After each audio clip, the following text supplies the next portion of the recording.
Champions, US champion Grandmaster Irina Krush and Grandmaster Harshit Raja.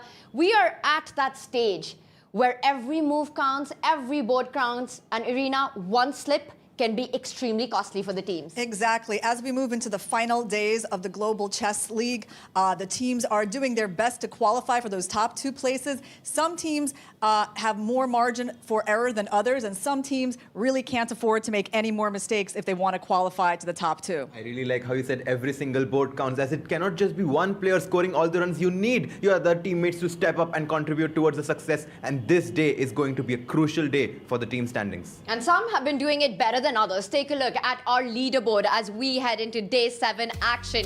And at the top, once again, a picture that we've gotten used to here at the Tech Mahindra Global Chess League. It's Triveni Continental Kings with 15 match points. But I also want to draw your attention to the number of matches that we see, because the match points don't tell the full story.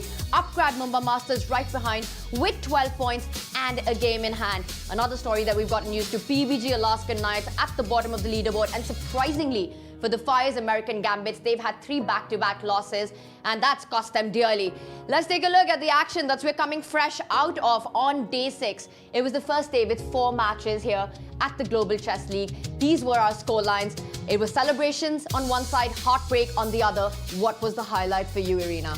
Well, I think the story for me from yesterday was the Triveni Continental Kings recovery after their first game loss to the Alpine SG Pipers. I think it was the most challenging day for the 2-time defending champions because they had a second game just a couple of hours later, and their team managed to come together despite the loss of their star Alireza in both games to win by the minimal score of 10 points to 9 against the PBG Alaskan Knights. And I think this moment, this day at the Global Chess League showed us why they're the defending champions.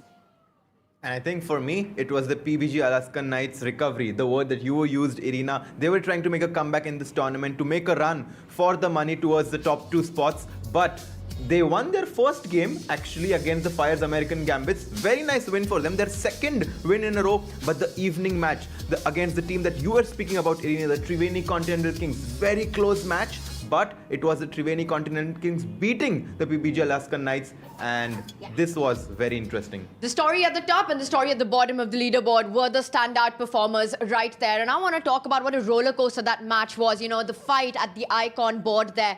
It was Gukesh taking on Hikaru Nakamura, and an absolute roller coaster of a match. And it all came down to those final few seconds, Harshit. Oh, he was completely in control throughout the game. And this is the moment where he played Queen F8, Knight 2 at 6. And Gukesh is like, how did I miss this move? Hikaru gets up from his chair, but Gukesh still contemplating over the last final moves, discussing with his teammate where he went wrong. But the team made sure that the team gets the important 3 match points. Gukesh lost his game against Hikaru Nakamura.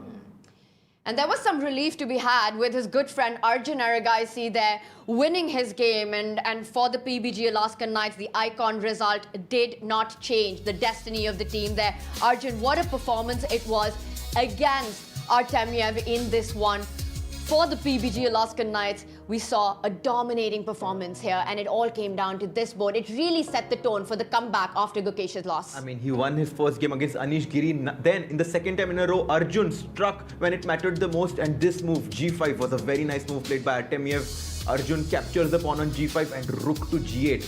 This is the nice sequence that Artemiev had prepared. But look at Arjun. He had everything under control, moves his knight to F10, finally in this bishop endgame, up an entire bishop. So not exactly a bishop endgame, it was a piece up. And here he gets home PBG Alaskan Knights those 3 points. What an important victory that was, and for the Alpine, for the Fyers American Gambits, even losing their 3rd match in a row with that. Let's move on to the next match that we had on our menu. Equally dramatic.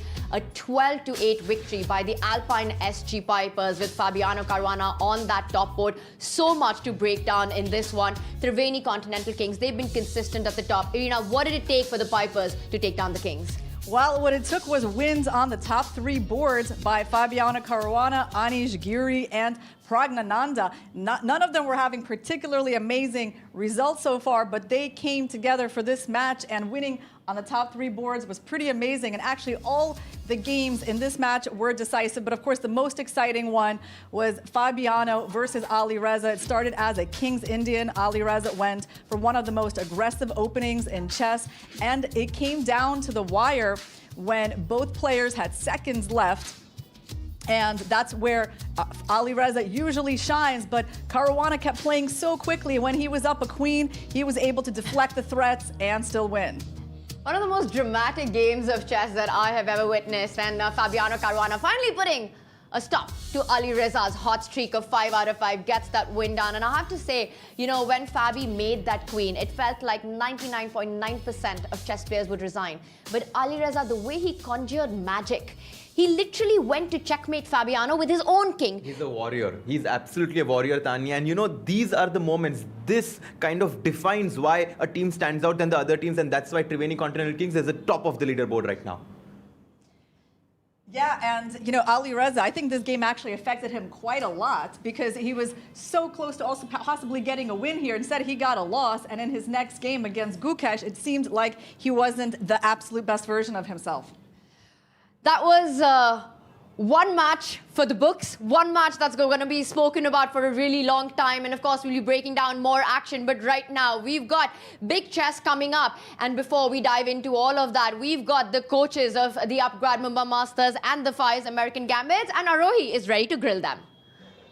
Masters versus the Gambits, and it's now time for the color swap. Let's welcome our guests today. We have Hari Krishna for Upgrad Mumba Masters, GM Srinath for Fyers American Gambits, along with Mr. Amit Sharma, the international arbiter for the swap. Can we now please have the color swap?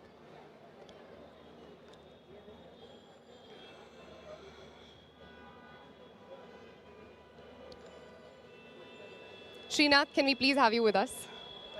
Playing white today. The good part is that y'all have a great team. Y'all have been overall doing very well. However, you lost the last 3 games. Today, if you win, it is going to be a huge confidence boost. What is the plan?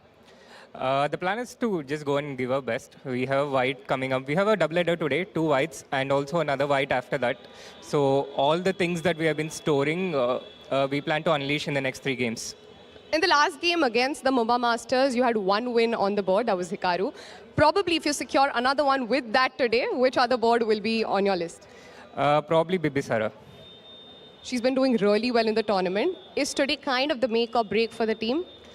Definitely. I think from here on, every game is a make and break. But also, on the other hand, we have nothing to lose where we are at the standings. So the only way from here is up. All the best for your 2 games today. Thank you. Thank you so much. Hari Krishna, black today, or what are the plans?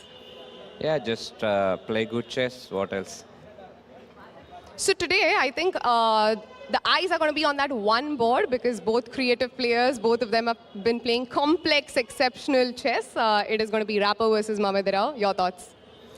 I think all boards are equally important. For us, we won yesterday, nice match, and we hope to play good games today and see how it goes. You know, the best part about Mumbai is what I think is, irrespective of the match results, everybody's performed, and they've performed really well, whether they lose or win. Overall in the tournament, the confidence must be on the boost. I think they played good chess so far, if you see the quality of the game. So that's what matters in such a long tournament. And yeah, let's hope for the best today. You also have a very special guest who's joined you today. You have Milind Soman. He's come here as he's supporting your team. That also helps the players. You know, the confidence goes up. You have that motivation, people coming from outside supporting the team. Yeah, I also would like to say the thanks to all the fans who are here and cheering us. And I actually see Mr. Milind Soman's, workouts and he's running marathons and so on. So it's quite inspiring, and I'm happy that he came to support our team. And yeah, thanks a lot. Thank you so much. All the best. His coming here is not even only motivation for you, but also for everybody right here. Thank you very much. That is it from the color swap. We'll be back after a short break. On the other side, you'll see Fyers with the white.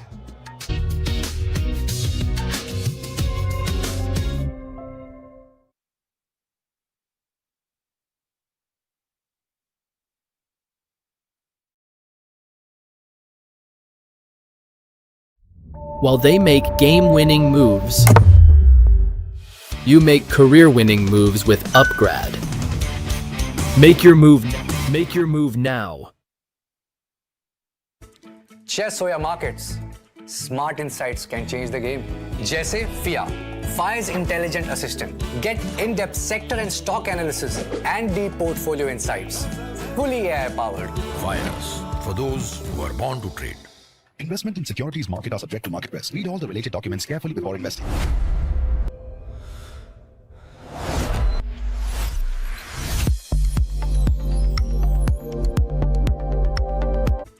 Chess or markets, smart insights can change the game. Jaise FIA, Fyers Intelligent Assistant. Get in-depth sector and stock analysis and deep portfolio insights. Fully AI-powered. Fyers, for those who are born to trade. Investment in securities market are subject to market risk. Read all the related documents carefully before investing. Bharat का अपना solar, Navitas Solar, India's finest module manufacturer. We bring the power behind every winning move.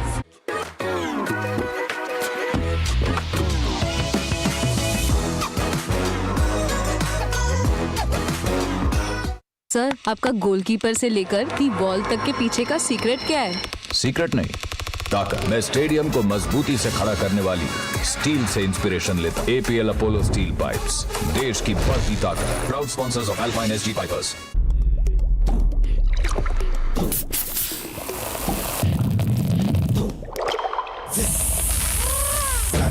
Grab it, visit, grab it, hey, grab it, visit, grab it, visit, grab it, visit, Gamma.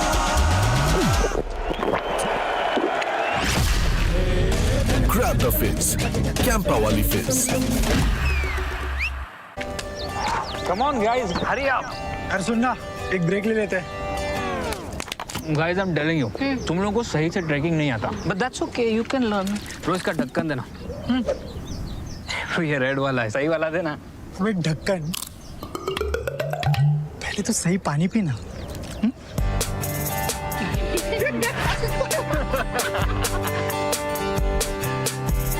Manikchand Oxyrich, proudly Indian.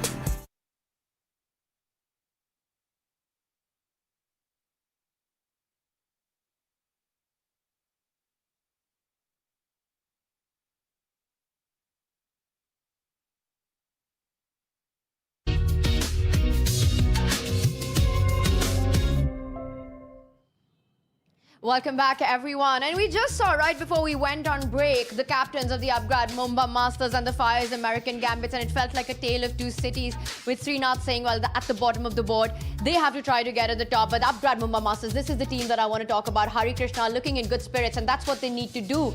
But what a performance they're coming out of. On day 6, taking down Vishy Ganges Grandmasters 11-6. And it's been impressive to watch them at play, to watch them outside. The fans go crazy for them. They always have a smile on their face. What's working so well for the Upgrad Mumba Masters? I mean, there is one player who has been really standing out for the team of Upgrad Mumba Masters, and that is Chakriyar Mamedyarov, who defeated Javokir Sindarov yesterday. And I think this board is where they are getting a lot of points in their team. Also, Koneru Hampi defeating Polina Shuvalova yesterday. It was Wesley So, Polina Shuvalova and Chakriyar Mamedyarov bringing their team those important match points here. We see the highlights from the game of yesterday between Shak and Javokir. Javokir playing so well in this tournament. And knight f3, d5, b3. A very interesting strategic approach here chosen by Chakriyar. Bishop b2, e6. Let's see what he goes for. It was a tense game. And it really came down to this board because Sindarov has been a key star performer for the Ganges Grandmaster, but Chakriyar Mamedyarov there at the end, getting a big win. He had that extra piece, was given the player of the match. It's all the way up for the Upgrad Mumba Masters with the performance that they've been showing. And one other team that's got the same storyline are the Kings, the Triveni Continental Kings, just the consistency that they've had on the leaderboard. But this one, Irina, was a very closely contested battle, winning with the narrowest of the margins. Yeah, this was a really tough match for the Triveni Continental Kings because they'd already lost to the Alpine SG Pipers earlier that day. Alireza suffered his second consecutive loss of this event. It all happened on the same day. But Vidit, as we see on the screen, he redeemed himself. Earlier in the day, he had actually failed to make it to the time control and move 40. He lost on time in their match to it was to Pragnananda, and in this game he actually winds up defeating Linier Dominguez in the same fashion when Linier in this endgame is going to fail to make it to move 40 and he's going to lose on time. And this was a classic Vidit win as well, a strategic masterpiece by him, got that endgame, kept pushing it out, and a very happy Vidit. Has had a shaky tournament so far, but delivered when it really mattered. And I have to ask you at this point, for the Triveni Continental Kings and the Upgrad Mumba Masters, the way we've been seeing, is this becoming a two-horse race? It definitely feels like that. Like when you see how these teams are performing, you understand why they're in the top two positions. They don't have any players who are severely underperforming. I would say, Vidit has been, a bit shaky for the Triveni Continental Kings, but he came through for them at such a critical moment and delivered the match yesterday. And I think that being said, we cannot really forget the fact that the other teams are still in the race. We have seen this in sports. The lead 2-0 in football is considered to be one of the most dangerous leads, as you become prone for the other team to making a comeback. And I'm sure this is what we're going to see today. And that's why today is such an exciting day for the teams that are in the middle. Take a look at our leaderboard. It is a make or break for some of them. It's all about getting to that top two spots. And we've seen only two names up there so far. But I have to say, this doesn't tell the full story. The Triveni Continental Kings at the top with 15 match points.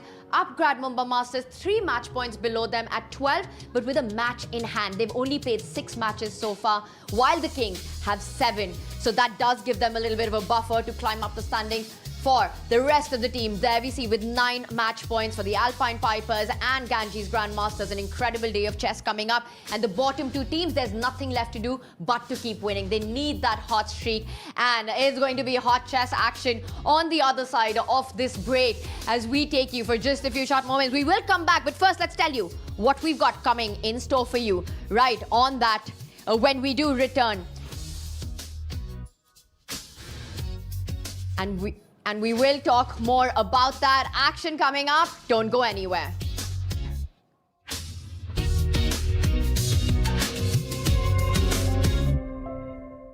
While they make game-winning moves, you make career-winning moves with Upgrad. Make your move now. Chess or markets, smart insights can change the game. जैसे FIA, Fyers Intelligent Assistant. Get in-depth sector and stock analysis and deep portfolio insights. Fully AI-powered. Fyers, for those who are born to trade. Investment in securities market are subject to market risk. Read all the related documents carefully before investing.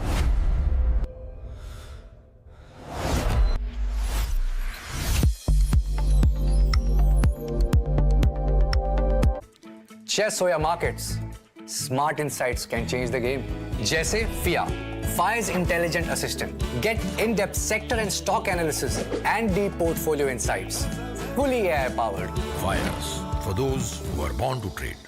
Investment in securities market are subject to market risk. Read all the related documents carefully before investing. Bharat का अपना solar, Navita solar, India's finest module manufacturer.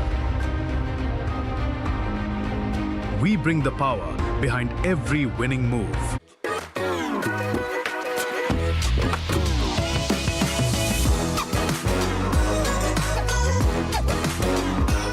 Sir, आपका goalkeeper से लेकर की ball तक के पीछे का सीक्रेट क्या है? सीक्रेट नहीं, ताकत। मैं स्टेडियम को मजबूती से खड़ा करने वाली स्टील से इंस्पिरेशन लेता। APL अपोलो स्टील पाइप्स, देश की बढ़ती ताकत। Proud sponsors of alpine SG pipers.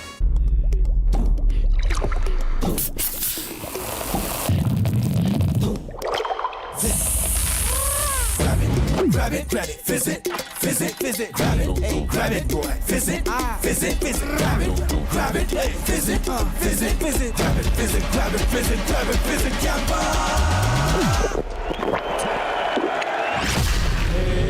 Grab the fits. Campa wali fits. Come on guys, hurry up. अरे सुन ना, एक ब्रेक ले लेते हैं। Guys, I'm telling you, तुम लोगों को सही से ट्रैकिंग नहीं आता। But that's okay, you can learn. रोज का ढक्कन देना। ये रेड वाला है, सही वाला देना। अबे ढक्कन, पहले तो सही पानी पीना।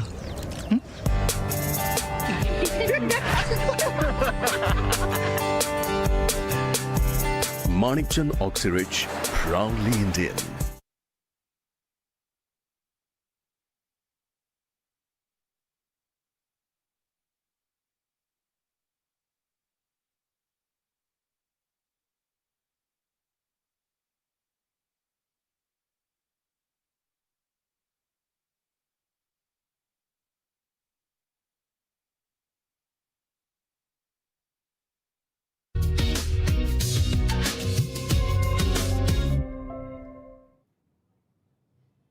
And to kick off the action on day 7, we start with the Upgrad Mumba Masters taking on the Fyers American Gambits. We will then have Vishy Ganges Grandmasters up against Fabiano Caruana's Alpine Pipers, followed by Fyers American Gambits back in action one more time. This time they will face the leaders, Triveni Continental Kings. And to end the day, a big clash. It will be Gukesh versus Vishy as the PBG Alaskan Knights take on the Ganges Grandmasters. Welcome back, everyone. Once again, I'm joined by Reena Crush and Grandmaster Harshit Raja. What a day we've set ourselves up for 4 team battles. And again, it's that stage of the tournament where one match loss could mean that you're out of the event. I want to start with our first one here, Irina. It's the Upgrad Mumba Masters against the Fyers American Gambits. American Gambits have had 3 losses back-to-back. They are spiraling right now. We had Srinath say that the only way from here is up. They have to go all out. How do they do that against a team that's been all the way up? And what has it been? What has been the secret sauce for the Upgrad Mumba Masters? Well, I think the secret sauce for the Upgrad Mumba Masters has been that all of their players are doing well. Nobody is on a minus score, which means no one has lost more games than they've won. That's incredibly helpful for the team. Plus, they have a star that has won 3 games compared 3 games more than he's lost. He hasn't lost anything, Shakriya Mamedyarov. Okay, we have a matchup between Bardia Daneshvar and Volodar Murzin. So Bardia has a +2 score, which means he's won 2 more games than he's lost, and Volodar Murzin is on -1. So definitely hasn't been the best event for him so far, and I would give Bardia the edge. Ooh, so you're going for Bardia. I'm going to go with the Fyers American Gambits, Volodar Murzin, and then going to the Superstar Women's board. We have 2 boards here. One between Harika Dronavali against Theodora Inyats. Theodora Inyats was one of the star performing players for the Fyers American Gambits, but in the last 2 games, she has been struggling, and that's why I'm going to side with Harika Dronavali on this one. And then between Koneru Hampi and Bibisara Asubayeva, we heard Srinath say in the interview that they're banking on Bibisara to bring the full points for the Fyers American Gambits, and I am with Srinath on this one. That was a big statement by him, and I think it makes a lot of sense given her performance. And 2 other players who have been performing so well for the Upgrad Mumba Masters has to be Wesley So and Shakriar Mamedyarov. You mentioned Bibisara for the Gambits. For the Upgrad Mumba Masters, do you see this as the board where they perhaps, the superstar men, where they want to get the wins in? Well, for sure, because Wesley So has stepped up in the last couple of games and gathered a couple of wins. Shakriar Mamedyarov has been their best performer so far. So I feel like the Upgrad Mumba Masters are feeling really strong on these boards, and their players are certainly doing better than their counterparts on the Fyers American Gambits. Let's go up to our top board there. Here we've got our panel giving it to the Upgrad Mumba Masters in the Superstar Men board. A mixed feeling so far, getting the Prodigy and the Superstar Women board into account as well. What are the chances that it comes down to these 2 players? The former World Blitz champion Maxime Vachier-Lagrave for the Upgrad Mumba Masters taking on the world #2 Hikaru Nakamura for the Fyers American Gambits. Is there a player here who has the edge? And to be honest, for me, it's clear that Hikaru Nakamura is going to take the onus on his own back to make sure that the Fyers American Gambits get those 3 match points. As Srinath said, this is a make or break match. If they don't win this one, they cannot qualify to the finals, and that's why I am going to go with Hikaru Nakamura, who's known to perform under pressure. And I'm going to point out that so far on the icon board, Hikaru Nakamura has scored 11 board points, 1 point higher than Maxime Vachier-Lagrave at 10. So showing similar form, both these great titans of the game. What do you think? He's saying Hikaru for Harshit. Hikaru has the edge. Do you agree with that? What's your case for Maxime here? Well, I think Maxime has had quite a good tournament overall. Hikaru has probably performed like decently for himself. I'm not even sure how happy he is with his performance. He certainly hasn't been able to like shine like Faruja has in this event so far. But yes, on their team, Hikaru and Bibisara are the best performers. So that's why it makes sense to hope for more wins from them.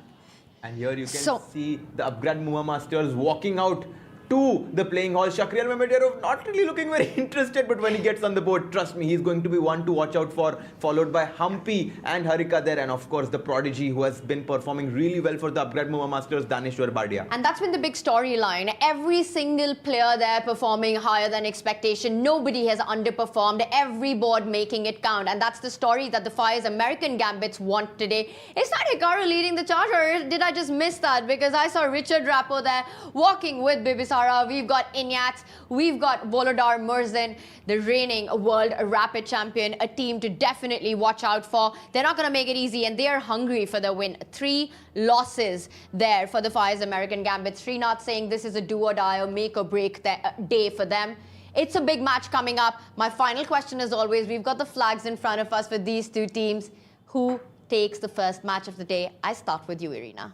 You want me to guess the whole match of the day? Yes, or the whole match. Pick one. Is it going to be the pink or is it going to be the green? All right, we're going to go with the pink because they really need to win this match to stay in contention for the top 2 places. Don't you forget where we are, Irina. We are in Mumbai, and I'm going to go with the Upgrad Mumba Masters to take the first match of day 7. The local team with a lot of fans and a lot of supporters here, and it is Irina Crush who's saying Hikaru will get the job done. This will be our first matchup. We've set the stage for you. We brought you all the storylines. The only thing left to do is get the pieces moving, and that's exactly what happens on the other side of this break. Don't go anywhere.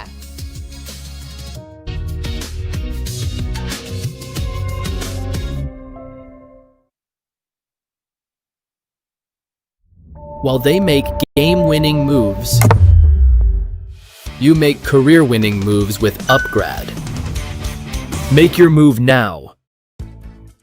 Chess or markets, smart insights can change the game.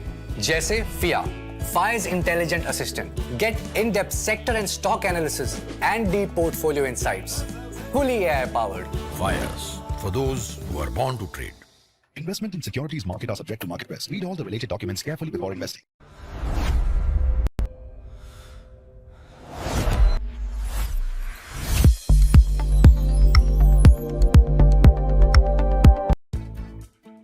Chess हो या market, जीत उन्हीं की होती है जो दूर का देख सकते हैं। फायर्स एडवांस ऑप्शन चेन और 50 मार्केट डेप्थ के साथ मार्केट का हर मूव आपके सामने है। Fyers, for those who are born to trade.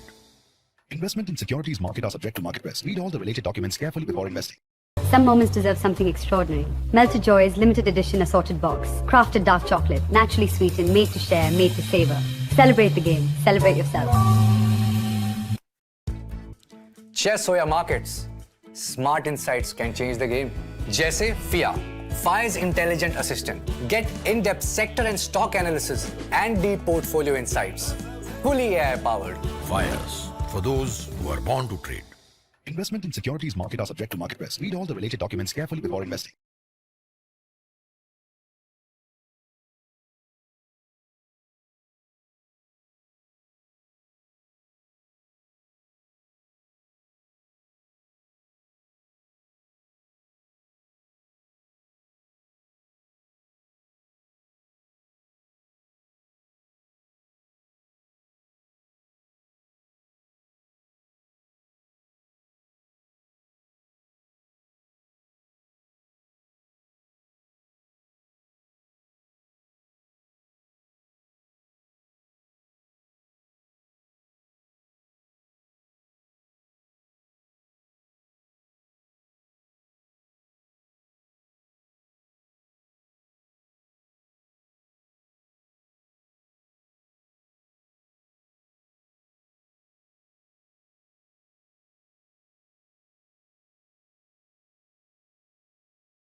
It's time to call the goal-getter Gambits. Give it up for Fyers American Gambits.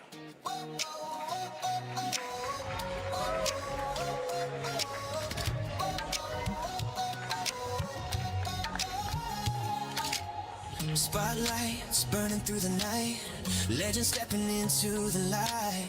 Crowds roll. Introducing the players starting from world number 2, Hikaru Nakamura, Vladislav Artemiev, Richard Rappo, 2 times women's World Blitz champion Bibisara Asaubayeva, Teodora Inyats, reigning World Rapid champion Volodar Murzin, and their coach GM Srinath. Let's call their contenders now, the Magical Masters. Give it up for Upgrad Mumba Masters. Come together for a chance day. Feel the pulse as the moments escalate. It's a festival of chess. Make some noise for the former World Blitz champion Maxime Vachier-Lagrave, Wesley So, former World Blitz champion Shakhriyar Mamedirao, reigning women's World Rapid champion Konderu Hampi, Harika Dronavalli, Bardia Daneshwar, along with their coach Hari Krishna. Please give it up for all our players today. You may now take your boards. All the best. And now for the first move, may I please call upon Mr. Milind Soman, supermodel, actor, producer and founder, Pinkathon, along with Mr. Bharat Singh Chauhan, the tournament director. So ये interview. And here we can see Milind Soman, the famous actor, one of the best role models for fitness, making the ceremonial move here between the game of Hikaru Nakamura and Maxime Vachier-Lagrave. What a nice moment here, Tanya. Yeah, he's a big fitness enthusiast. He's an actor, he's a supermodel, he's a producer. I don't know how he does it all. And I think he's on the right board because these two have to do it all. Look at that. He is with the Upgrad Mumba Masters. He's supporting them today. And there he was pumping both the players. Give it your best. And that's what they need to do today. 2 very different stories, right? Hikaru's team has to win. Upgrad Mumba Masters still has a little buffer, but a win will cement them at the top. Oh, definitely, Tanya. And the games have begun. They were smiling before the game, but trust me, as soon as the game starts, the icon players are going to be completely zoned in, as this is a make or break match. That's been the storyline for this matchup. Knight f3, d5. This is the starting few moves between the game of Inyats and Harika. And the first time these 2 teams faced each other, it was the Upgrad Mumba Masters with the white pieces who took the win 9-7 against the Fyers American Gambits. So can the Gambits turn that story around? Will this be the grudge match that they'll finally avenge themselves? We see the women's superstar board. That's in action. And there we have Bibisara, a player that the American Gambits are relying on to get the point. This is definitely going to be a big game for them as Asubayeva goes for the Catalan opening. Fianchettos her bishop on the king side, castles, but generally in these positions, Hampi is rock solid. And I am predicting, it's too early, Tanya, but I'm predicting this game to go into a draw, but d3. And that was the storyline last match as well. This encounter did end peacefully. It was a draw at the end, a roller coaster of a game.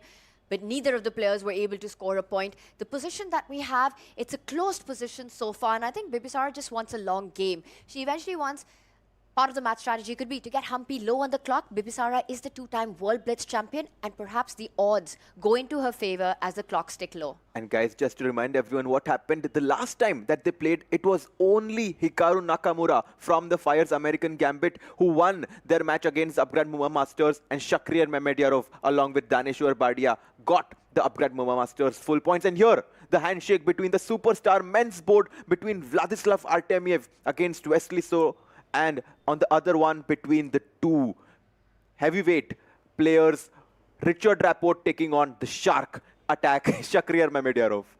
And in the pre-show, you mentioned, Harshit, that you feel the Upgrad Mumba Masters have an edge on the superstar board. The incredible performances by Wesley and Shakhriyar. Can Artemiev and Richard Rappo just stop that spree that the players have been on to get the points for the Upgrad Mumba Masters here?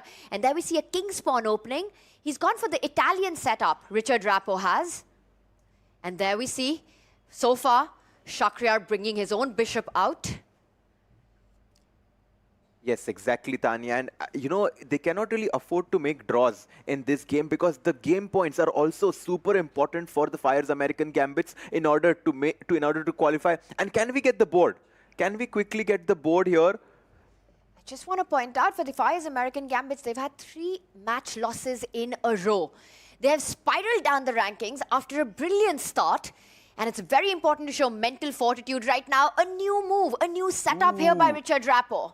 Yes, he pins the knight on f6, Tanya, to the queen on d8. And generally, what this move does is provokes black to go h6 and g5. And by the way, we do get handshake between the prodigy board, e4, c6, and finally, the icon board. Let's quickly jump on that one. It's a Caro Khan on the prodigy board, but can ya do it, Hikaru Nakamura, for the Fyers American Gambits? He starts with his trusted king spawn opening. And where's he going to get the bishop out? He says, no bishop out yet. I'm going for the 4 knights. He goes for the 4 knights. I have seen him do this plenty times when he plays online and streams from his home playing Blitz. He goes for this move, pawn to d4.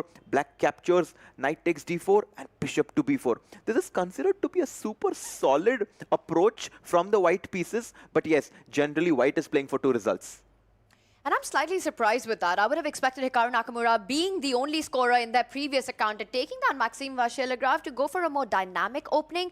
Usually, where chess theory stands right now, black is doing absolutely fine in this. In modern theory, for Maxime Vachier-Lagrave, does he know the way to equalize will be the question. Out of this opening, he gets the bishop out. There's a threat on the board. Yes.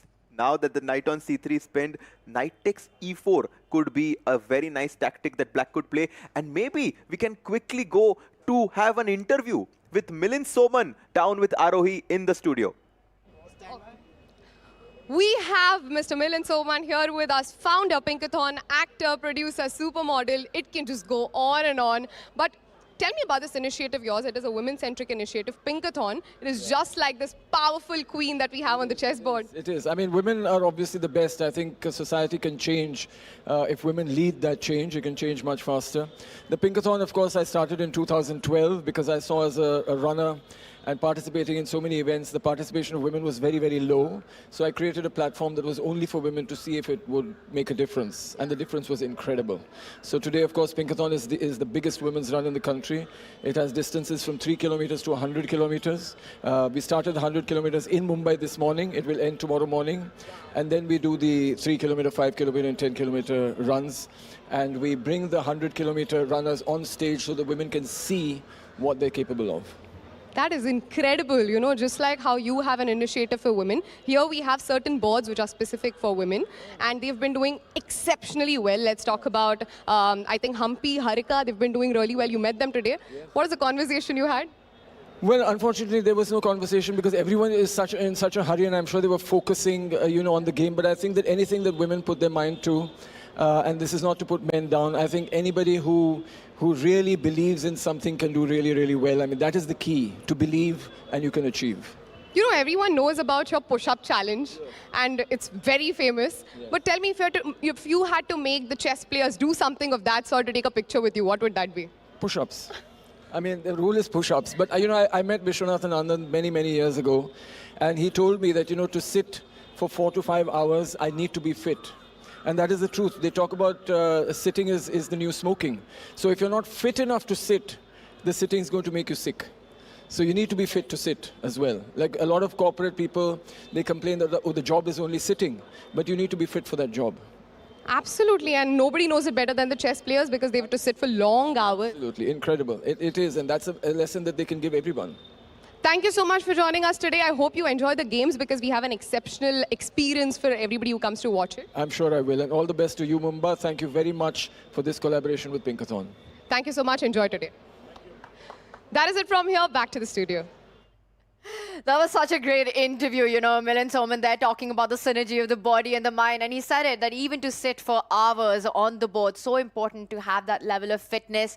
What I loved the most was his philosophy that if you believe it, you can achieve it. You know, everything in life happens twice, once in your head and once in reality. Oh, I loved how he said that, Tanya. It happens twice. And you could see that he actually did the push-up challenge himself with the owner of the Upgrad Mumba Masters, Suhail Chandak. And it was so nice to have him with us. You know, Harshad, we've seen you do a couple of push-up challenges online. How do you think you'll fare against Milind? I just saw the form that he had. Oh. And I don't think you'd have a chance against. Yeah, I think I should practice for a few more years. We need to make that happen. Challenge. We need to make that challenge happen with Milind Soman here, supporting, rooting for the Upgrad Mumba Masters, the home team. And they have been performing so incredibly well. But a big matchup, this one. Can they consolidate that top 2 position? And this is our icon board.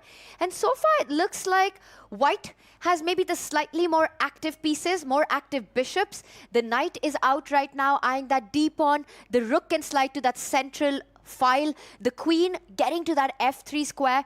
A healthier pawn structure. 2 pawn islands for white versus 3 pawn islands for black. We do have a small imbalance. As you mentioned, black is missing the pawn on b7 compared to the white pawn on the d file, and here he goes for it either with queen to f3, ready to swing over the rook from a1 to d1. And yes, generally it's better to have a central pawn, but not when this pawn on d5 can come under fire. Slightly comfortable position for Hikaru, but I think the game is still developing and it's around balance. Do you want to quickly take a look on the board of Bibisara, the board which Srinath mentioned is a critical board for them? So if we can go to board number 4, yes, here we are. What's your feeling about this position, Tanya? There are 2 connect 3s that I already spot for Bibisara in the position, and that usually means that the pawns have moved forward, trying to gain space. A very strange, non-standard pawn structure for the white pieces, but to me, it seems to signal that Bibisara wants a fight. She doesn't go for the theoretical battles here. She's gone for an offbeat approach, and that last move by Humpy, getting her knight out, it's asking some questions. What do you want to do with the most active piece at the center of the board? Will we see trades? Or will Bibisara continue with development here? And generally, to exchange the most active piece of your opponent is a great idea. And I think Humpy, of course, is no stranger to that concept. She goes for the thematic idea of knight from b8 to d7. And the reason why they don't develop the knight to c6, Tanya, is because when you take on c6, you kind of have an unpleasant, option. You don't want to take with the queen and put your queen on this pin here. On the contrary, you can capture on d7 back with the bishop. That's a great point you make about having the right idea, but also the right execution. Let's move on to the action on the other board as opening moves are coming in fast and quick. The Inyats versus Harika, the other women superstar board, a big clash. You know, as we had Mr. Soman with us and he spoke about the Pinkathon, the role of women as well in the Global Chess League. The statement is clear. Very often the matches get decided on the Prodigy and the superstar women board. Do we see a little bit of a progress here by Inyats against Harika in this one? More space for white? I'm just super confused why the knight on b8 is not on d7. And if we just go back one move, after this move, queen to e2, I think white was eyeing this pawn advance from e4 to e5, gaining space in the center, getting ready to develop this knight on d2 to e4. And to play against this concept, black goes for knight fd7, a4, gaining space on the queen side, b6, and this is the live position we have on the board. And Harika there, she wants to take her bishop out. She comes with a big threat here with the white queen and the rook lined up on the same diagonal. You do have to watch out for ideas of bishop a6 with a skewer on the board. And these ideas that you mentioned, like bishop to a6, come so naturally to us. And the reason for this is because of pattern recognition. We have seen and solved so many positions that ideas like this come naturally to us. And that's why if you want to improve, you need to solve as many puzzles as possible. Or come to the Royal Opera House and watch some of the best players play chess and get to know these ideas, have a great time. What a nice opportunity for everyone. And here we see some of the fans excitingly watching the game. Guys, chillana mat. And there we've got our beautiful playing arena right there where commentary can be followed. You're watching the players in action. You've got incredible superstars. Milind Milan Soman here today as well. You've got Grandmasters giving simultaneous. It's a full celebration. It's a full party. The Global Chess League here is. So if you're in Mumbai, definitely drop in. And what incredible matchups we've got in store for you today. Let's move on to our icon board as we see Artemiev there, walking around, taking a look on the other boards, and that's such an important part of team play. And actually, I quickly want to go to that game as I'm very curious why Artemiev got up from his chair. Is he very confident that he's winning? Or he wants to make sure that he should keep playing or make a draw? As this is the live position on the board.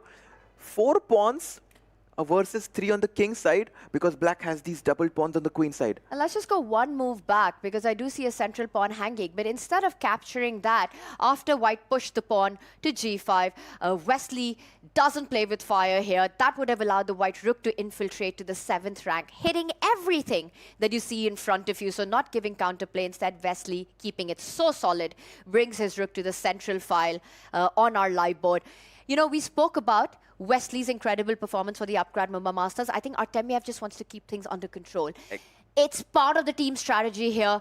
Just make sure you ward off Wesley's power play. Exactly. Wesley has been picking up his pace for the Upgrad Mumba Masters, and I love this strategy. A very controlled strategy by Artemiev, where he's playing for 2 results here. Black can never, after king to g3, don't you dare take the pawn on e5, because after rook to e3 check, you're going to lose your rook on e8.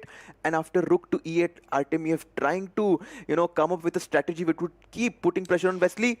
Do you want to go to the icon board? Let's do it really quickly. And there we are. Lots of moves since we left it last. Let's just backtrack and see how this progressed. We had the rook coming to the center of the board. Black gains more space. Maxime Vachier-Lagrave hits Hikaru's knight. There was a trade of the bishop. We saw the bishop jump forward. The knight is off. So now the other knight comes to the center, hitting the pawn, hitting the bishop on the other side. Retreats. Maxime Vachier-Lagrave says, I have the bishop pair. You're not getting it back, Hikaru. Hikaru continues with development. The rooks are lined up on the only open file in the position. Who will control it moving forward? I have a feeling that already white has a small strategic advantage, because yes, Tanya, black has the bishop pair, but the position is a bit close, right? With the pawns on c5 and d4, it feels as if the center is close, and in close positions, we know how the knight can dominate the bishop pair. Here, he's ready to swing over the rook from d1 to e1 and play against this bad bishop on e7. You know, Harshad, I'm super biased for the bishop pair. It's my favorite imbalance to have in the position. So I will say that I think for Hikaru, it might even be important to actually start putting pressure on the king side. Line up your queen against the black king. Get those doubled up rooks that you're pointing about. Start putting some pressure with the f-pawn moving forward. Hikaru looking very chilled about his position. He's not just putting pressure on the board, he's putting psychological pressure on Maxime as he gets up from his chair, takes a look on all the other boards to realize what he wants to do on his own board. And number 7 there, Hikaru, Cristiano for the Fyers American Gambits here is slightly better. And Maxime is under pressure as he comes back to his chair. Is he going to sit down? No, not yet. Okay, do you want to quickly also take a look on the Prodigy board, because we haven't had a look at this board, Tanya. Volodar Murzin, the reigning world rapid champion right now, is trying to, put some... The only thing standing out for me here as we look at the players is that Milan Soman will not be happy with Murzin's posture. And as I said that, he did correct it just a little bit, but right now a lot of tension on the board here as well. You're pointing out that central pawn as we see it. Optically looks really nice for white. You've got the rooks and the queens lined up. Whenever this file opens up, there'll be pressure on e6 as well. If you trade on white's terms, if you go pawn takes pawn here as black, you're giving full control of that e5 square and leaving yourself with a big weakness. I absolutely love your point that black never wants to take the pawn on e5, but if white ever takes the pawn on f6 on the other hand, the rook is going to capture back on f6 and open up the position with pawn to d4. This is going to give black a great chance to put pressure on the white king on g1. All right, so a double-edged game, but preferring Gambit's chances here. Let's go on to our icon board back again. You said it, the number 7 for Hikaru. Thala for a reason is what I want to say. He is such a presence across the board, the way he plays, the speed that he gets, just his whole demeanor. But Maxime Vachier-Lagrave, you know, he's been there with Hikaru. He knows how to handle these things. And look at that. Hikaru lines up. He brings the pressure on that E-line. A double rook. I'm expecting him to get his queen to h5 next, make it even more active. Maybe the rerouting of the white knight via g3 to f5. Really liking the prospects of Hikaru. Oh, he's definitely setting a battery of some sorts here. If you go bishop to d5 in this position, which looks like a natural move. Guys, can you spot the tactic? It's knight to f6 check. You cannot take with the bishop on f6 because you will be checkmated on the back rank. And if you take on f6 with the g-pawn, I just simply take the bishop on d5 and your king on g8 is completely going to come under fire. This you don't survive. Not against a player like Hikaru. So bishop d5 would be a massive, massive blunder here. Got to watch out for those tactics.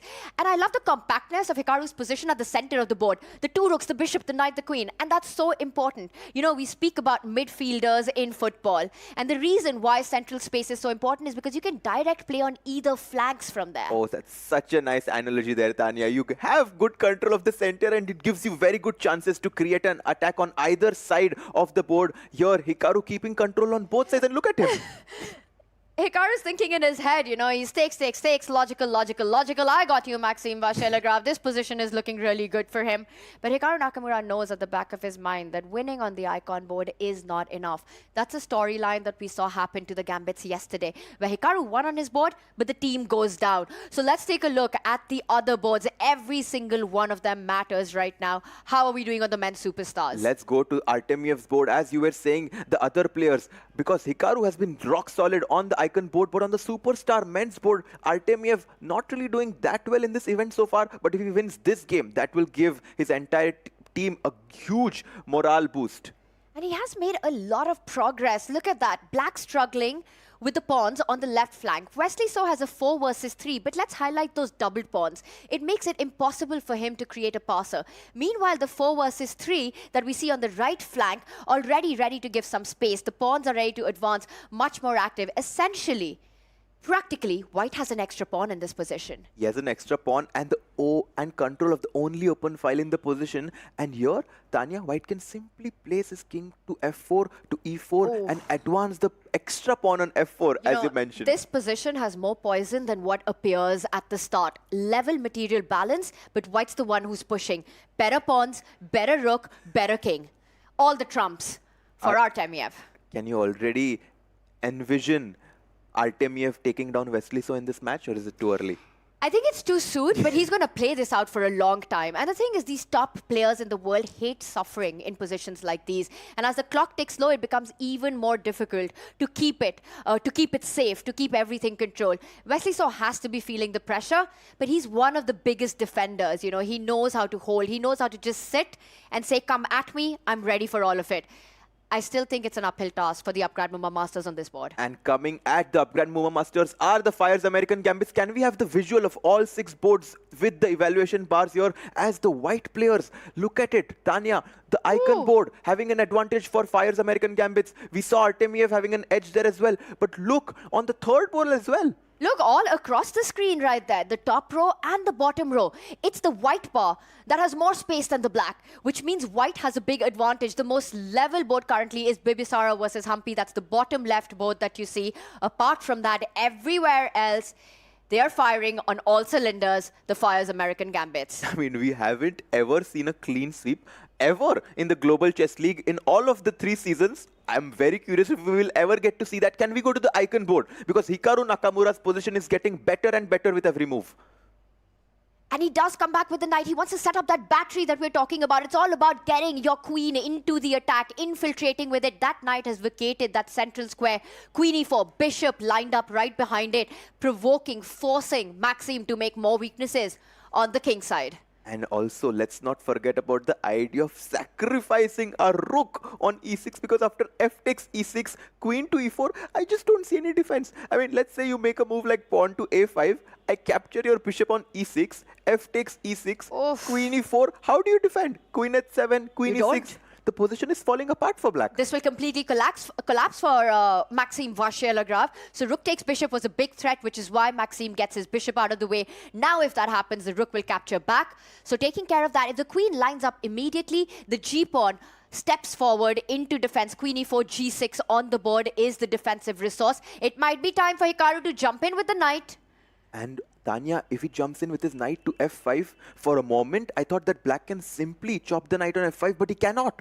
Because the rook on e8 is undefended, attacked twice by these two rooks. And what I'm not very sure. He does it. He does it's on the board. Hikaru is coming with every single piece of his towards Maxime's king. Slow and steady, but they're surely arriving. He first brought the rooks to the open line, puts the pressure on that, gets the queen and the bishop in the best squares possible. Now the knight rerouting itself, getting closer to Maxime's king.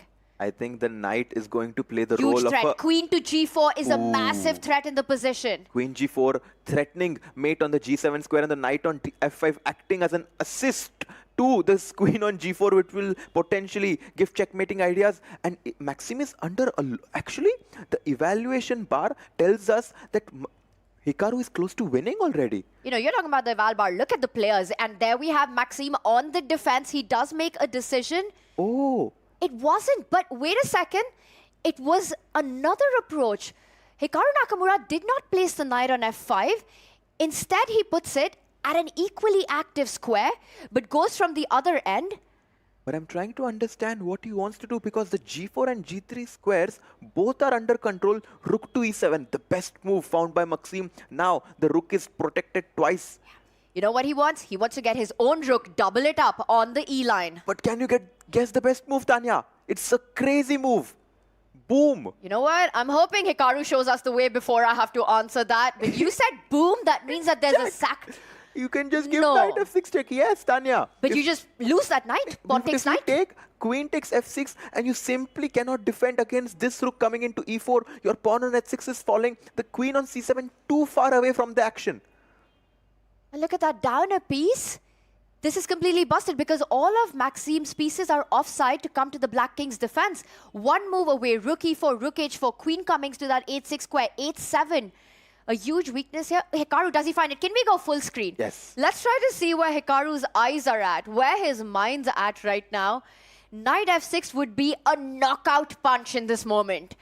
And if the Fyers American Gambits early on get that going on the icon board, that's pressure all across the arena.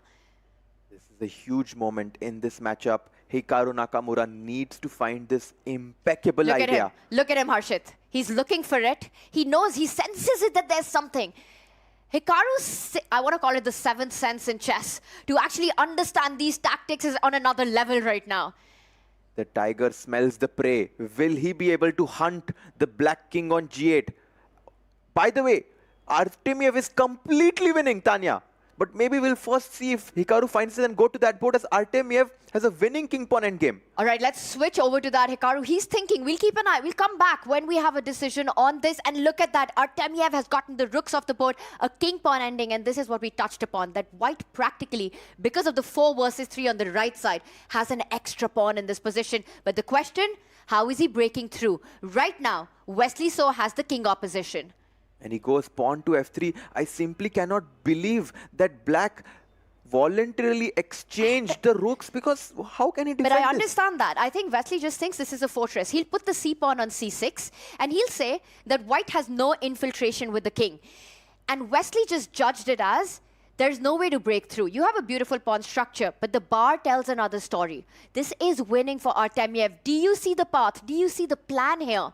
For white. And look at the evaluation bar only increasing. The idea for white potentially could be to go f4 and f5 check, Tanya, because after gf5, king f4, we just need to wait. We need to wait before Black exhausts all of the waiting moves. And once that's done, so let's say c6, a4, a5, b3, b6, and now white is ready to go, let's say pawn to f4, and next play pawn to f5, and this is completely winning for white.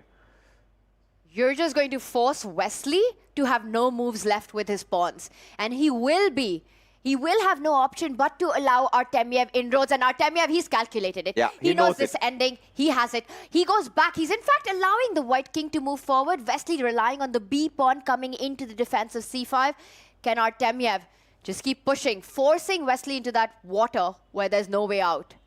I'm sure this move king to d5 is going to be played very, very quickly. Look at the confidence with which Artemiev comes at the board. He's like, oh yes, I couldn't do it for you guys so far, but Fyers American Gambit, there is a reason I'm playing for your team. He's going to go pawn to f4 or king to d5 here and bring home the whole 3 match points. Wesley doesn't survive this simply because it's a king pawn ending. It's a game of calculation. And players of this level, they're calculation beasts right now. We saw Artemiev walking around. He's figured it out.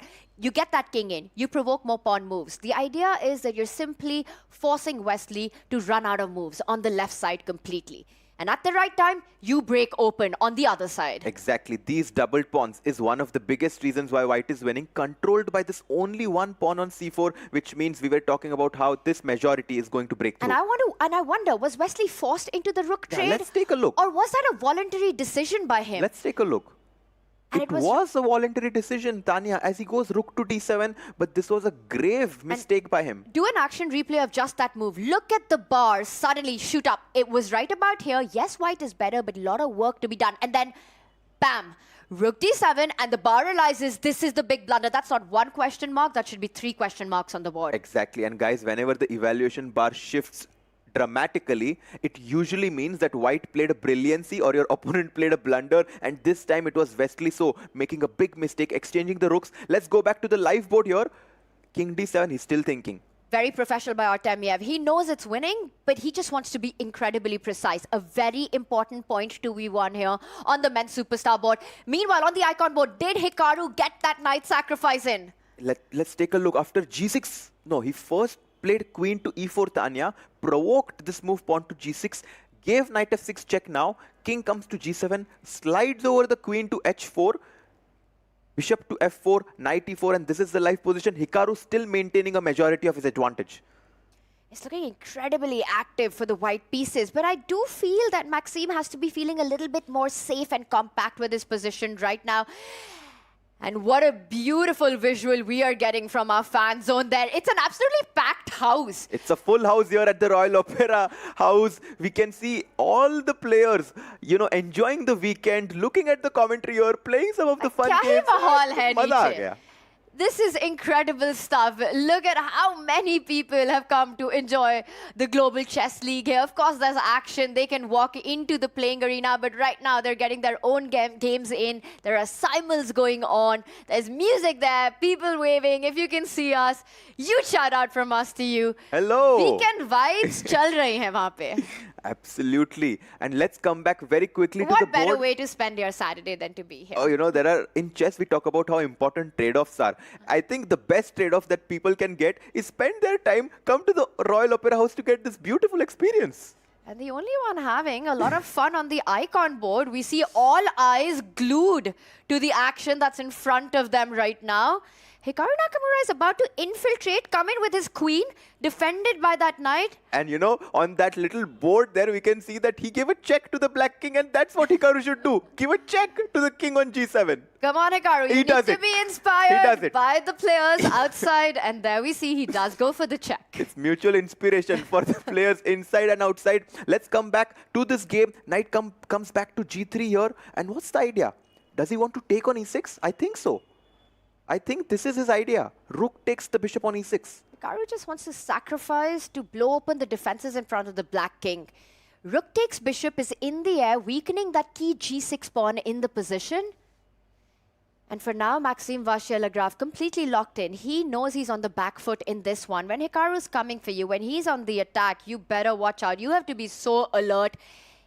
Every move is a high responsibility move here for Maxime. And responsibility has been taken by Hikaru Nakamura to make sure that the Fyers American Gambits do well. What's the point? If point is, it's just incredible attack. Well, you take that pawn back, the queen can't capture it, the rook is hanging at the back of the board. That's the idea, that this rook hangs. Yes.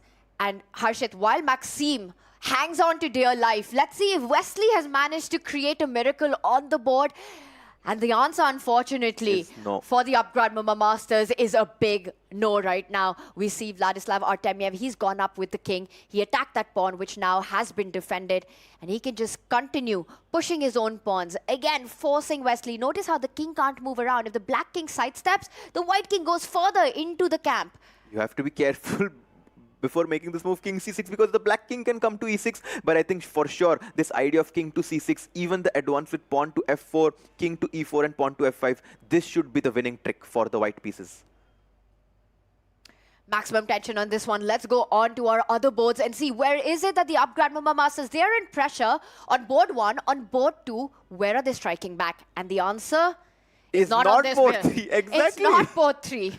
Because it feels as if the top 3 boards, the Fyers American Gambits have a massive advantage because Richard Rapport, let's try to understand this. Piece kam hai yaar Tanya ek white ke paas. Why pawns both aage hain white ke, but that's the point. They are playing, look at those pawns. They've really clamped down the black queen.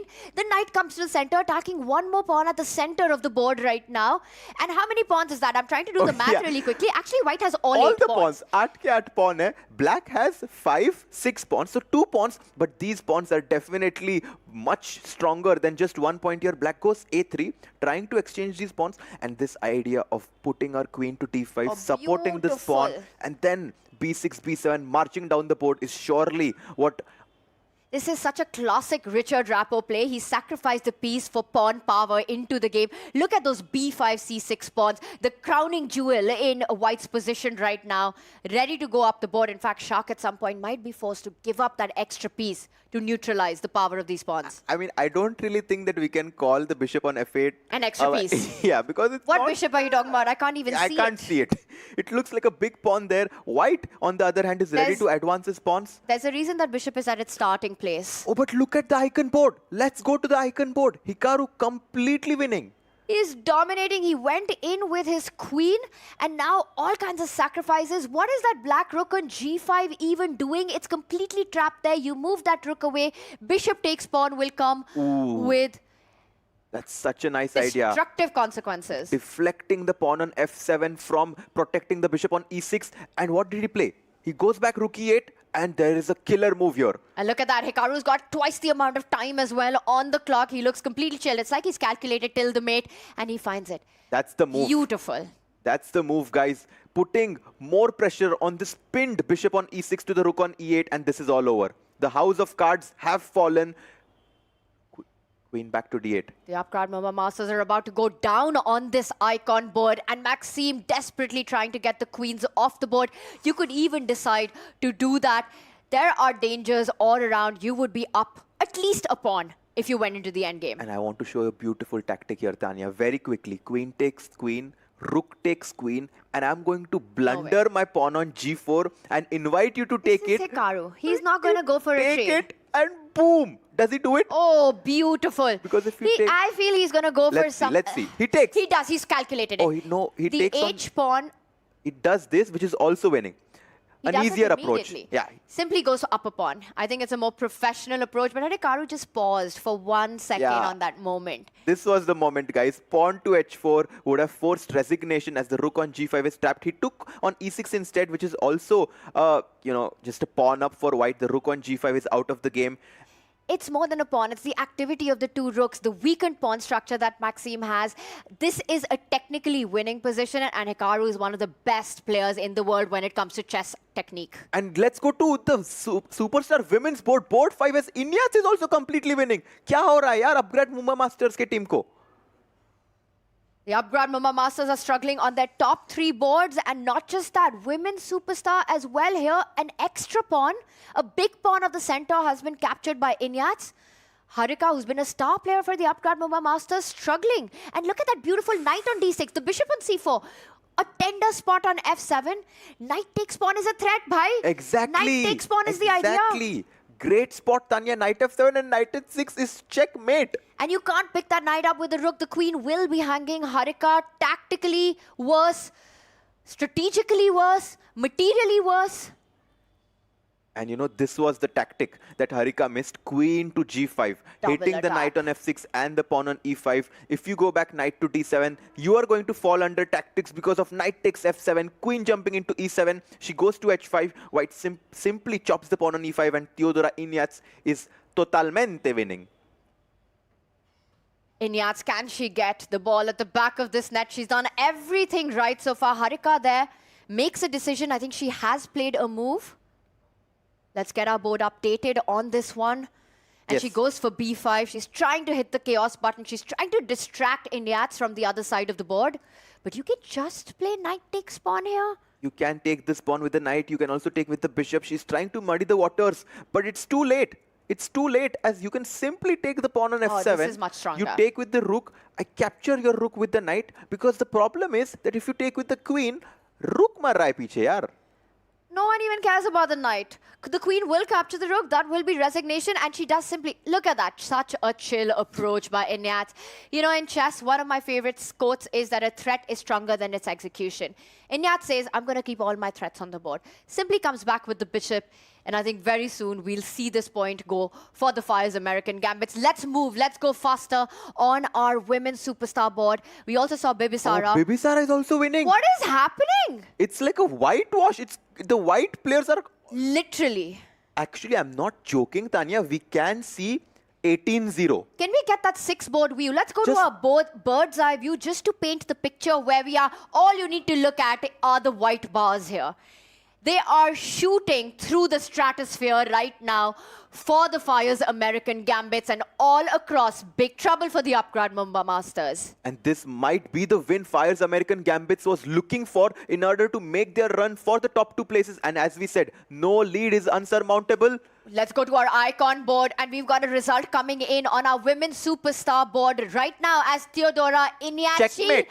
Checkmates, Harika. What a way to finish this off. What a way to start the campaign against the Upgrad Mumba Masters by getting a knight checkmate in. And quickly going to the board of Vladislav Artemiev, as he has managed to take the pawn on g6. The pawn is about to queen, 2 steps away from queening, and Wesley So is on the brink of losing and resigning his game against Artemiev. There's not much to be done. The black king will have to be deflected to defend those pawns from queening, and the white king will rush to the other side. Artemiev says, and that is it. We had a result on across boards right there, as Wesley So also throwing in his towel, and there we have Bibisara. She also gets the job done. So the score right now, as you can see, is 9-0. Wesley So just resigns. The score will be updated at 6-0 right now. It's 9-0, in fact. And can we go back to the icon board, Tanya, to see what's happening? Let's do it, and let's stay here. Let's go full screen on our players, because this might go up to 12-0. As this one's about to finish. And there we see 3 extra pawns. 3 extra pawns for Hikaru. You can't afford to go down a pawn with him. Right now, Maxime has 3 less pawns on the board. And you can just tell by the expressions of Harika and Harikrishna there on the backside, waiting in the dugout for the other games to finish, but they are not happy faces. They are not happy campers here to start their day on day 7. This is absolute destruction by the Fyers American Gambits here. Maxime Vacher-Lagrave, you know, he knows everything that's gone down on all the other boards. How does he even hold this? And look at that. Hikaru, he's just pushing. He's going to just go up the board, marching his pawns. He's going up the board, marching his pawns. And will Maxime Vacher-Lagrave throw in the towel as he's down 3 pawns? He's trying to hold somehow, but rook. Just beautiful lateral defense there by the rook. And all that white will aim to do is to slowly push the pawns. You can push the G pawn first, then get your king up to the left side, hit the black rook, and start advancing the B pawn as well. The king will move to E1, D1, C1, get the rook out of the way, push the pawns. King goes to D5, and I'm sure we're going to see King E1 baiting black to take the pawn on G2 so that we can go B5 and rook B4. You want your rook to be behind the passed pawn. That's the trick in rook endgames. If you're defending, you also want to do it, and if you want to attack, you still want to put your rook behind the passed pawn. What Maxime is counting on is that perhaps it's not as easy to get the pawns moving. The rook activity that exists. Has Hikaru find a way? How trivial do you think this is for Hikaru? I mean, up 3 pawns. And look at that. We've got another result right now. Right behind there, I saw some handshakes there. You can also see the head shake by Wesley So. He knows that no matter what happens on the other boards, this is all gone. And Volodar Murzin, Bardya Daneshwar ends in a draw.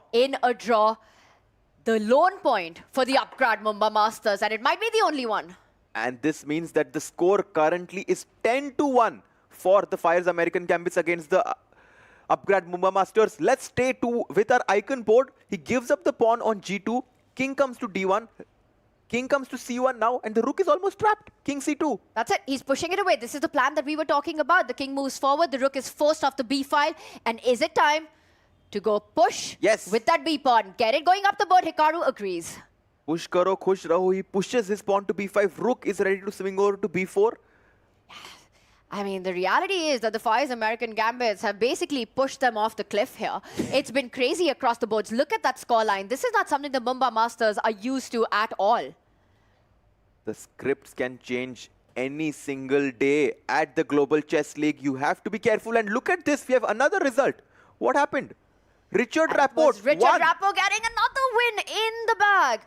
And how? And look at the way he did it. He was down an entire rook. 13-1. What a performance by Richard Rapport. He was down a piece first, and then look down at this. a rook. Hikaru also wins. A clean sweep by the Fyers American Gambits. 16-1 is how they get this done. The Fyers American Gambits do what no team has made it possible. It's unbelievable, the action that we see. And look at the teams there. You look at their faces, you know the storyline. It's all smiles on one side. And the other side, for the Upgrad Mumba Masters, unbelievable how they go down. And look at Hikaru, like, yeah, I saw your game. You were playing the King Pawn endgame and you were winning. A very nice victory by Vladislav Artemiev and Hikaru Nakamura on top two boards. And I think for Artemiev to get that win in that King Pawn ending, beautifully done there. Top board as well. Hikaru setting the tone. I have to say though, Richard Rapport's victory, sacrificing a piece, sacrificing a rook, and there he is. You know, we talk about the top two boards. What a performance. Even they can't believe it. 16-1, that's been the maximum margin we've seen all season. And I think every season. This is a fantastic game and a fantastic match by the Fyers American Gambits. I think Richard Rapport is definitely going to be the MVP, playing such a creative game against the most creative player, Shakhriyar. It's impossible to pick a player of the match in this one, and I like the choice. I like where your head's at. But how do you make a decision between Richard Rapport, Artemiev, Hikaru? Just the dominating performance there. It's unbelievable. Even the Upgrad Mumba Masters know that they had zero chances in this entire match. A team that's been at the top. A team that's been destroying every other player. They've been overperforming. Not a single underperformer there. And this one, 16-1. Is this the day there's a flip in the script? And let's go to the studio for the results. The opening match of the day, Fyers American Gambits defeated Upgrad Mumba Masters 16-1. Thank you. Please shake hands. And for Hikaru Nakamura, after 3 back-to-back losses for his team, this is exactly what they needed. The smiles on the Fyers American Gambits finally returns today in Mumbai. And for Hari Krishna, you could see at the end, you know, I think it's going to take a while for them to actually come to terms with what has happened today. Just, it's not losing a match. It's the scoreline. It's the play that happened. It was the most lopsided match we've seen so far. And sometimes it's not that your team did something bad. As you can see, MVL trying to ask Shakhriyar what went wrong. Everything. Just everything went wrong. Everything. Your opponent, and look at Sohail Chondok. I love this. I love this team spirit that he's keeping alive even if their team had a difficult loss. And this is what winning teams do, you know. They're together with wins, but they're also together in losses. It's a champion's mindset right there. So Sohail Chondok, he is encouraging them. He says nothing happens. You guys have been playing so well so far that they're still in the mix for the top 2 finish. But this is the lifeboat that the Fyers American Gambits needed at this point. Absolutely.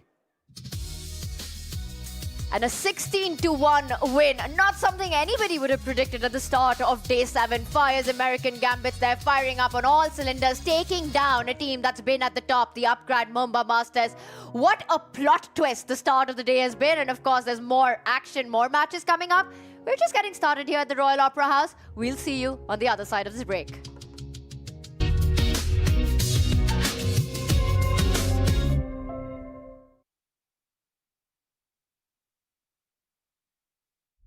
While they make game-winning moves, You make career-winning moves with Upgrad.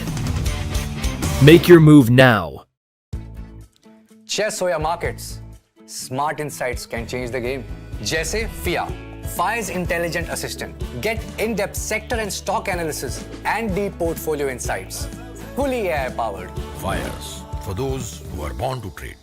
Investment in securities market are subject to market risk. Read all the related documents carefully before investing.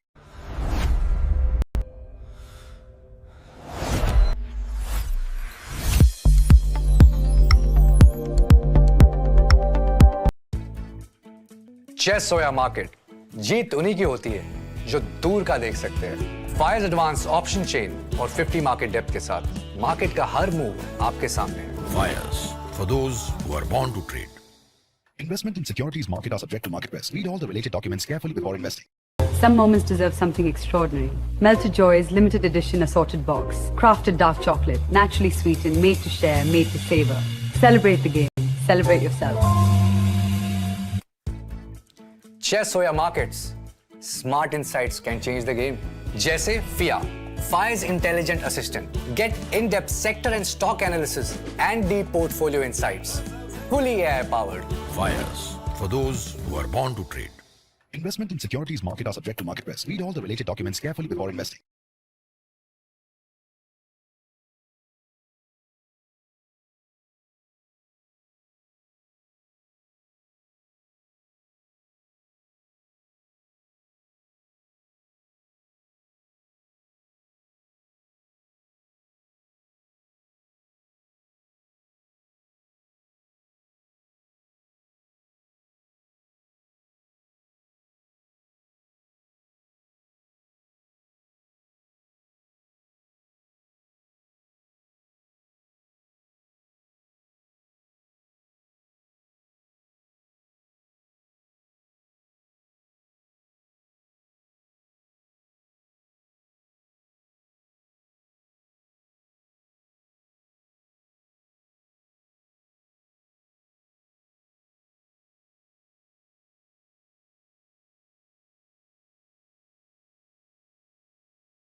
It was fire all across and no points were gambited. Look at that scoreline. The biggest that we've had this season is 16-1. Whitewashed by the Fyers American Gambits, winning their match against the Upgrad Mumba Masters.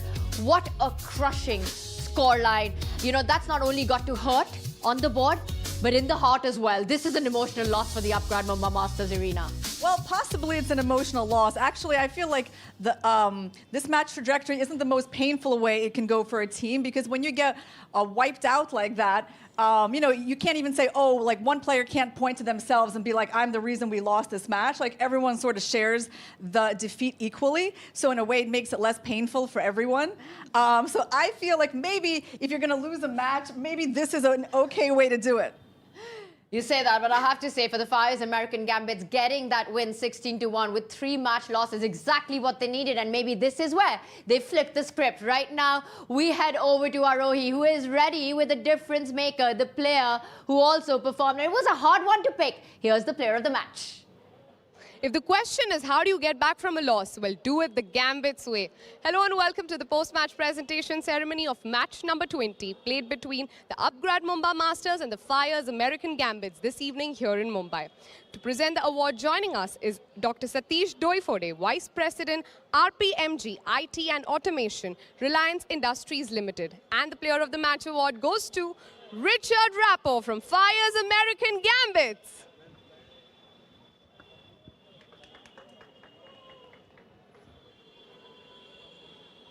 Richard, is it even a game where you haven't sacrificed a piece at all? Usually I blunder them, yes, but... So there was a point in the game where you actually, you know, you had a diamond pawn position. Planned? Did it just happen? What is that? Yeah, I wasn't familiar with this term actually, yeah, but it's a cool one, yeah. Yeah, I don't know what happened in this game. I mean, I was familiar with the opening and the structure and some ideas to push up the H-pawn if possible and rook A3 and stuff. And then he went for this idea of giving on B7, which, originally I kind of thought I sort of prevented with rook A3, rook B3. But then I started to calculate and it became very messy. And yeah, I sort of came up with this C5. I could probably have repeated with rook B3 instead of C5, knight C5, rook B5. So I kind of decided to play for a win, which was not necessary because of the match situation, but as it turned out, but like still, I'm sort of happy with how the game played out from a sporting point of view. But of course, I don't. I've seen with computers, yes, that I was not supposed to give up the rook basically. After d5 is just winning if I move the rook. So of course, professionally speaking, maybe not such an amazing game, but like it was very, at least, you know, aesthetical, which is half success for me already. You called it messy, let's call it creative instead. But you have another game coming up today. I'm sure the confidence will be at the high. Okay, I'm happy that you are sure, yeah, we'll see. All right, all the best to you, and congratulations on this one. Thanks. 3 more games coming up today, but as of now, we're going to go back to the studio. Mr. Cool Guy there, Richard Rappo, with a beautiful win. He called it aesthetics. We call it creative, just like you, Arohi. And with that, one of the many wins that the Fyers American Gambits had, 5 to be exact. A 16-1 scoreline, only 1 sole point coming at the Prodigy board with the draw against Bardya Daneshwar. And Irina, you were watching the action unfold from the fan zone. You know, we had visuals coming out from there. A full house here today in Mumbai. What was the vibe? Well, it was pretty quiet, maybe because the Upgrad Mumba Masters are the local team. So yes, I didn't hear a lot of cheering, but I was very inspired by the results of the Fyers American Gambits. I mean, they just came out and they were doing so well on all the boards, and for them it was a do or die match. So now they stay in this tournament. It's so important for their confidence as they have one more match to play against the Triveni Continental Kings. And do you think that's something that actually helps? Because you know that there's only one result that works your way. You have to throw the kitchen sink at your opponent. You have to go all out on every single board. It's not just about match points. It's not just about game points. From a mental perspective, is that something that worked for the Fyers American Gambits? For sure today? it does. And it's because of this guy who leads from the front here, Hikaru Nakamura, defeating Maximo Shulagra twice. He also defeated him in the last matchup, and Artemiev also taking charge for the team here as he defeated Wesley So in this King Pawn endgame. It was fireworks all across on all the 6 boards and every time. And look at that, Shakhriyar barely getting a move in, but it wasn't in time, gets flagged. And it was handshakes every time from the Upgrad Mumba Masters side as they threw in the towel. They resigned, getting a win on 5 boards. Yeah, 5 boards and checkmate on the board of Harika and Theodora Inyats here. The only point that they got was on this board where Volodar Murzin drew his game against Daneshwar Bardia and we got a scoreline of 16-1. Oof. Haven't heard that one before. It is the biggest margin that the team has had, allowing only 1 draw. It was a complete wipeout of a performance. And let's bring up our leaderboard because definitely there have been a lot of changes with that win by the Fyers American Gambit. Look at that. They leapfrog from 5 to 3 right now, really joining that party to the race, to the finish line. It's all about finishing in top 2 for the battle for the finals. And with 9 points, there's hope there.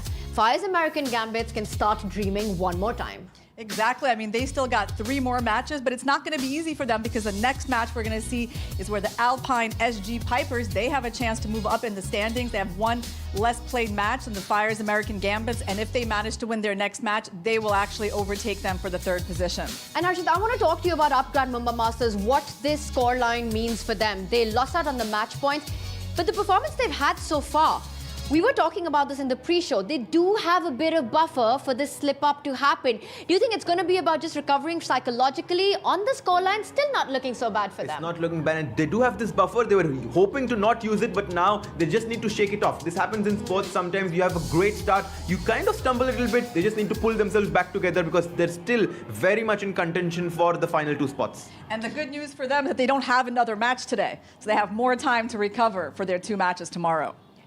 Much needed break is perhaps exactly what they need for their mental fortitude. A 16-1 loss. They need to keep it behind. That wasn't a stumble. That was a full-blown cliffhanger of a performance where they took the big tumble right here. It's 1-16 for the Fyers American Gambits. Of course, we're just getting started here at the Royal Opera House. Coming up next are the Ganges Grandmasters taking on the Alpine SG Pipers. It's going to be Vishy versus Fabiano Caruana on the icon board. We'll follow that up with the Triveni Continental Kings at Fyers American Gambits. That starts at 6:30 p.m. local time and end the day at 8 p.m. with the Ganges Grandmasters back in action against the PBG Alaskan Knights. And we'll be breaking down all that we just saw and everything that's coming up. So much to talk about, all the insights, all the scoops coming up right after this short break.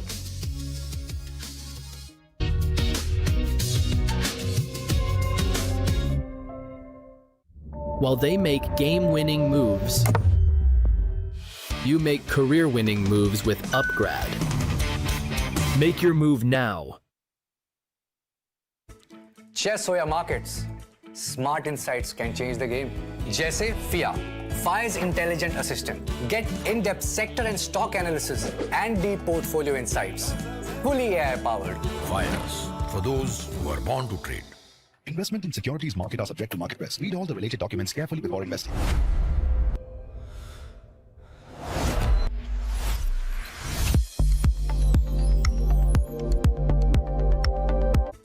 Chess or your markets, smart insights can change the game.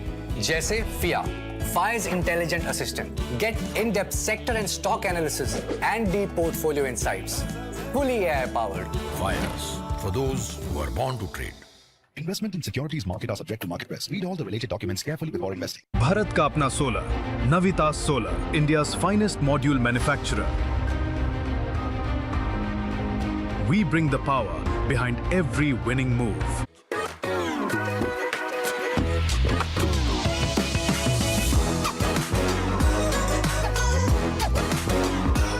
Sir, आपका goalkeeper से लेकर the ball तक के पीछे का secret क्या है? Secret नहीं, ताकत। मैं स्टेडियम को मजबूती से खड़ा करने वाली स्टील से इंस्पिरेशन लेता। APL अपोलो स्टील पाइप्स, देश की बढ़ती ताकत। Proud sponsors of alpine SG pipers.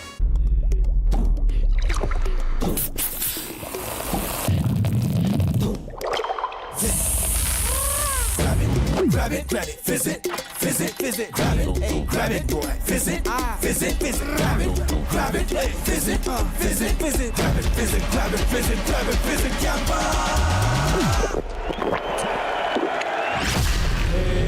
Grab the fizz. Campa wali fizz. Come on, guys, hurry up. Arjun ना एक ब्रेक ले लेते हैं. Guys, I'm telling you, तुम लोगों को सही से ट्रैकिंग नहीं आता. But that's okay, you can learn. रोज का ढक्कन देना. ये रेड वाला है, सही वाला देना. अबे ढक्कन.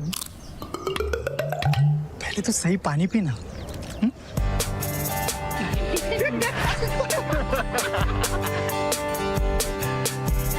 Manikchand Oxyrich, proudly Indian. Account as well. What are the chances that it comes down to these two players?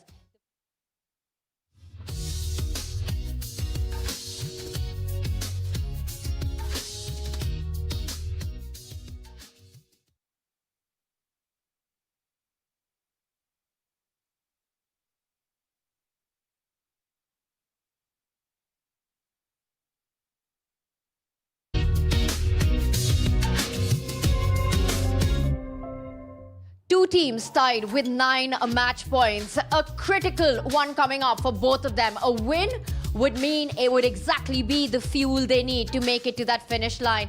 And before we get to the action, we head over to Arohi, who is with the coaches to find out about the match strategy.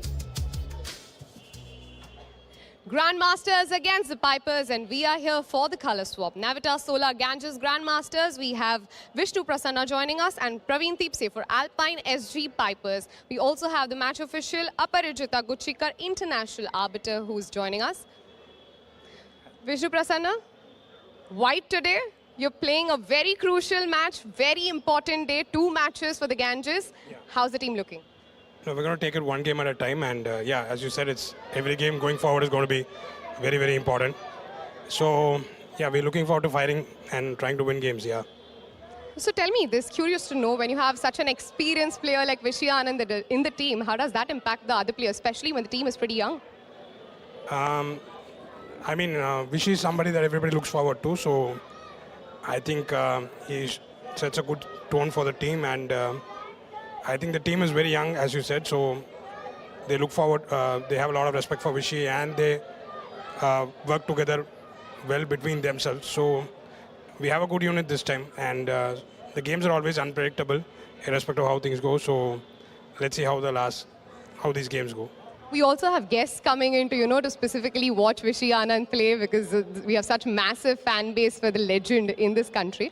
As a team, how are you approaching today? What are the preps that have gone through in the last couple of days, or probably last night after the loss? No, SJ was a crucial match, which did not go our way, but so they know very well that it adds more value. Every game adds more value. So they prepared for it. We had a good match against the team in the first half, but we're not taking it lightly, as we can see there are a lot of upsets as well, and we'll be fully focused. I mean, everybody is probably a Vishy fan at some point, so there's no surprise about that, and some ways we're also looking to see him fire, and yeah. I think, like after yesterday, we know that each game becomes more and more important, so the players are aware of that, and let's see how it goes. All right, all the best for your game today. Thank you. Praveen Tipse for Alpine SG Pipers. Big day, black, yes. In the first half, they won the toss, but they chose black color. And it was quite unexpected for us at that time. And I think it's time we are better prepared, because we know our colors. So we look forward to avenging what happened in the second round of the first half. And probably the drum card today is going to be Nino Batsiashvili. She's been doing exceptionally well throughout the tournament. She's had 5.5 score so far, and it just doesn't look like she's going to stop anytime soon. Yes, I think she's a very seasoned player, a great player with a lot of nerves of steel, as well as good presence of mind. And I think, well, she's, as you said, touchwood, I think she's unstoppable in my opinion.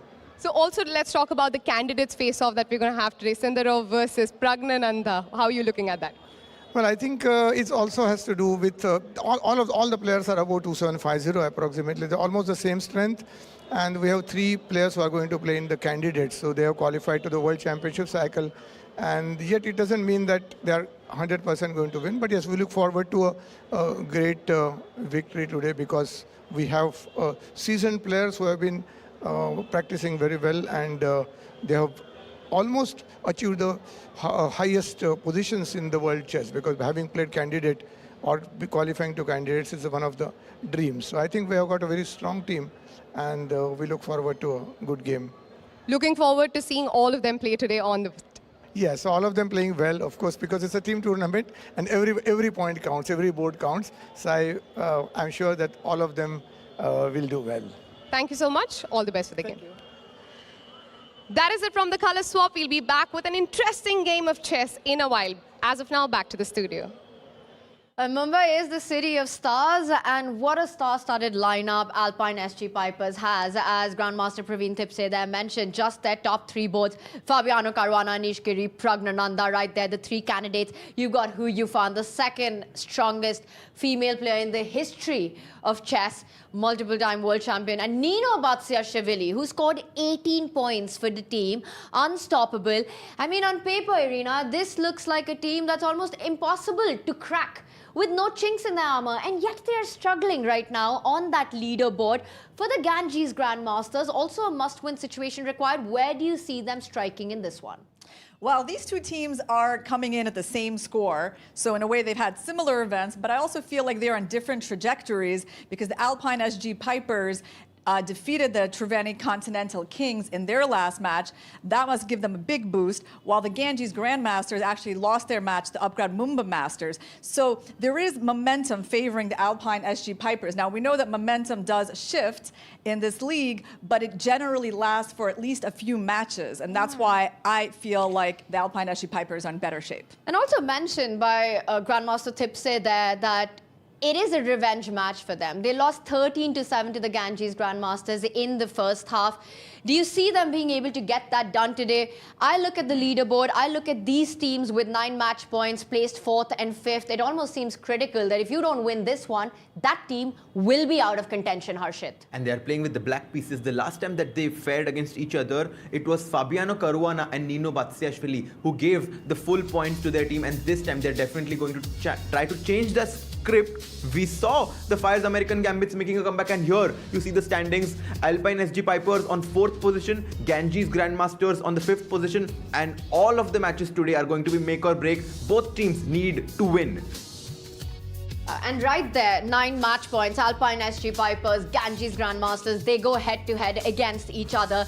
And of course, on the icon board, it'll come so much to that as well. And I want to talk about what Vishnu mentioned about the inspiration of their icon, just what a role he plays to the very young team of the Ganges Grandmasters. How much pressure will Vishy be feeling on the icon board as he takes on Fabiano? Well, I think Vishy is going to be feeling some pressure because this has not been an easy time for him here in the Global Chess League, and he's lost a number of games as well as a very nice victory against Gukesh. In this very important match, I think this icon board is going to matter a lot, like what kind of form Vishy is going to be in today. And form will play a big role. We've spoken about the importance of momentum as well. Once again, coming from two very different storylines. A loss to the Upgrad Mumba Masters for the Ganges Grandmasters yesterday.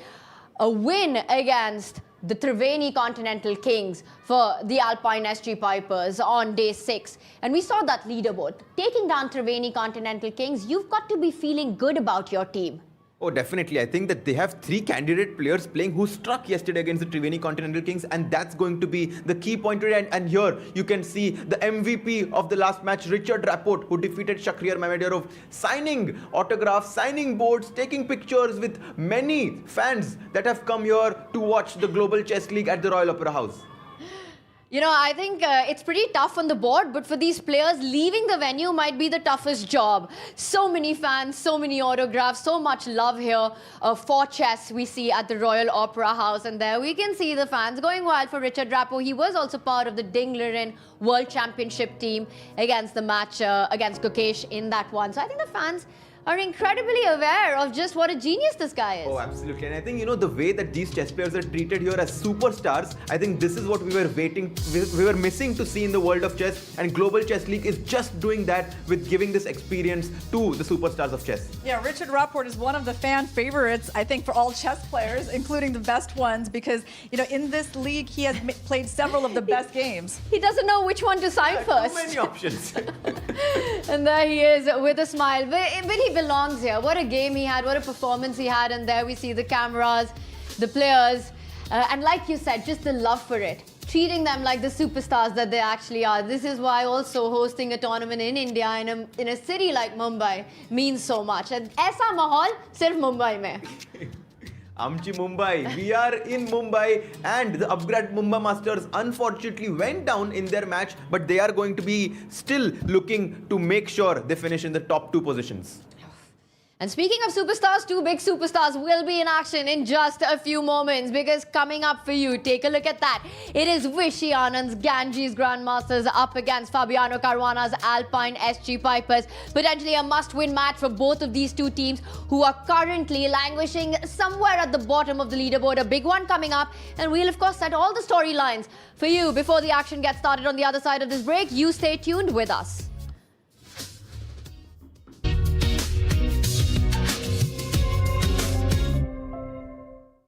While they make game-winning moves, you make career-winning moves with Upgrad. Make your move now. Chess or markets, smart insights can change the game. Jaise FIA, Fyers intelligent assistant. Get in-depth sector and stock analysis and deep portfolio insights. Fully AI-powered. Fyers, for those who are born to trade. Investment in securities market are subject to market risk. Read all the related documents carefully before investing.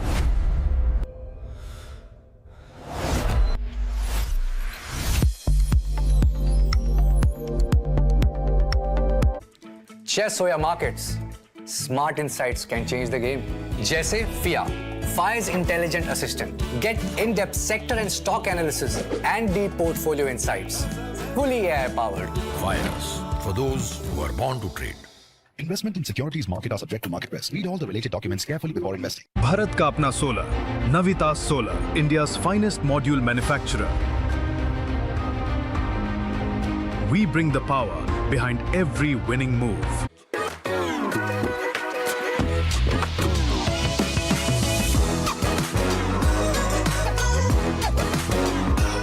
Sir, आपका goalkeeper से लेकर the ball तक के पीछे का secret क्या है?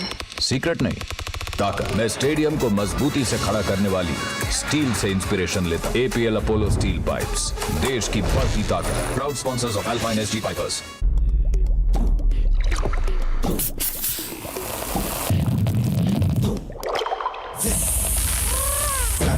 Grab it, fizz it, grab it, hey, grab it, boy, fizz it, fizz it, grab it, hey, fizz it, grab it, fizz it, grab it, fizz it, Gamma!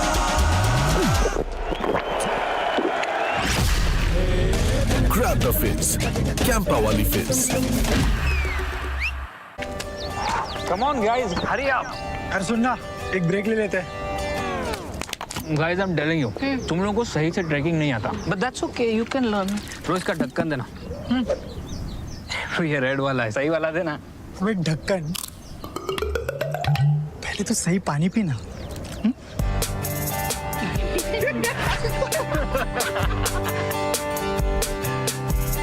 Manikchand Oxyrich, proudly Indian.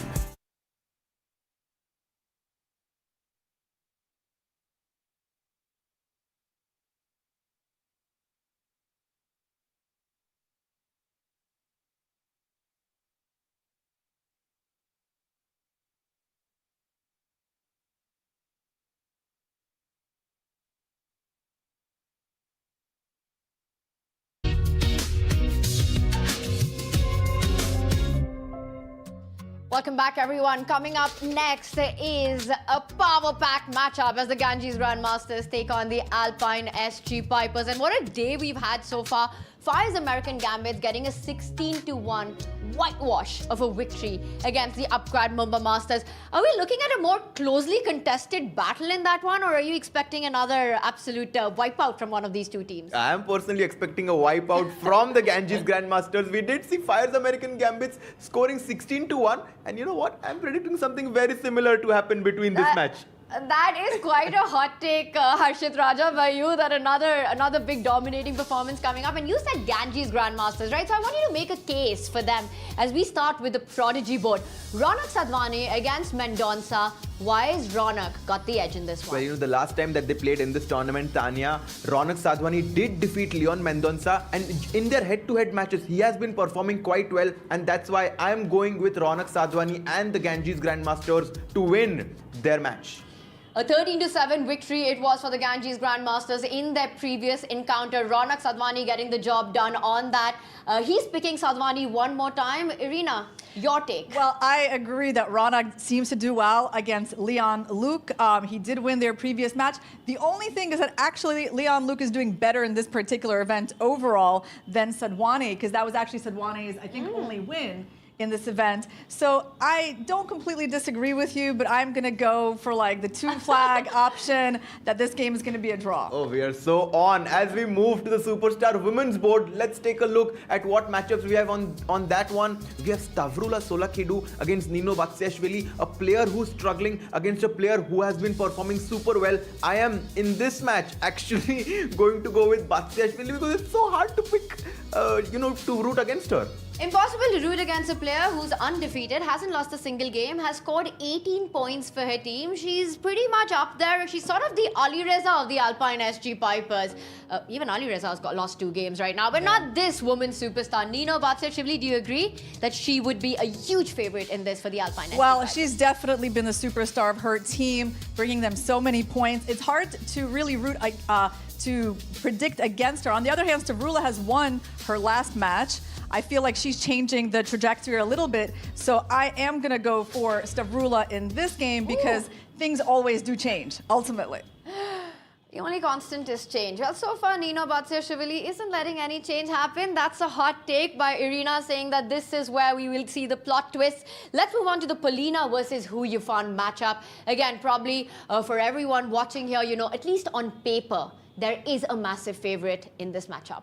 Yes, well, Ho Yifan is the higher rated player, but Polina is performing better in this league so far. And I feel like the last couple of games of Ho Yifan have been kind of shaky. On the other hand, I do think she will change that up, so I am going to go with her in this match. I am going to go with Polina Shuvalova because of her youth and her speed that she has been demonstrating in this tournament. Polina Shuvalova for the Ganges Grandmasters. So far, panel's totally divided. It's a full toss-up, up and down, left and right for the Ganges and the Alpine SG Pipers. Let's see if that story turns around as we go to our men's superstar board. And this is where things also start getting exciting because we're talking about a completely star-studded lineup of the Alpine SG Pipers. When you talk about household names here, you've got Pragnananda, the winner of the FIDE Circuit 2025. You've got Anish Giri, the Grand Swiss champion of 2025. But you know what? Look at Ganges Grandmasters. World number 4, Vincent Keimer, Javokir Sindarov, the youngest ever World Cup winner. Who do you pick in this one?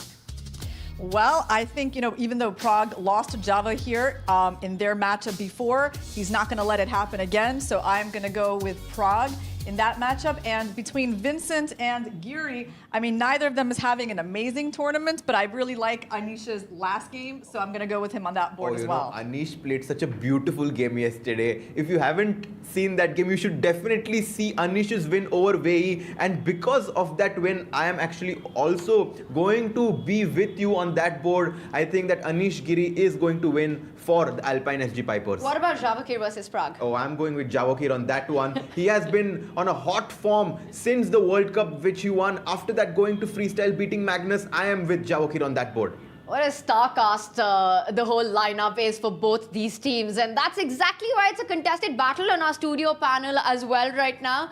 And of course, we have to now come to the big one. We have to talk about the clash that often does set the tone for the match here. And, Vishnu Prasanna spoke about it, that he's the man. The people are looking for inspiration. Vishwanathan Anand as the icon for the Ganges Grandmasters, taking on the 5-time US champion, the world number 3, Fabiano Caruana. Well, he's also called the player, the best, the strongest player on the planet yet to be world champion. Fabi Caruana, he's playing the 5-time world champion. What happens when these two titans clash? Well, I think what happens is perhaps Vishy is going to try to be very solid on that top board for the Ganges Grandmasters. I think that's what his team needs, so I'm going to go with the 2 flags on that one. And Irina, I do think that this is going to be a very close match, but I'm going to say that there won't be a draw. There will be a result. I'm not sure who's going to win, but no draw is my prediction on this one. I can't predict against Vishy, honestly. I just can't, you know. I want him to do well, even though I feel like my overall pick in this match is the Alpine SG Pipers. And mine is the Ganges Grandmasters. Ooh. That's quite a complete divide there, and that's exactly how we like it. I mean, this is the closely contested battle that we're hoping for. But you also mentioned that you're expecting another dominating, crushing performance. I'm still getting over the 16-1 victory that we saw by the Fyers American Gambits. So if you're right now at the Ganges camp right now, how are you getting them prepped for this one? Is talking about getting prepped. Look at that lineup we've got in front of you. It's Anish Giri, Fabiano Caruana, Pragnananda, Huyufan, Nino, Batsiashvili, and Mendonça. They're walking together. They're going inside the arena right now. Very few smiles. Yufan the only one giving away a little bit of Miss Cool, Miss Calm, Miss Collected there. It looks like this team means business today. They're definitely in for some business here. Can I change my prediction? Because I just saw 3 candidate players walking side by side. Fabi, Anish and Prag. It will be a tough job. But Vishwanathan Anand needs to be the person to strike today, who's followed by Vincent Keimer, Javokir Sindarov, Polina, the star of their team, Solakidu Stavrula behind, Ronak Sadwani, the prodigy, and the coach of them, Vishnu Prasanna. And for both these teams, they're completely aware of just how important this match is in terms of standings. You know, we are getting to that point in the tournament. We're already there where you know the finish line is appearing in sight. It's all about finishing at that top 2 spots. These 2 teams currently placed 4th and 5th with only 9 match points apiece. Critical to win in this one. At this point, what are you looking at? Are you saying, you know what, hold it off on the bottom boards. Let's put pressure on those 3 stars, Fabi, Pragnananda, Anish, to put the pressure on the icon boards? Are you just looking at a more controlled performance at the top and the women's superstar boards and the prodigy doing the job? I'm just telling my team that, hey, forget about the start of the tournament. In a sprint, the final few strides are what matter the most. And right now, if Ganges Grandmaster can pull themselves together for a strong finish, I think they're in potentially to make it to the top 2 spots. The winner of this match is actually going to catch up to the 2nd place team, the Upgrad Mumba Masters. So that's really what's at stake here. And there's also got to be spoken about pressure. We mentioned momentum coming from their performance yesterday, but it's all eyes on these 2 teams. You know, you got Vishy Anand, he's playing in front of his home crowd right now for the Alpine SG Pipers as well. You know, this is one team which has always had iconic icons, I want to call them. Magnus Carlsen has led the team for 2 years. Now it's world number 3, probably, you know, a player that Magnus has also said, who's come closest to Magnus in world rankings, in world ratings. Just 2 points difference. Fabiano Caruana, this time leading for the Alpine SG Pipers. Somehow, they've always fallen short. Talk to me about the pressure, the mindset of these 2 teams right now. Sometimes when you have this star-studded lineup, it's not so easy to have team camaraderie because, you know, everyone has their own stylistic style of play. We've seen them in different sports. In cricket, in Royal Challengers Bangalore, for many seasons, we've seen some of the top players in one team, but they never won championship. But when all of the team camaraderie and the team spirit is high, we saw what happened in the IPL 2025. They won. And this is what the Alpine SG Piper needs to do. They need to, you know, have a great team spirit, and this is what it takes to qualify. You need to play for each other in these championships, and I think that's what it will come down to. Just every single player rising for the occasion. They know that this is the matchup that could decide their fate here at the Global Chess League Season 3.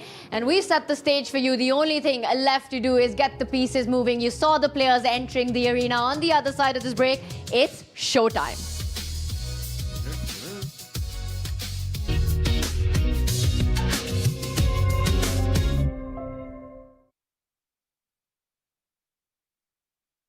Bharat का अपना solar, Navita solar, India's finest module manufacturer.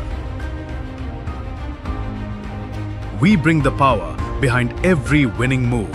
Sir, आपका goalkeeper से लेकर the ball तक के पीछे का secret क्या है? सीक्रेट नहीं, ताकत। मैं स्टेडियम को मजबूती से खड़ा करने वाली स्टील से इंस्पिरेशन लेता। APL अपोलो स्टील पाइप्स, देश की बढ़ती ताकत। Proud sponsors of alpine SG pipers. Bharat का अपना solar, Navita solar, India's finest module manufacturer. We bring the power behind every winning move. Sir, आपका गोलकीपर से लेकर दी बॉल तक के पीछे का सीक्रेट क्या है? सीक्रेट नहीं, ताकत। मैं स्टेडियम को मजबूती से खड़ा करने वाली स्टील से इंस्पिरेशन लेता। APL अपोलो स्टील पाइप्स, देश की बढ़ती ताकत। Proud sponsors of alpine SG pipers.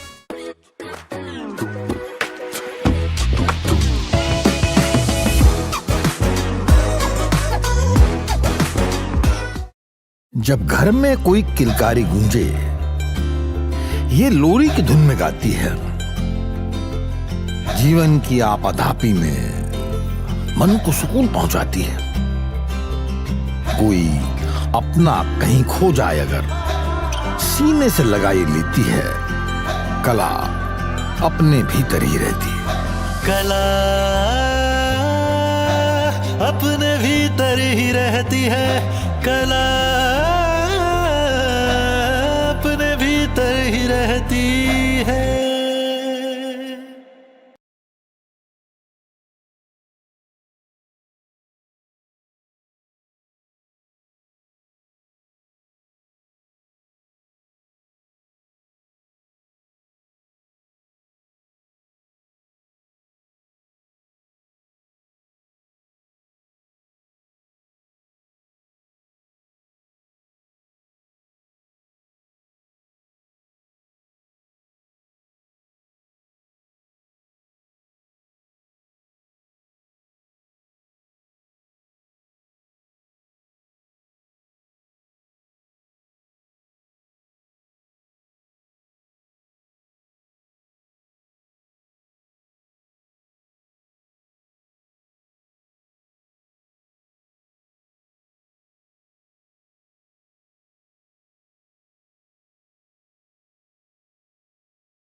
It is time to invite the gallant Grandmasters to the stage. Give it up for Navita Solar, Ganges Grandmasters.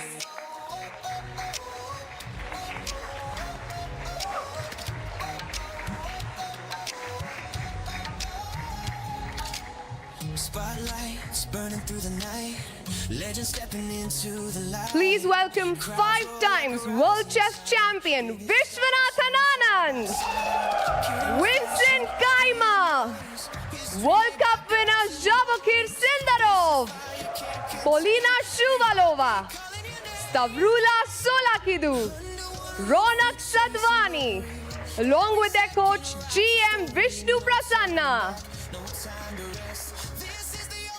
And now up against them we have the persistent Pipers. Give it up for Alpine SG Pipers. It's a festival of chess. Everybody say checkmate. Come together for a chess day. Feel the pulse as the moments escalate.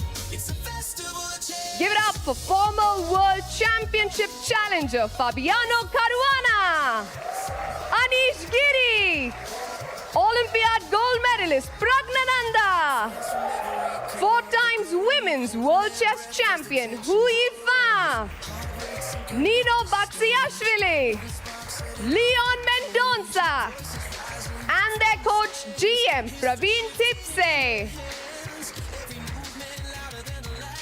All the best to all the players. You may now take your boards. And now for the first move, may I please call upon Mr. Sumit Agarwal, CTO, Manipal Signa, along with Shwetank Revatkar, Assistant General Manager, Media and Partnerships, Bisleri, India and UAE. Joining them is Mr. Bharat Singh Chauhan, the Tournament Director.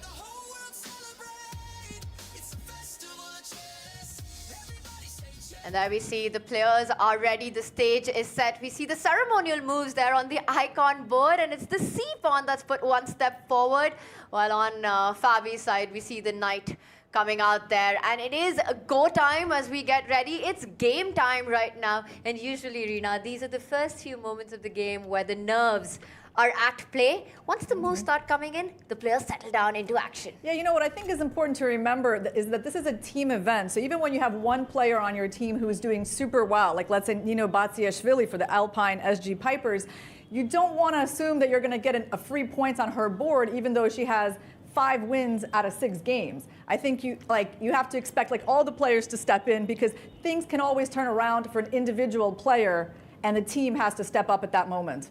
Absolutely, couldn't agree more with you on that. Every player has to perform on their board. Every board matters to get those points in right now. The women's superstar boards are underplay right now, and we see the King's Pawn opening in both of them. On this one, we've got the Sicilian by Hu Yufan with the black pieces. Yeah, Hu Yufan lost in a pretty dramatic way to Polina Shuvalova earlier in the tournament. She lost by getting checkmated, falling into a checkmate net. In the end game. I do like her opening here. I see that Shuvalova is trying to avoid the main lines of the Sicilian, but I feel like this can only be making Hu Yufan happy. She gets a game, right? It's a compact structure and usually just keep all the pieces on the board, let the action brew. Meanwhile, on the other women's superstar board, it was also the King's Pawn opening, but a very different one here. We had the Italian and another offbeat approach here by Solakidu, who does get an offer. A bishop trade very early on in this opening. Yeah, definitely. I haven't seen something with this bishop coming out so early and keeping the knight on b1 still in its initial spot. So I would expect black to maybe castle in that position. And here we have the start of the game between Vincent Keimer and Anish Giri, two players who haven't been having the most stellar event, although I feel like at least Anish has gotten on the board with a win against Wei Yi. And action all across there starting. We still have the Prodigy and the Icon board as they await the staggered starts. Very useful, for the other players to keep an eye on how the opening has developed and for us also to catch the action. Fabi, very chill, strolls to his board. He knows just seconds away from starting the Icon board. And meanwhile, on our superstar board, Javakir Sindarov did start with the English opening. Yes, that is an opening that is featured right now on two boards. Vincent Keimer also went for one of these flank openings.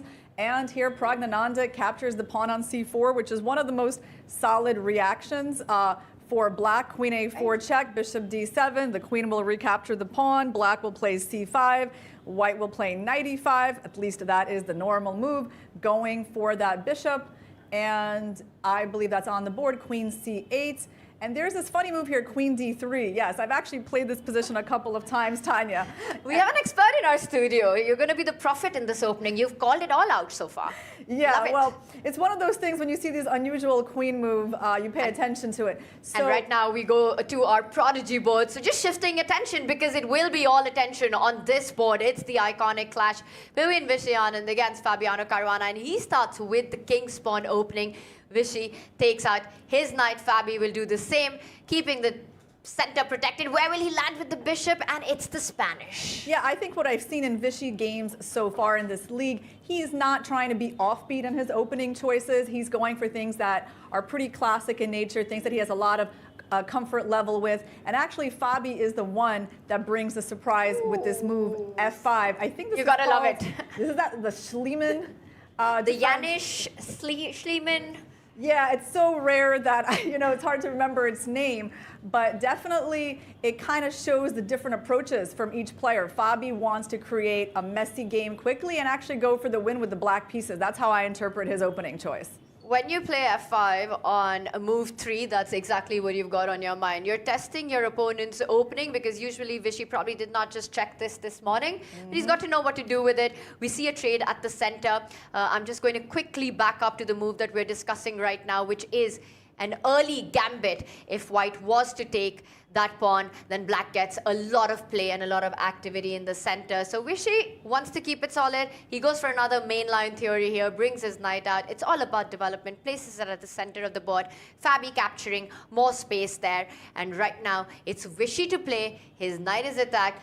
But I think theory has more to offer on this position. Yeah, exactly. I mean, Fabi is basically testing Vishy's memory and preparation here because moving the knight back is a little bit too quiet of a move. So he's inviting Vishy to capture the pawn on e5, sacrificing the knight on e4. Knight takes c6 and queen g5 is the main move. Yeah, this one is going to be good for white. So normally black is not recapturing that. They're going out with his queen move, and the theory continues.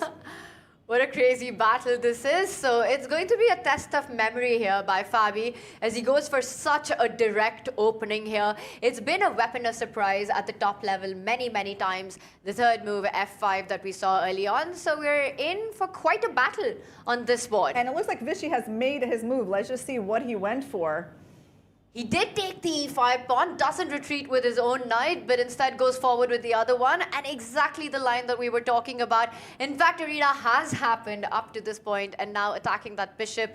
Unfortunately for white, there is no beautiful check, a discovered check, jumping with the knight possible, so instead Vishy keeps the threat on the board. Once again, the knight, you can't touch that piece. The white bishop will pick it up, and then win the rook. The queen came out, and Fabi instantly responding with developing his knight right now. And this is where we are so much tension. Look at that. The bishop lined up against the black king, but Fabiano Caruana literally doesn't care. Exactly. I mean, if the knight moves away, then black has a block with either c6 or bishop d7.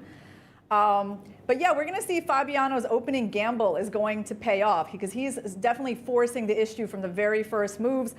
It could leave white with some advantage, or it could force Vishy to shave a lot of time off the clock, which is going to matter later on in the game.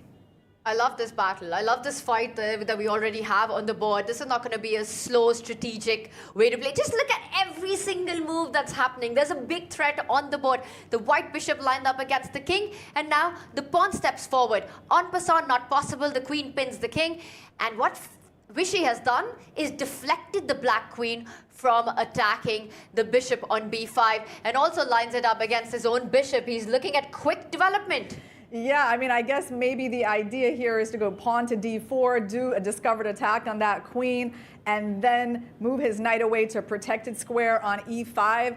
Definitely shaping up to be a really exciting battle. Question for you. The fact that Vishy is down to 16.5 minutes, this opening gamble by Fabi, is it paying off? Well, it's paying off on the clock. I mean, that's 3 minutes extra that he has already gained just from being the first one to bring the surprise in a rapid game. That does matter. So, yes, he is reaping the benefits on the clock. And let's also point out, Arena, that until that very last move, it was Vishy who was up a pawn. But to get that initiative, to get that development to complete, he says, take my material back, but I want my pieces into play. I think there's still a theoretical battle going on, and this is Vishy trying to recollect. Exactly, and Fabiano kind of looking away from the board. Obviously, it's still his prep. Kind of reminds me of Nakamura's approach earlier in this tournament, where he went for a really long forcing line and was defending a worse position, but ultimately got the draw. Will Fabi's prep pay off in this one? A better dividends than it worked out for Hikaru in the game that you mentioned. You know, for me, the tension between the white bishop and the black king, that's where my eyes are at, because you're constantly looking at checks, captures, and threats.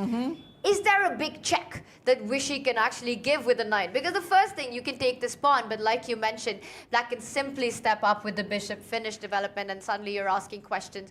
What's this knight Well, even that's a doing pretty crazy line. If we go a little bit further in that with bishop d7, bishop takes d7, and if you take with the king, as the computer seems to like to do, I mean, it's offering a pretty insane position with the black king in the middle of the board, but the white knight kind of trapped on the side of the board. One of the most unusual positions I've ever seen coming out of the opening. I'm going to be honest, I didn't even have king takes bishop on my radar. The only move I was looking at, I want to keep my king safe, knight takes bishop, but of course, will this happen or not? We will find out. The computer does not like this position for black. So taking on a7 comes with a lot of risk for both sides, and I believe we do have a decision. Let's see what Vishy went for. He does give a check, but it's a retreating check. He falls back to the center of the board, and Fabi instantly replying with c6, which means he's still in prep. He attacks the bishop, and Vishy doesn't retreat. He instead opens up his own bishop, eyes the black queen. Under attack right now. Check. Attacks the queen again. Soon the white bishop is going to have to move, and it's going to move to c4 to that diagonal. Fabi's still playing instantly. He's used only 48 seconds to get to this position, and they're already on move 14. So that move, bishop e6, quite important to neutralize the attack on the light squares. Vishy, meanwhile, under 14 minutes on the clock, so at least there Fabi does have an advantage. It's still material balance. And I think that is an opening success for the Alpine SG Pipers on the icon board. You're not down upon here. It feels like you've got active pieces right now. Vishy picking up the pace. He's hinting at getting the king to safety on the left flank arena. He wants to go long castle next. We can see the queen. It makes it impossible for white to go short castle. I like this move. It's also putting pressure on the knight, aiming to create some weaknesses. Yeah, and I think both sides will be castling queenside in this position. White's pawn structure is a little bit better because black e-pawn is potentially a bit weak, actually. And it's good that, Vishy has gotten himself developed and things are clarifying on the board a bit because he does have this time disadvantage, so he wants to reach clarity sometime soon.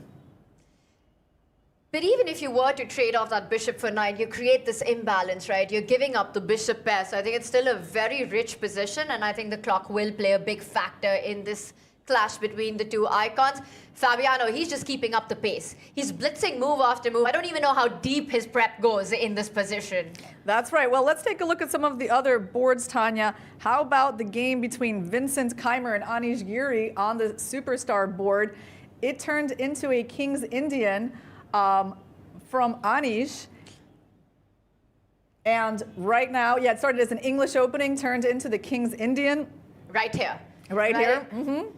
And then we saw the castle, the bishop comes out, and this is all mainline theory, standard chess preparation right now. The knight comes out, the queen. We'll also see the bishop opening up the file for the rook to get into the game. And there we have Vincent Keimer expanding on the left flank, which means for Anish Giri, he has to go on the opposite side of the board, attacks the bishop, retreats, now challenging the pawn. If you were to push forward, you leave behind a beautiful square for the black knight, keeping the tension. We see some trades. A set of rooks have come off in this position and currently getting up to date with that live board as the players continue to finish development. This is where we are. Which side is happier out of the opening? Yeah, well, Anish definitely went for a riskier option than he had to, so that kind of betrays an interesting approach to this game. So perhaps he wants to get those winning chances with the black pieces, or maybe he feels Vincent is not as comfortable in this type of position in rapid games. There is an imbalance on the board right now. This knight from black is going to come out to e6 and try to get to the d4 square, try to make that bishop on g7 come alive. But white does have a space advantage in this position, and we might see white playing a move like b5 sometime soon.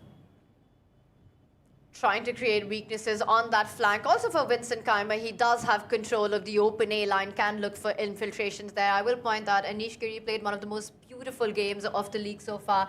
His win against Wei, getting this incredible preparation in with the match of the Alpine SG Pipers against the Triveni Continental Kings. In fact, Irina, he was very upset that he wasn't given the player of the match, and it was Fabi who got it against Alireza. That's why he's playing the way he is. Okay, he chose the King's Indian so he could get the player of the match in this match. Maybe we can point out, Tanya, why white couldn't capture that free pawn on e5 on the previous move.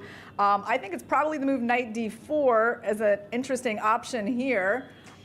Knight d4 would make sure that you at least have the bishop pair, and it looks very strong here. Get the bishops off the board. You've got a beautiful one lined up on a diagonal. That would be a rocket.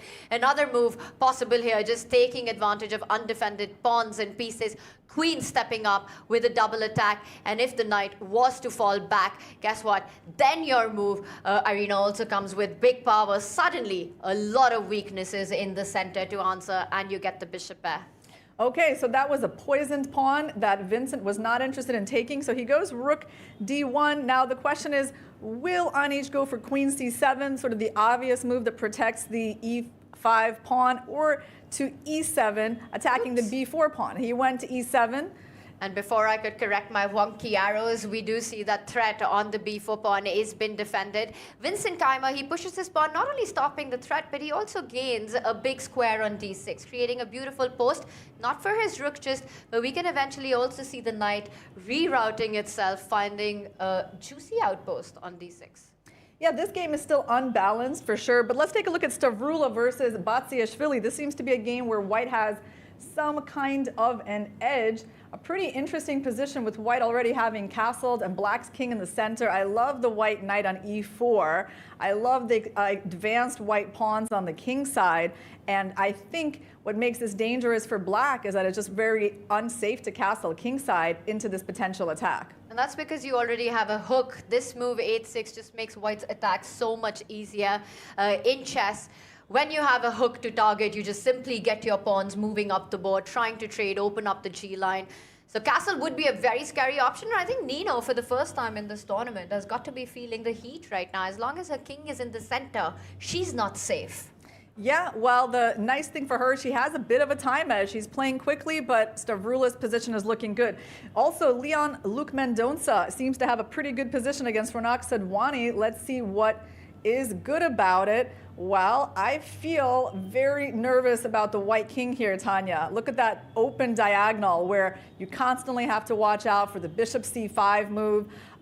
Yeah, the white king looks very weak in the long run. And couple that with this knight eyeing the d3 spot. If you trade over there, black will get a beautiful pass, a very dangerous asset right now. a3 trying to kick that knight out. It might be the moment, in fact, that Mendonça decides to jump in directly to that d3 spot, inviting a trade to get a very strong pawn, and he goes for it. Mendonça doesn't retreat, goes forward, and this is what we were talking about. Let's also point out this beautiful look, rook eye-lining the b2 pawn, which you have to watch out for. You can't really push it. The knight on c3 will be hanging, so threats all across. I completely agree. I mean, look at this pawn, the open majors on the open lines. Bishop nicely defending the pawn. The knight's ready to jump forward, looking good. Exactly. I feel like it's going to be the turn of the black knight to jump here, so I think either knight c5 or perhaps knight b6 also has some merit. But black's pieces have a lot of power here. The rooks are already in the center. Their king is safer. Something has gone quite wrong for Ronak in this game. And meanwhile, it looks like Fabiano Caruana is perhaps taking over the initiative against Vishy Anand. Let's take a look. We head straight to our icon board, and let's backtrack a little bit from when we left it last. The players were getting their king to safety on the left side, and we saw both of them go long castle. The bishop came out targeting that knight at the center, and at this moment Vishy did go for the trade that we were mentioning early on. You can't just take the pawn yet. The knight is under attack. Jumps in with the knight, forking the two rooks, forcing a trade, and we've got an opposite color bishop complex in this position.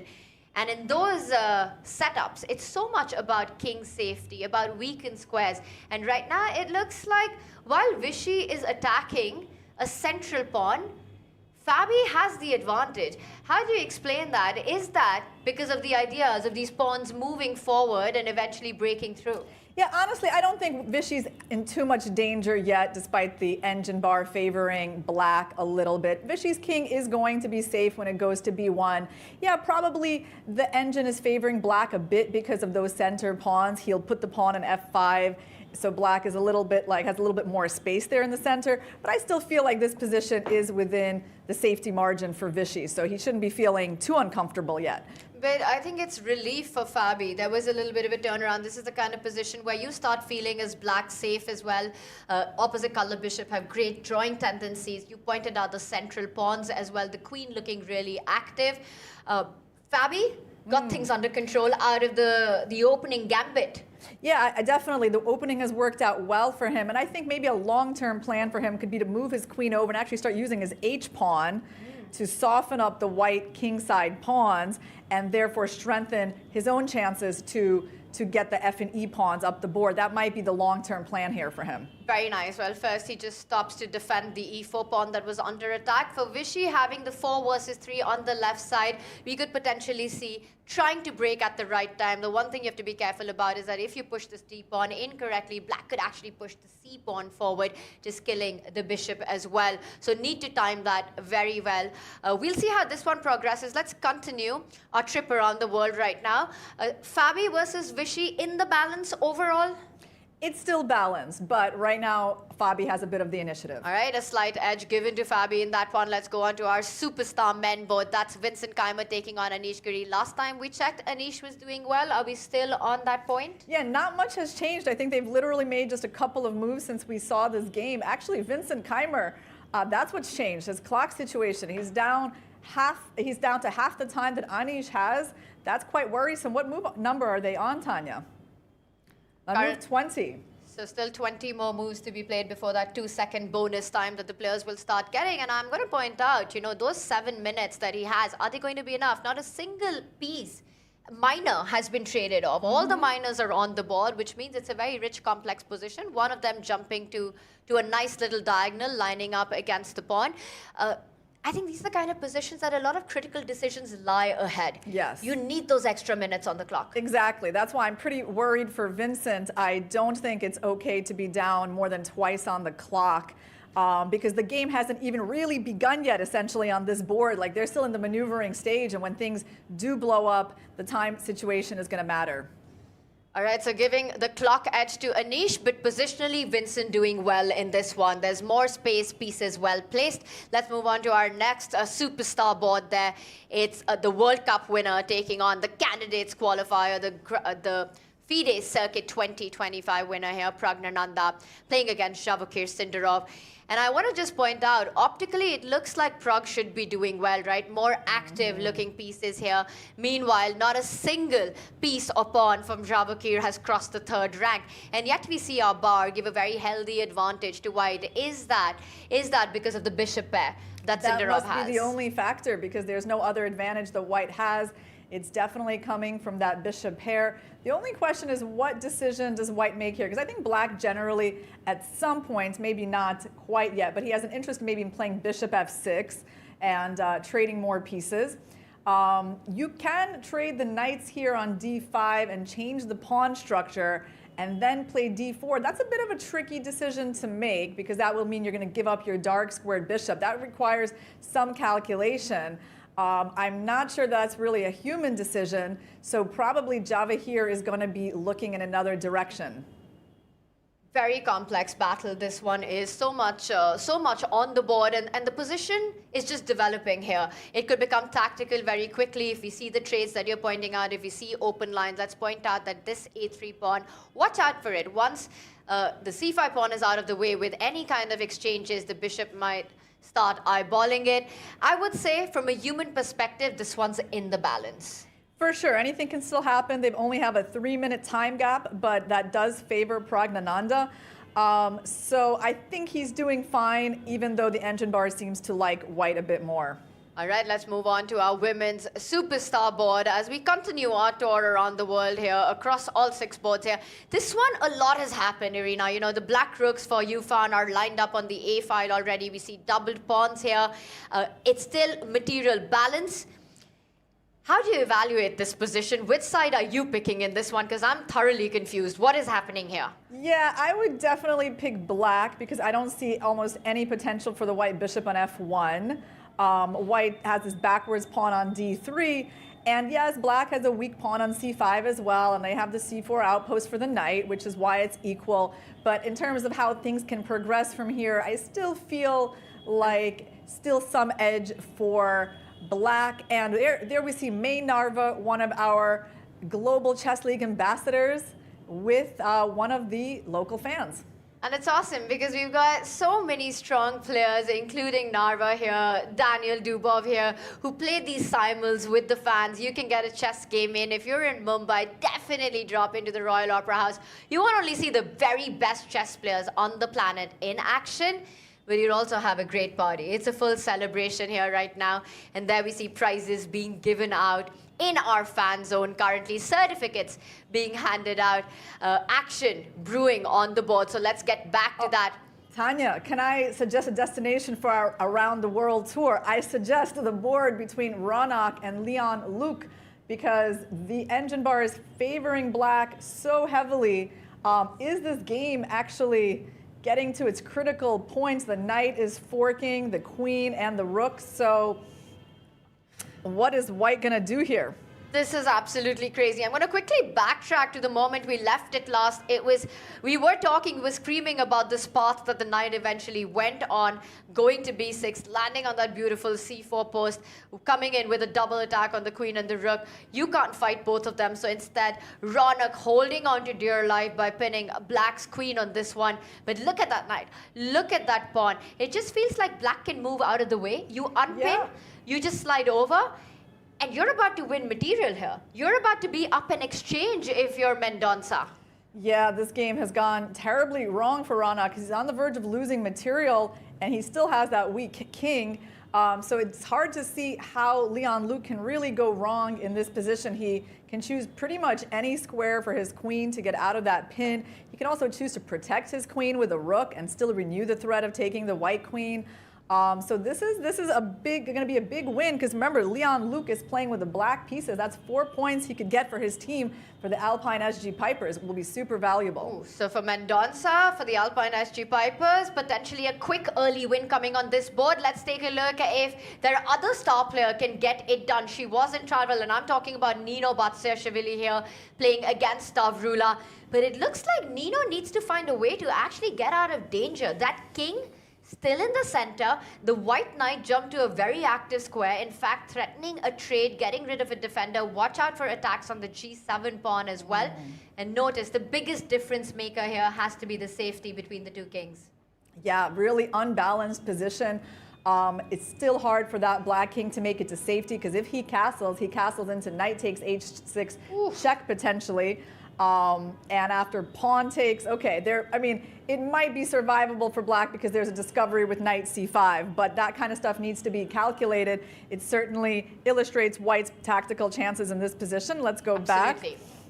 Let's bring up our live board, but that's the kind of threats that you have to be very careful about. And just looking at it, you might think castle is not even possible. So for Nino right now, she has to be extremely careful in defending this one, because there's so much firepower against the black king currently. Knight takes pawn ideas, knight takes pawn ideas. Bishop takes knight, getting rid of the defender. You also have rook sliding over, hitting that white queen and threatening to infiltrate. So on this board, the Ganges Grandmasters doing well. And Nino, it looks like she's calculated her way through that line, the tactical line that you spoke about, Irina. She puts her king to safety. If knight takes pawn is not working, Nino has seized the moment to get the king. Exactly, because the good thing about getting the king to safety is the king also protects the g7 pawn, so she's also going to be able to move her knight into the g5 outpost. That actually feels pretty safe for her when her knight gets there. So I think that move castles was a good find by Nino. But I'm just wondering, you mentioned knight c5 at the end of the tactical line that followed with knight takes pawn. So can't white just start with rook to c1? I hit your queen, I force your queen to move away, and you put this idea into my head. Now I go knight takes pawn, boom, check. You take that knight. Guess what? The queen comes in, I'm attacking the pawn, and now if you were to go in with knight c5, well, actually the line doesn't get over, because at first I thought queen g6 check, but you know what? The rook, it moves one step further, Tanya, is what I reminded, but the bar tells us that there are more tactics to fall. Crazy line, but it works in white's favor at the end. Yeah, so white will be seriously looking at these sacrifices. I think this rook c1 idea is very interesting. Yeah, because in this line, the c5 knight hangs in the end, and white is up several pawns in the endgame. Arina, what a crazy line this is. We started somewhere in the middle game with all the pieces on the board. We've kind of just played it through to a rook pawn ending, a long variation. But if rook c1 happens, knight takes pawn ideas might be just in the air for the Ganges Grandmasters. The tactics might flow for them. And I think that's a very intuitive move for white to play. That is the good news for Stavrula. It's not really a shocking computer move. Rook c1, putting the rook to the open file, hitting the queen does make a lot of sense. All right, well, I'll take you straight away to our men's superstar board. That's Anish Giri with the black pieces against Vincent Keimer right now. It looks like Vincent has made a lot of progress. He's managed to plant a rook on a beautiful d6 square. He's putting pressure on c6 right now. Pawn takes pawn is a big threat. You know, if you were to capture on b5, I don't even know if that's a good idea. The white knight about to jump in. I'm loving Vincent's position. Yeah, well, that rook is very impressive. I think an interesting line that you would want to calculate here for black, it might not work, but is the move knight d4. You want to come into that square. That's what the best move in the position. That's what the knight has been aiming for. But the thing is, there's some crazy tactics that can start with bishop takes d4, pawn takes d4, and e5 here, trying to open up the diagonal for the queen. But probably bishop f5 saves the day for black. And in between, this move would just take care of all the threats, and then eventually you can start. Let's just finish that line. You don't have time to capture on f6 because the queen jumps in with a check, and you win the queen. So knight to d4 is Anish Giri's resource right now, and it's the only move. I took a little sneak peek here. It's the only move that would still keep Anish in the game. He needs to find this knight jump, Irina. Yeah, well, good news for him is that it is very thematic. He's certainly going to be aware of it. It attacks the queen, it protects the c-pawn, and it kind of offers this forcing line. We have to do a little bit of calculation to make sure that it works and nothing happens to his g6 pawn, but I think he will go for it. But it won't be the end of the story, you know. We're talking about a direct line. Vincent Keimer might just say, I'm going to just simply sidestep with my queen. The pressure will continue. And look at that. The clocks have leveled up now.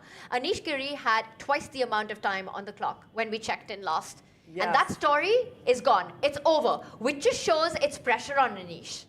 Yes, well, the good news for him is that the knight from d4, if left alone, will be protecting the c6 pawn, will give black a chance to go rook d8 and try to trade off that active rook. So let's move on to our next board, which features an endgame. And features a lot of active rooks itself. Look at that. Fabiano Caruana's pawn has marched all the way up to f2, 1 square away from promotion there. I'm going to have to backtrack us to see how we got to this point. Queen h6 check was given in this position when we checked in last. Fabi was getting his pawns rolling up the board. Vishy coming in with a direct pressure on that, asking for a trade. And this is fascinating because Fabi said, you can take a pawn, I'm giving it up for free. Vishy wins a pawn. Fabi is relying on the f-passer, the activity of his pieces for compensation here. Vishy blocking the advance of the pawn. Fabi continues to chase his queen down the board, pushing it one step at a time. Bishop comes into play. The rook laterally attacking. The g4 pawn now. Piece activity is the big trump for Fabi in this one. Yeah, and that far advanced pass pawn on f3 is looking really impressive. It's going to keep the white pieces tied down passively to stop it from promoting. So for sure, Fabi is not risking anything at all. The good news for white is that he has the blockade on that pawn. All of his pieces control that f1 square. Just don't let it get past this one. Vishy has no choice but to keep all eyes glued on this key square. He does just that. Equally impressive, Fabi placing his rook on the g line. Not only eyeing a rook g1 at the right time, making this rook stay true to the game, but also making sure that Vishy isn't able to advance the h and the g pawn. So right now, we think this position is balanced, and perhaps let's take a look at Shuvalova versus Ho Yifan. Last time we saw it, it was pretty balanced, and things have changed a lot in the pawn structure. Wow, it's almost unrecognizable from the last time we saw it. Like, things have changed on the queen side, in the center. And black has a protected pass pawn on e4, definitely a strength. Let's also get our players on camera. This is Polina Shuvalova playing against Ho Yifan with the white pieces right now. And Irina, you were talking about the big strength in black's camp, the central pawn. Yeah, and the only issue is the clock, because Ho Yifan is low on time again. How many more moves does she have until the move 40? Let's check. 9 moves to make for Ho Yifan with 2.5 minutes. A little bit of a stretch, but hopefully she can do it. I believe in her. I think she'll get the clock under control. She also made the last move with an idea. She is attacking a pawn right now. And it's not the easiest pawn to defend. You want to line up your queen against it, trying to keep it together. But guess what? There's going to be a triple attack on that pawn. You'll end up losing it. Meanwhile, we're getting an update here. Ronak Sadhwani's game does finish, and I believe it was Mendonça who did get the win, so he converted that point, and I have to say, start to finish, it was a Mendonça show. Definitely. I don't know what went wrong with Ronak's opening, but he was left with a weak king facing a pass pawn in the center, and yeah, it was pretty convincing from Leon Luke. And this was exactly the position in which Ronak Sadhwani resigned. Nothing stopping that D pawn. All right, let's see then which team can stop the run of the Alpine Pipers getting that first win in. Where can the Ganges Grandmasters strike? Well, perhaps on the board of Stavroula Tsolakidu. Let's see, because that was shaping up to be a really interesting battle. How is she doing against the MVP of the Alpine SG Pipers, Nino Batsiashvili? She's doing well. She's got an MVP of her own, the most valued pawn in the position. That pawn 2 steps away from queening. Knight still beautifully placed, ready to pounce in with a check, ready to give itself up to deflect a defender. Things looking very scary for Nino, and she does hit the chaos button on the other side with that last move. Yeah, Give me some open lines. That's right. Black is really hoping to open up something against the white king, going for this desperate attack. Makes sense because, I mean, with white's passed pawn on d6, I mean, by the way, can we just try to, well, we can't try to move it just yet because the knight and the queen. I see the double question mark. I see the red hot blunder on the board, but I'm going to say this, you know, you ignore that right now. From a human perspective, your opponent plays a3, is breaking open the defenses against the white king, looking at the rook jumping in. It starts looking very terrifying for white. But look at that, a cool response by Tsolakidu. She says, take my pawn, I'm going to centralize my queen. Tactics coming up. Knight e7 and rook takes f6 is the big threat, right? Actually, this should be pretty easy for her to find. It's over. It's on the board. She's done it. And that would end in checkmate. And Nino might even resign. And let's just show that quickly on the board. This could be the end of it. King h8, rook takes knight. You're up a piece. Pawn takes rook. Queen coming in. That's not a check. That's a checkmate. Nino knows this is about to be over, and after the king moves, after rook takes knight, you can come in with a check of your own, but that doesn't get anything done. King takes pawn, still completely busted for black. Yeah, amazing, right? That's the thing, you know, she's had an amazing event. She does it. Look at that. The knockout move on the board. Yep, the black king is not going to be able to survive. The check on a1 that black has is pretty meaningless because the king will just capture the b2 pawn. So that's a huge win. It's going to be the second win in a row for Stavroula after her defeat of Harika yesterday. And this is going to be Nino's first defeat in the tournament. But on her team, Leon Luc Mendonça has already brought a point, so it's not too tragic yet. But let's mention this. Ganges Grandmasters looking at their first comeback win here. 3 points for them coming up on this board. Let's go full screen. Nino Batsiashvili, she's trying to find a miracle on the board, but none exists. Well, she's got a couple of minutes to think about it. Meanwhile, she's lost this very important knight that she cannot capture that rook because it would be checkmate immediately. Can't take it. Queen takes pawn. It's game over. Rook takes pawn. A huge threat on the board. And Nino, she does make a move. She gives up a rook. She wants to capture the knight. And Stavroula, she's ready with her response. You can pick that rook up. Go queen takes rook. Defend the knight. Reinforce the threat of rook takes pawn. Stavroula, is she feeling the nerves right now? She does do it. Precision there. That's already, white is up a rook and still with a checkmate threat. So this game should end very shortly. And meanwhile, Nino Batsiashvili in big trouble right now. You know, she has been the star performer for Alpine SG Pipers, getting those points in right now.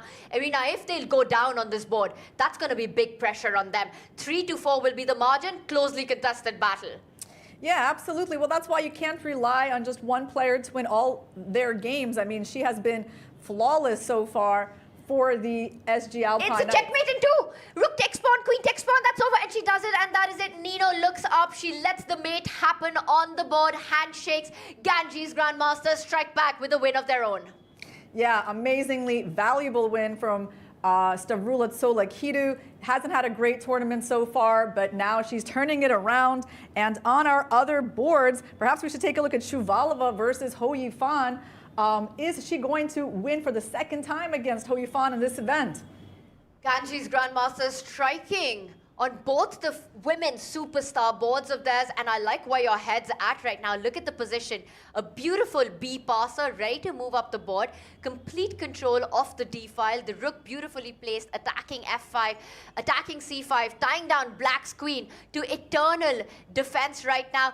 You know, for Ho Yifan, the big defensive resource would be to try to trade off the pieces, but I just don't think you have the luxury of that. The white pawn too close to queening. And you also don't have the luxury of time because look at the clock situation. She's down on the clock again. She's playing in the 2-second increment with just 12 seconds to defend this position with white controlling the open file, having the pass pawn on b5. I do think that Polina has great chances to take this game for the Ganges Grandmasters. That's 12 seconds for Ho Yifan to defend. a very difficult position. The clock might not be her biggest problem here. Dominating performance on the board and the clock. Let's move on to our icon board. We saw a lot of trades there. We saw this F-pawn march up the board, clumping down White's rook to the defense. But right now, it's Vishy on the attack, threatening Fabi's rook on F7. Falls back. Can Vishy get his pawns moving up the board? He should probably do that and create a pass pawn of his own. I mean, this game is balanced, but like, let's say we take a look at Java here versus Prague, because that is a game that can explode at any point right now. Ooh, I love that call by you. Look at this position. It's absolute madness on the board. You know that White is missing a rook, Tanya. Didn't even notice that. I was just thinking about the checkmating ideas that do exist here, or are there any at all? He goes, gives a check, and look at that. Just like that, it's an absolutely lost position. He's coming in with that checkmate. Queen 8-7, huge threat on the board, but the bar settles itself down. Right, well, okay, wait. And the winning move after bishop e6 right now, what Javakir had to do was plant his bishop on F7, and this would have been a game over, a checkmate into missing that. He goes for the repetition here. Queen g6 coming in, gives a check with the queen. Oh, wow. So he's going to save the game, Pragnananda is. Just like that. Look at Javakir. He's trying to look at the other boards, but there's no time for that. 25 seconds. Will he repeat? Will this finish here and now? And he goes for more. Oh, wow. Javakir down a rook, playing for a win. Amazing, amazing fighting spirit. Of course, it can backfire on him because Black is getting a queen trade now. No trades. No, he's not. Okay. You can't do it. You can't do that. He goes for the queen trade, and we do have a result coming in. We'll stay with the live position on this one. As we expected, Fabi versus Vishy ends in a draw. Javakir is down an entire rook. He's playing with two bishops and a queen, attacking the black king for Pragnananda. Danger still exists. E-pawn joining the attack. Yeah, this is one of the wildest positions we've seen in the Global Nuts. Chess League Season 3. I mean, where one side is down a rook, has a bunch of pawns, the black king is totally open, but there's a passed a-pawn on the board for black as well. The bar keeps going up and down, and that just shows how crazy this position is. Look at that. Impossible to be precise in this position. Mistakes from both sides. I mean, which side do you think is easier to play? It must be white, right? Because the black king is too weak. It has to be white, because when it comes to what side is easier to play with, it is all about king safety. Anish Giri doesn't look happy on the camera right now, which means we do have a result. And Vincent Keimer gets it done. Anish was doing so well in that Ganges Grandmasters with another win. But it looks like Ho Yifan has actually delivered for her team, which is going to make Anish feel a bit better. 6 seconds, he had to make a move. He made a move with just 6 seconds on the clock. Gives a check, Pragnananda does. The king goes up. Are we going to see another queen on the board? And white is still winning. Black is about to promote a queen, but it's white who's winning. Because the king safety, you can give a check right now. He goes in with a pawn. Javakir Sindarov, super precise. Amazing. He's trying to clear the way for the queen to come in for queen c6 check. And that does look like very convincing for white. It's 5-7 right now. Such an important board, this one. But Javakir Sindarov isn't letting Pragnananda breathe. Just the attack on the king. Still down. A rook, I wanted to say, but that's a lot of compensation as well. He's about to checkmate. Queen b7 coming in. Saves it. But there's got to be a knockout move here. He trades. Queen takes rook. Is he about to queen another pawn? Yeah, he just wants to promote one of those extra pawns. The moves are pretty easy now. Yeah, getting the queen trade and the pawns are going forward. Professionally done there, an absolutely winning position. And Ganges Grandmasters are about to take the match victory in this position. And that is it. It's Javakir Sindarov who gets it done for the Ganges. Well, how many games has the Ganges Grandmasters won in this match? Oh, we got 9-7. Okay, they won by such a small margin. And you can see the high fives. They tell the whole story. Vincent Keimer getting the job done against Anish Giri. Javakir Sindarov taking down Pragnananda. It all came down to the superstar boards. Yeah, amazing. Just one game, and they won by 1 point. Very hard fought match where the Alpine SG Pipers got a couple of important wins as black. But at the end, for the Ganges Grandmasters, we had Polina, we had Sindarov and Solikidu and Keimer bring in the victories. And let's point out, it was Mendonça for the Alpine SG Pipers who started the day with a win. They started with a lead on the scoreboard right there. But for the Ganges Grandmasters, incredible powerful performance top to bottom there. You mentioned it, every board has to show up. Not only the women's superstar boards, but the men's superstar board. What a performance there. And then Vishy holding Fabiano Caruana to a draw. This was a big team effort. Absolutely, and definitely I feel like the MVP of this match, I don't know, you might think Sindarov, but I also feel like Stavrula would deserve it because she won, she was the earliest one to win, and she has not had the best tournament, so for her to turn her form around made such a big difference for her team. You know, that's when you know that the whole team showed up. When it's impossible to decide who is the player of the match, Stavrula or Sindarov.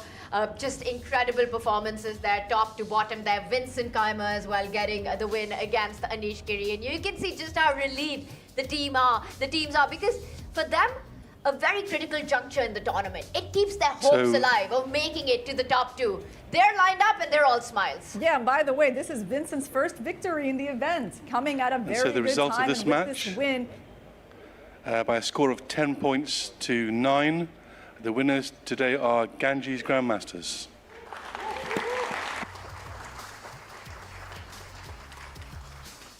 And the Ganges Grandmasters getting a victory for the second time here at the Global Chess League against the Alpine Pipers. They did it the first time around with a 13-7, and this time it was Javokir Sindarov's final victory that sealed the deal. But like you mentioned, Stavrula taking down the star player of the Alpine Pipers, the undefeated, the unstoppable Nino Batsiashvili, finally tasting her first defeat, and it was at the hands of the Ganges Grandmasters. Yeah, you can never be surprised when things turn around in this league because it's a league with such amazing players. So even when someone starts off not doing well, they can always turn around. That's what happened to Stavi in the last couple of games. And a very relieved Ganges Grandmasters, a smile on the legend's face as well. Some fist pump there. He knows the fans are waiting for him. He says he will be back, don't go anywhere. And there we have on the other side, this is what sports is. It's celebration on one side of the board and heartbreak on the other. For the Alpine Pipers, they tasted a defeat at a very difficult moment in the tournament. This could mean a roadblock in their dreams of making it to the top two. For sure, and we saw Nino Batsiashvili walking out with her opponent Stavrula and talking to each other after the game. The Ganges Grandmasters won by the most minimal margin of 10 points to 9. Ooh, the narrowest of victories there. And who will be the player of the match? Will it be Vincent Keimer? Will it be Sindarov? Will it be Stavrula? We find out on the other side of this break.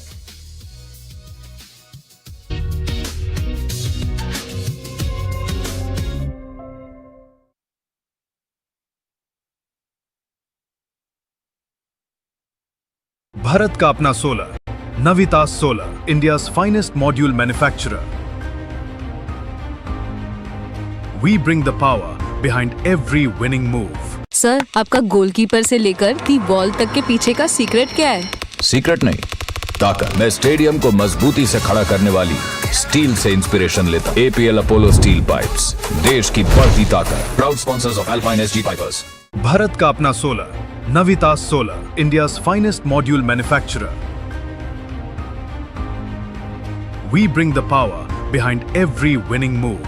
Sir, आपका goalkeeper से लेकर the ball तक के पीछे का secret क्या है? Secret नहीं, ताकत। मैं स्टेडियम को मजबूती से खड़ा करने वाली स्टील से इंस्पिरेशन लेता। APL अपोलो स्टील पाइप्स, देश की बढ़ती ताकत। Proud sponsors of alpine SG pipers.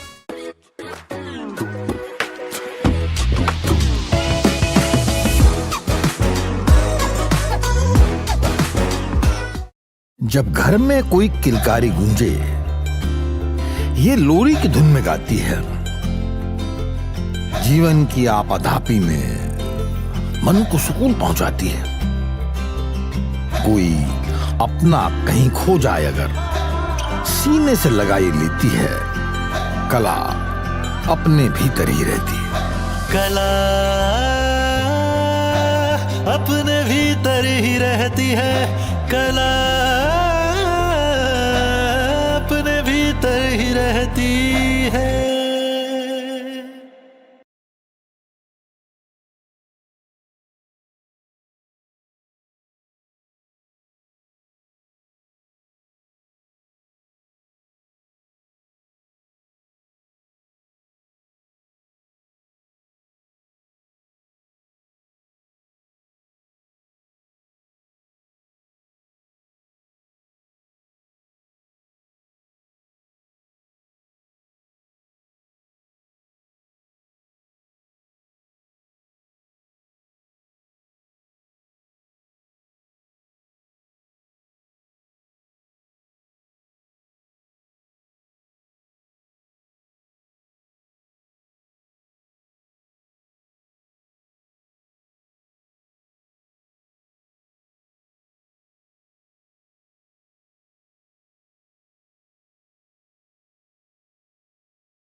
A draw on the icon board and 5 decisive results saw the Ganges Grandmasters take the win at 10-9, the narrowest of margins against the Alpine SG Pipers. What a fight this was. And we go straight to Arohi to celebrate the player of the match.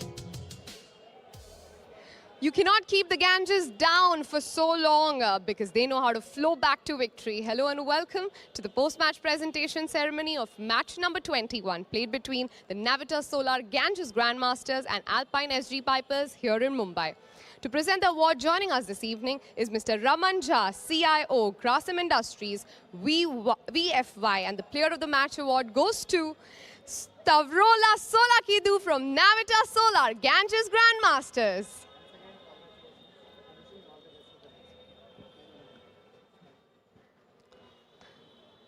Stavrola, what an amazing victory today. You've taken down Nino, who's been in great form. I'm sure that's such a big confidence boost, yeah? Yeah, I'm very glad for this win and for the 2 wins I made since yesterday. I wasn't doing well at all, and I'm glad to be back. Yeah, Nino was doing great. We had a very fighting game, and in the end, I had some attack. Yeah, I was glad about that. What is that point of time in the game where you felt you had this one in your pocket? Yeah, actually it was so low on time, so everything happened so fast. But when she played a3 and I got my queen to d4 and I had all these threats with knight e7 and rook f6, I felt like, okay, I'm in control now. You know, you have another game coming up today. I'm sure the confidence will be high after today's win. You had another win the last time, and you've peaked at the right time, don't you think? No, yeah, I'm glad I'm finally performing well for the team. We will give our best. Yeah, now we have to focus for the next game. Anything can happen. See you soon in the next game, but thank you so much. Congratulations for this one. Thank you so much. That is it from the post-match presentation party. Back to the studio. 3 board victories, Ganges Grandmasters coming in with a tide in this one against the Alpine SG Pipers. What a performance, what a closely contested battle this was. And joining us in the studio is none other than Sagar Shah, Harshit. Welcome, guys. Sagar, finally you join us, and what a moment to do it. What a match we just saw, 10-9 victory. And finally, someone was able to stop Nino Batsiashvili. Absolutely. And that to Stavrola, who has not been having a great tournament, as she said there, but striking at the right moment. And I think this league is all about this, comebacks. And we just can't guess who will be the team who will finish on top 2. I mean, it was as if it was a race. Sorry, I forgot to take the mic. It was as if it was a race. They were neck to neck. They were neck to neck, and no one knew who won until the last moment. But finally, it was Javokir Sindarov winning it for the Ganges Grandmaster. Epic match that we just witnessed. I don't think we've had a tougher decision of who the player of the match would be. You know, Vincent beating Anish. And it was a strategic performance by him. Incredible show. Javokir against Pragnananda, an absolute roller coaster. It came down to precision, to nerves. And then for Stavrola to get the job done, you know, getting that advantage and then pretty much outplaying Nino Batsiashvili in grand style. And when that happens, Harshit, when it's hard to pick a player of the match, that's when you know that it's been a real fight, the kind that we all love to watch. Oh, absolutely. She's so humble off the board, as we saw in that interview, but so fierce on the board as she found this move, knight to e7 and rook takes f6. I'm super happy that she's picked up her form. And I have to say one thing, you need to pick up your form on your predictions, because we had 16-1 as the first match victory when the Fyers American Gambits took down the Upgrad Mumba Masters. And you know, Sagar, Harshit said this one's going to be another whitewash. It was anything but, because the Alpine SG Pipers really put on a show. Yeah, and also the thing is, Vishy Anand drawing against Fabi on board 1. That's a very important result for Ganges, because there it's a calm game and so on. But think about it. Fabi just beat Alireza Firuza. For Vishy to stand steady, help the Ganges Grandmasters, then pull down, like Javokir went in, Vincent went in, Stavrola did it. So brilliant. Yeah, really holding the ship, the anchor of the ship, Vishy Anand there from the top. And right there, make sure that Fabi doesn't get that second win in a row. A much informed Fabi. Let's bring up our leaderboard. This is just the second match of the day. And what a match this has been. Ganges Grandmasters really finding their flow, climbing up, flowing to the top right now. We see them at the 3rd place. They've got 12 match victories. They joined the Upgrad Mumba Masters on that leaderboard. Are they making a late surge in the tournament for the top 2 spots here? it's a very important scorecard, Tanya, because if you look at it, all teams have played 7 matches as of now, which means that right now, all are even in terms of number of games played. And only 3 matches remain, but those game points that we're talking about, it's very important that you win, but with a big margin. That's a great point that you make right there. The center row there, game point will be the tiebreaker if the match points are tight. And I want to also point out, you said Vishy, fantastic performance on the icon board. Guess what, Sagar? He's going to be back in action later today, taking on the PBG Alaskan Knights, currently at the bottom pit there with 6 points. He'll be facing Gukesh. I was in the fan zone today and literally everyone was like, till 8 p.m. we are going nowhere. We are going to hang in here. We are going to watch all the games because they want to see the 2 world champions in action. They want to see Gukesh versus Vishy, and that's the match that's going to happen at 8 p.m. And what do we have in front of us right now? That is the big question. I'm glad you threw that to me right now because it's Fyers American Gambits taking on Triveni Continental Kings, and that's going to be an absolutely epic clash, a big one coming up for both these teams. And we've got Arohi with the team coaches. It's Srinath, it's Leo Kwan Valley, and let's see if they give us something on what their strategy is coming into this big fight. It's time for the face-off between the Gambits and the Kings. We have the coaches of the 2 teams joining us here. GM Srinath for Fyers American Gambits, GM Luke Vanveli for Triveni Continental Kings, along with Arasu Balasubramanian, member FIDE Technical Commission. Can we now have the color swaps?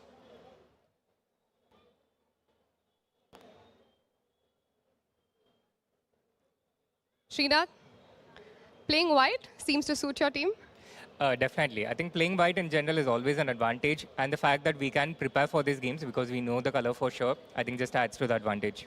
So Alireza was on an insane winning streak. However, he lost that streak. He's lost 2 games on the trot now. Advantage, Hikaru? Yeah, I would say so. In general, yes. In general, Hikaru has the experience, and especially coming down in the last few matches, I think that experience can make the difference. And with the kind of win that you all have had in the last game, I mean, the team spirits would be super high right now. Definitely. That was a huge boost, but we know that the job is still far from done. So we'll look to continue on that streak. The best part probably the team can take away is you all have beaten teams like Triveni and Mumba who have been on the top of the table and been fighting for the top of the table spot. So I think that's the biggest boost for your team today. All the best. Thank you. Thank you. GM Luke Vanveli joining us. Black this time. Thoughts? Well, you can't always play with white, so but we knew this day would come one day, so. So Wei has been pretty consistent, the pillar of strength for the team. Yeah, well, you know, Ferruccio was on fire, but now he lost 2 games. Wei is well, very consistent. We have Vidit back here. He won his first game yesterday, so yeah, all in all, we are doing pretty consistent overall. But the players themselves, you know, they're pretty swingy. So let's go back to the last game that Gambits and Kings played against each other, that game between Richard Rappo and Vidit. It's been the talk of town for everybody. How's Vidit looking at that game? Is it time for a gamble, or is it time for you to actually take the revenge this time? Well, for sure we have revenge on our minds, but well, you know, we know that today they won big against Mumba Masters, so yeah, we're a little bit worried if they keep their form from today. But, well, we are still fresh, and hopefully they are tired from the celebration after the match. Yeah, well, hopefully, but all the best to the team. Yeah, thank you very much. That is it from the color swap. Back to the studio. And what a fight this one's going to be. The Fyers American Gambits have already today taken down 1 Titan of the Global Chess League. A 16-1 victory against the Upgrad Mumba Masters. Can they have a repeat performance? Can they do it against the 2nd Titan, the Triveni Continental Kings? And you know, they say sometimes the stars align in the city of stars. It's been the day of the white pieces. And Leo Kwan Valley there saying he'll be fighting it out with the black. Fyers American Gambit starting with the white. How do you see this one being? I think it's very, very important for the Fyers American Gambits to win this, because if they lose, their chances of finishing in top 2 are almost gone. So it's a make or break game for them, and in fact all 3 are going to be like that for them. I completely agree. And Srinath said in the interview, there's nothing to smile about. Job's not done yet. If you remember that famous interview that I'm talking about, they're ready to, come in this match with all guns blazing from their previous match where they won 16-1, and they have to be careful as Luke Van Valley's team a little worried. And you know what, guys? You need to get your popcorn ready. Let's bring on the action that's about to begin. We are 2 matches down. We've got 2 more coming up. And what a big fight we've got ahead of us. Starting shortly will be the Kings taking on the Gambits. That's the big one that starts at 6:30 p.m. And I'm just going to tell you 2 names. And you'll know what to do on the icon board. It's going to be the clash between Hikaru Nakamura and Alireza. And we break all of that down to you with all the insights on the other side of this break.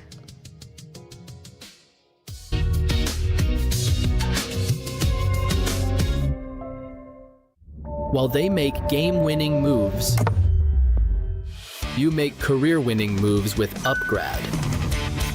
Make your move now. Chess or markets, smart insights can change the game. जैसे FIA, Fyers Intelligent Assistant. Get in-depth sector and stock analysis and deep portfolio insights. Fully AI-powered. Fyers, for those who are born to trade. Investment in securities market are subject to market risk. Read all the related documents carefully before investing.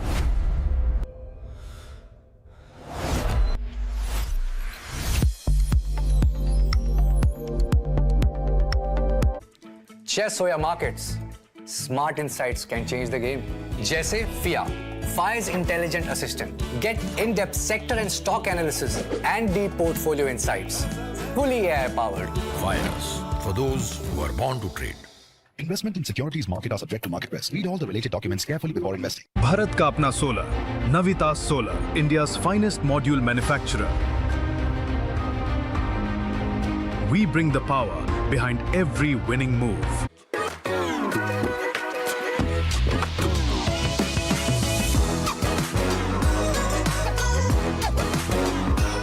Sir, आपका goalkeeper से लेकर the ball तक के पीछे का secret क्या है? Secret नहीं, ताकत। मैं स्टेडियम को मजबूती से खड़ा करने वाली स्टील से इंस्पिरेशन लेता। APL अपोलो स्टील पाइप्स, देश की बढ़ती ताकत। Proud sponsors of alpine SG pipers.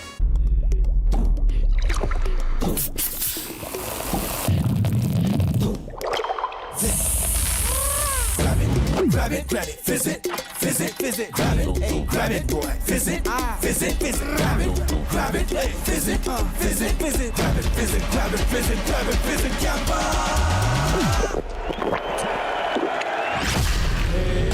Grab the fizz. Campa wali fizz. Come on guys, hurry up. यार सुनना, एक ब्रेक ले लेते हैं। Guys, I'm telling you, तुम लोगों को सही से ट्रैकिंग नहीं आता। But that's okay, you can learn. रोज का ढक्कन देना। ये रेड वाला है, सही वाला देना। अबे ढक्कन, पहले तो सही पानी पीना।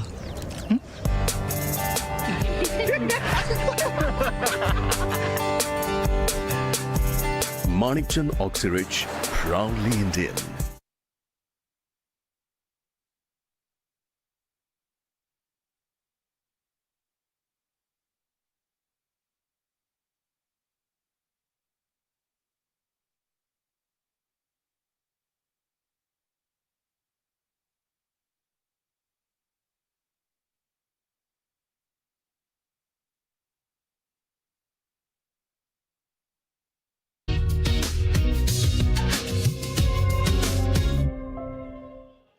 This is not just a tournament, it is Chestival, and chess fans from all across the world have come and joined us here. Today we have joining us Mr. Sumit Agarwal, CTO, Manipal Signa.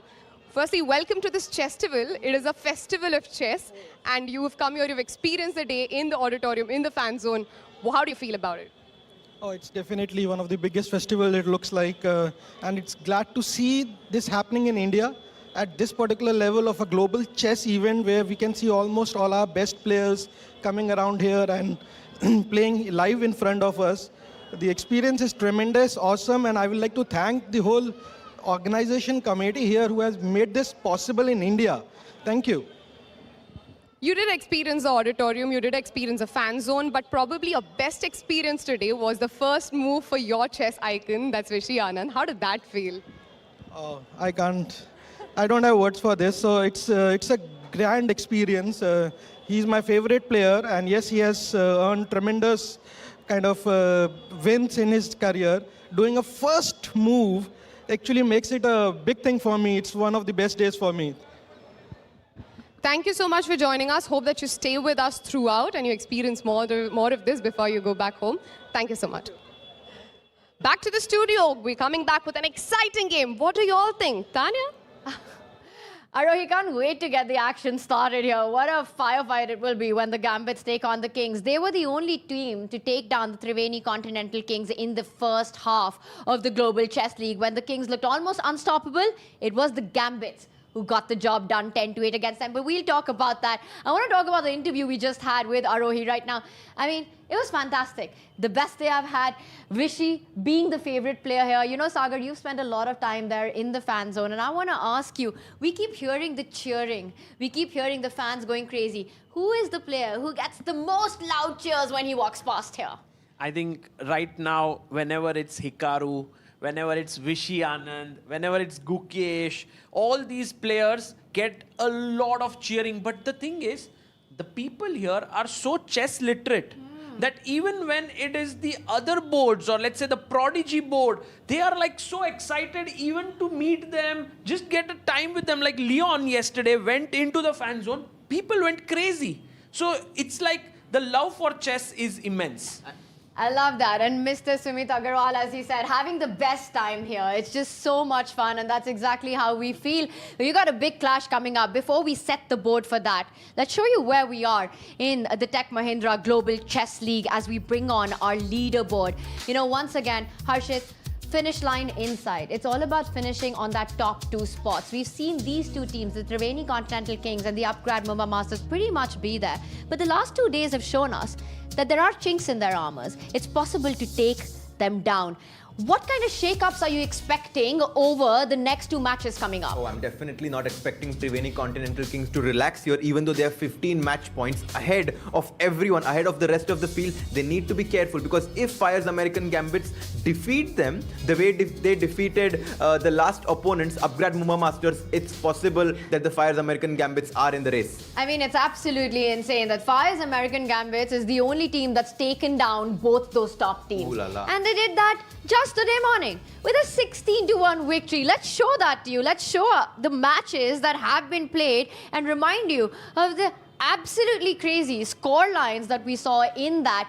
Fyers American Gambit, a 16-1 victory is how we started the day against the Upgrad Mumba Masters. We followed it up with a fantastic performance of the Ganges Grandmasters, the narrowest of margins. What a closely contested battle, a completely different storyline from that first matchup, a 10-9 victory. And now the question on everyone's mind, what's going to happen when the Triveni Continental Kings faces the Fyers American Gambits one more time in action? We find out on the other side of this break.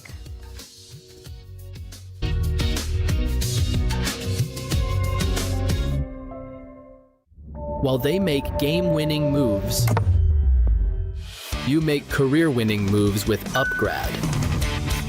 Make your move now. Chess or markets, smart insights can change the game. जैसे FIA, Fyers Intelligent Assistant. Get in-depth sector and stock analysis and deep portfolio insights. Fully AI-powered. Fyers, for those who are born to trade. Investment in securities market are subject to market risk. Read all the related documents carefully before investing.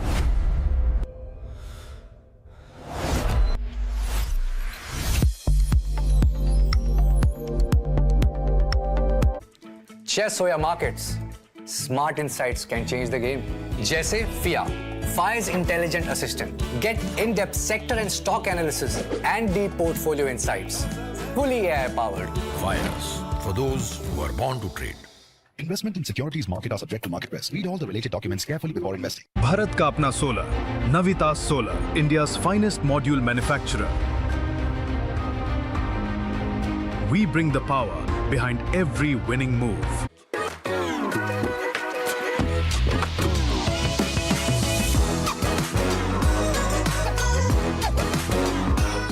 Sir आपका goalkeeper से लेकर की ball तक के पीछे का secret क्या है? सीक्रेट नहीं, ताकत। मैं स्टेडियम को मजबूती से खड़ा करने वाली स्टील से इंस्पिरेशन लेता। APL अपोलो स्टील पाइप्स, देश की बढ़ती ताकत। Proud sponsors of alpine pipers.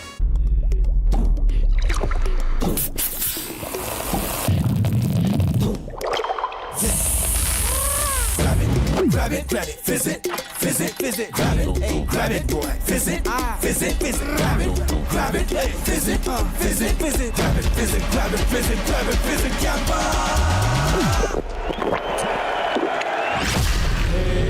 Grab the fizz. Campa wali fizz. Come on guys, hurry up. अरे सुनना, एक ब्रेक ले लेते हैं। Guys, I'm telling you, तुम लोगों को सही से ट्रैकिंग नहीं आता। But that's okay, you can learn. रोज का ढक्कन देना। ये रेड वाला है, सही वाला देना। अबे ढक्कन, पहले तो सही पानी पीना।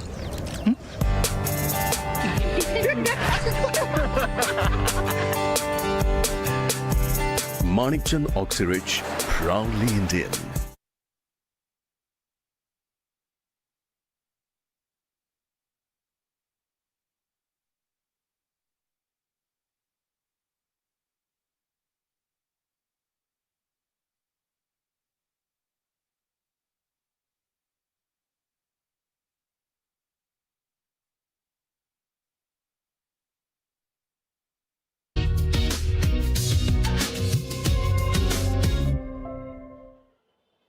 Welcome back to the Tech Mahindra Global Chess League. We have an interesting matchup coming up. The Triveni Continental Kings will be in action, but as of now, we have Akash Premsen, CEO Triveni Sports, the TCK manager here with us. Team is playing next. Firstly, thoughts on that game? Well, you know, it's an important game because I think Gambits is the other team that's here because of the love of chess. So it's obviously good to play them. You know, we also kind of, gave them the first game. So from that perspective, it's good for us to come back here and sort things out. Prachura, who's the team owner of that team, he was obviously very happy. It's time for us to wipe their smile a little bit. But we're looking forward to this game today for sure. It's an important one. So TCK, y'all are the defending champions. How does it feel to be winning maximum matches? Well, to be perfectly honest, we're not used to be leading at this stage. In season 1, we had like every match was a final and we got right till the end and then won. In season 2, the semi-finals for us was really the finals because we got into the finals because of that. And we were struggling because, we had our own rhythm then. In season 3, obviously, we've perfected our internal model and the culture that we're running, and we've got an early lead. Hopefully, we can hold on to it. Again, Luke's goal is to get into the finals, and that's really what we want. Well, this year GCL comes home. We've come to Mumbai. The chess fans in Mumbai have been going crazy. We've had massive crowds come in. And we've seen the Triveni Continental Kings fans. They have just been there. They've been shouting the Kings' names throughout, during the games, post the games. How does that feel as a team owner? Well, it's fantastic because, Triveni has always been the people's team.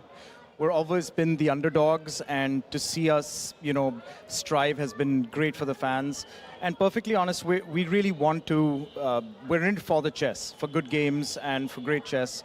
And the idea that all the fans are engaged with us and are following us. Hey, if you don't follow us, come to our Insta page, check us out.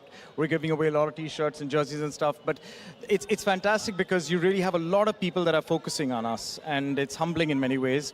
But at the end of the day, we've got 6 Olympians that are really at the apex of their sport. And in some ways, it's not surprising, right? People love it. People love Triveni Continental Kings. They follow them on Instagram. We have a massive fan following, even on ground, even on social media. And I'm sure even in the auditorium now when the team will be playing, all the best for your game today. Thank you so much. That is it from the ground. Back to the studio before we come back with an exciting game for you. It's going to be absolute fireworks when the Triveni Continental Kings take on the Fyers American Gambits. As Akash there said, their team consisting of 6 Olympians. What a stacked lineup it is. It's been a season of perfection for them at the very top, although shaky in the last 2 matches. And I love how shots were fired. He said, you know what? The Fyers American Gambits, we want to wipe that smile off their face. Yeah, I think Akash is someone who has never minced with his words. He's always been direct. But one thing that he always does is he takes immensely good care of his players. And I think that has shown in the results. The Triveni Continental Kings are doing really well. And he said he's perfected the formula for success, which is quite an interesting way to look at sports team. You know, you look at businesses this way, but to perfect a formula for a sports team, that's the first time I'm hearing. Oh, I'm definitely curious to see what formula they have. As the last times that they played, they lost 10-8, and it was Richard Rapport who bring that important victory for the Fyers American Gambits with his win against Vidit. It's going to be a pretty awesome match. And as you said, you know, perfected it. Speaking from a position of strength there, 2 season victories. The twice champion looking for their three-peat, looking for a hat-trick there are Triveni Continental Kings. The battle will start on the Prodigy board. It will be the World Rapid Champion from the Fyers American Gambit, Volodar Murzin, taking on Moritzi in this one. Where's your head at this? Sagar, I'll start with you. Who has the edge on the Prodigy board? I think Volodar Murzin has to strike. He's only scored 1 win in this tournament and has gone on a streak of draws right now. So my guess is that the Fyers American Gambits strike here. And I'm actually going to go with Marc-Andrea Moritzi, who has been quite a solid player for the Triveni Continental Kings on the Prodigy board. Okay. Well, every board matters. That's been pretty clear here at the Global Chess League. So let's move ahead with our women superstar board right there for the Triveni Continental Kings. What a lineup they've got. They've got the chess queen, you know, multiple-time world champion Alexandra Kostanovic in different formats. And also the current world number 2, Zhu Jiner, playing on their superstar boards. Meanwhile, for the Fyers American Gambit, they're not lacking behind. They've got Theodora Ignac, who is the reigning European champion, alongside the 2 times World Blitz champion, Bibisara. This is a clash of titans with 4 of them looking at us right now. Right. For me, it seems like on these 2 boards, the Triveni Continental Kings have the advantage. And I think on both of them. So my feeling is that they have an edge on both these boards. Well, Theodora Ignac just won her game in the previous round. And I'm actually going to say that on both these boards, they are going to score more than 1 point. American Gambits, Fyers American Gambits will have more than 1 point on the Superstar Women's board. Harshit's really fired up with their performance of the Gambits from their previous match. I think 16-1 really blew our mind, Harshit. Oh, absolutely. I mean, we have all the reason to be excited for them because they were kind of, you know, in a position where they have to have this crashing victory. They got it, and now this is the most important battle that they have in front of them. I want to argue. Let's not get too excited. They're facing the 2-time champion here. Triveni Continental Kings haven't moved away from that top spot on the leaderboard. Let's talk about our men's superstar board between these 2 teams. And what a clash this will be. You know, Vidit Gujarati for the Kings has had a shaky tournament up and down. He did get the win yesterday, a much-needed one for his own confidence, but he's playing Richard, who just earlier today was the player of the match. And on our other board, it will be the battle between the World Cup runner-up Wei taking on Vladislav Artemiev. How do we feel about the superstar men? For me, it seems like both these boards are quite evenly matched, and I would go for a draw on both the boards, considering that Artemiev and Wei are very solid. Meanwhile, Rapport might have a psychological edge against Vidit after what happened in their first game. But I think Vidit, after what happened yesterday and him becoming the MVP, his confidence will be on a high. I echo your sentiment there for the game of Artemiev versus Wei, but on the board of Rapport versus Vidit, the last time that they played, Rapport had such a crushing victory against Vidit. I'm sure that moments is going to be playing in Vidit's mind as he tries to make a comeback. I still think Rapport small favorite. And that game was ever important in Fyers American Gambit's victory against the Triveni Continental Kings in their first encounter, getting the job done 10-8. It's a grudge match for the Kings in every single matchup, and probably one player holding the grudge maximum is going to be Hikaru Nakamura. How close he was to getting the win against Alireza just a couple of days ago, but this is where it's at. 2 icons of the game, they're facing each other, both of them speed demons. I don't even know how you guys will make a decision on this one. Who takes it this time? For me, I don't know about what you think. I think it is going to be a draw. Bhai. Don't run, take your flag away from mine. No way! I feel that this one's going the way of Hikaru. You could see the happiness on his face because when Hikaru has won his games, his team has often lost it. But today's game when they played against the Upgrad Mumba Masters, not only did he win, the team won, and I think Hikaru is on a high. I agree with you. I mean, Firouzja difficult has to stop him. It's difficult, but why wait? Firouzja lost his 2 games, but before that, he won 5 games in a row, and I do think he'll want to kind of solidify his performance here with a draw.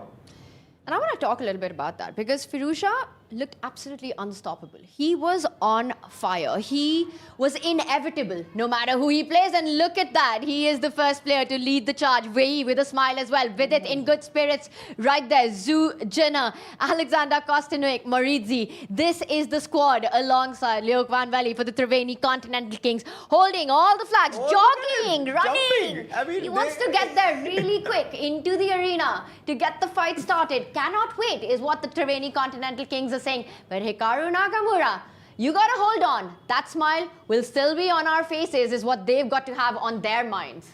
Somehow it feels like the Fyers American Gambits are a little bit more serious than the Triveni Continental Kings, right? Are they worried? Are they focused? And by the way, Richard Rapport comes back and he's like, oh, I just brought with myself something that I shouldn't have. So he gave it to the coach.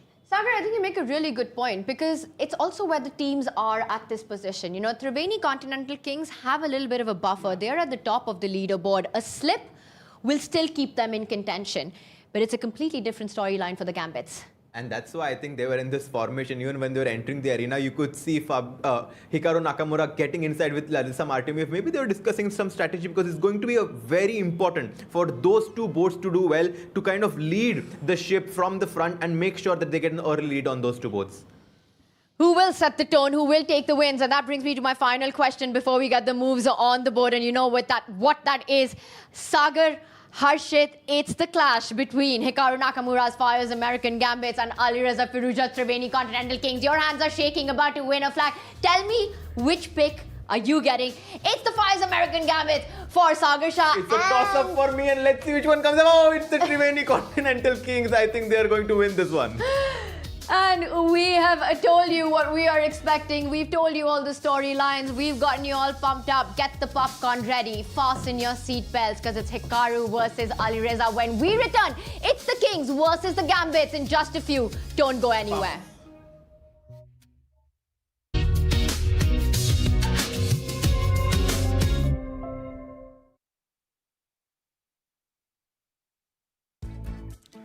Chess or your markets, smart insights can change the game. जैसे FIA, Fyers Intelligent Assistant. Get in-depth sector and stock analysis and deep portfolio insights. Fully AI-powered. Fyers, for those who are born to trade. Investment in securities market are subject to market risk. Read all the related documents carefully before investing. माँ मैं निकल रही हूँ। खाना भी तैयार है। आखिर कौन सी ट्रेन छूट जाएगी? माँ मैं लेट हो जाऊंगी। बचपन में क्या सिखाया था? खाने में समझौता नहीं, जिसे मंजूर ऊंचा उठे वो बड़ा जाए बहुत ही दूर। तुझे बहुत दूर जाना है, उड़ जा उड़ जा, तुझे बहुत दूर जाना है। खाने में समझौता नहीं, अच्छा खाना शुरुआत से ही। इंडिपेंडेंस। चेस हो या मार्केट, जीत उन्हीं की होती है जो दूर का देख सकते हैं। फायर्स एडवांस ऑप्शन चेन और 50 मार्केट डेप्थ के साथ मार्केट का हर मूव आपके सामने। Fyers, for those who are born to trade. Investment in securities market are subject to market risk. Read all the related documents carefully before investing. माँ मैं निकल रही हूँ। खाना भी तैयार है। आखिर कौन सी ट्रेन छूट जाएगी? माँ मैं लेट हो जाऊंगी। बचपन में क्या सिखाया था? खाने में समझौता नहीं, जिसे मंजूर ऊंचा उठे वो बड़ा जाए बहुत ही दूर। तुझे बहुत दूर जाना है, उड़ जा उड़ जा, तुझे बहुत दूर जाना है। खाने में समझौता नहीं, अच्छा खाना शुरुआत से ही। Independence.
it is time to call the go-getter Gambits to stage. Please give it up for Fyers American Gambits.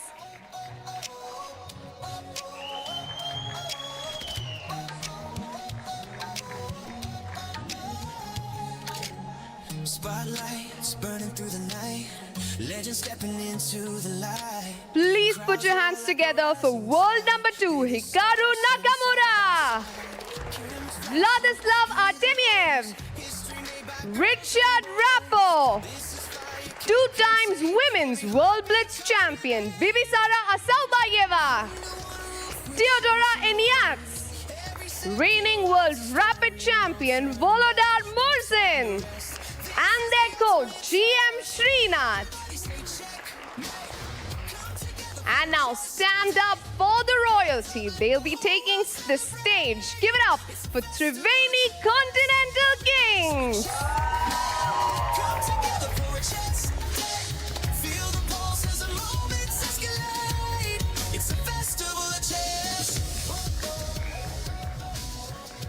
Put your hands together for Alireza Firoja, World Cup runner-up Wei, Vidit Gujarati, Women's World number 2, Gina Zhu, former Women's World Champion Alexandra Kostenyi, Markandria Moridze, and their coach Luke Van Bailey.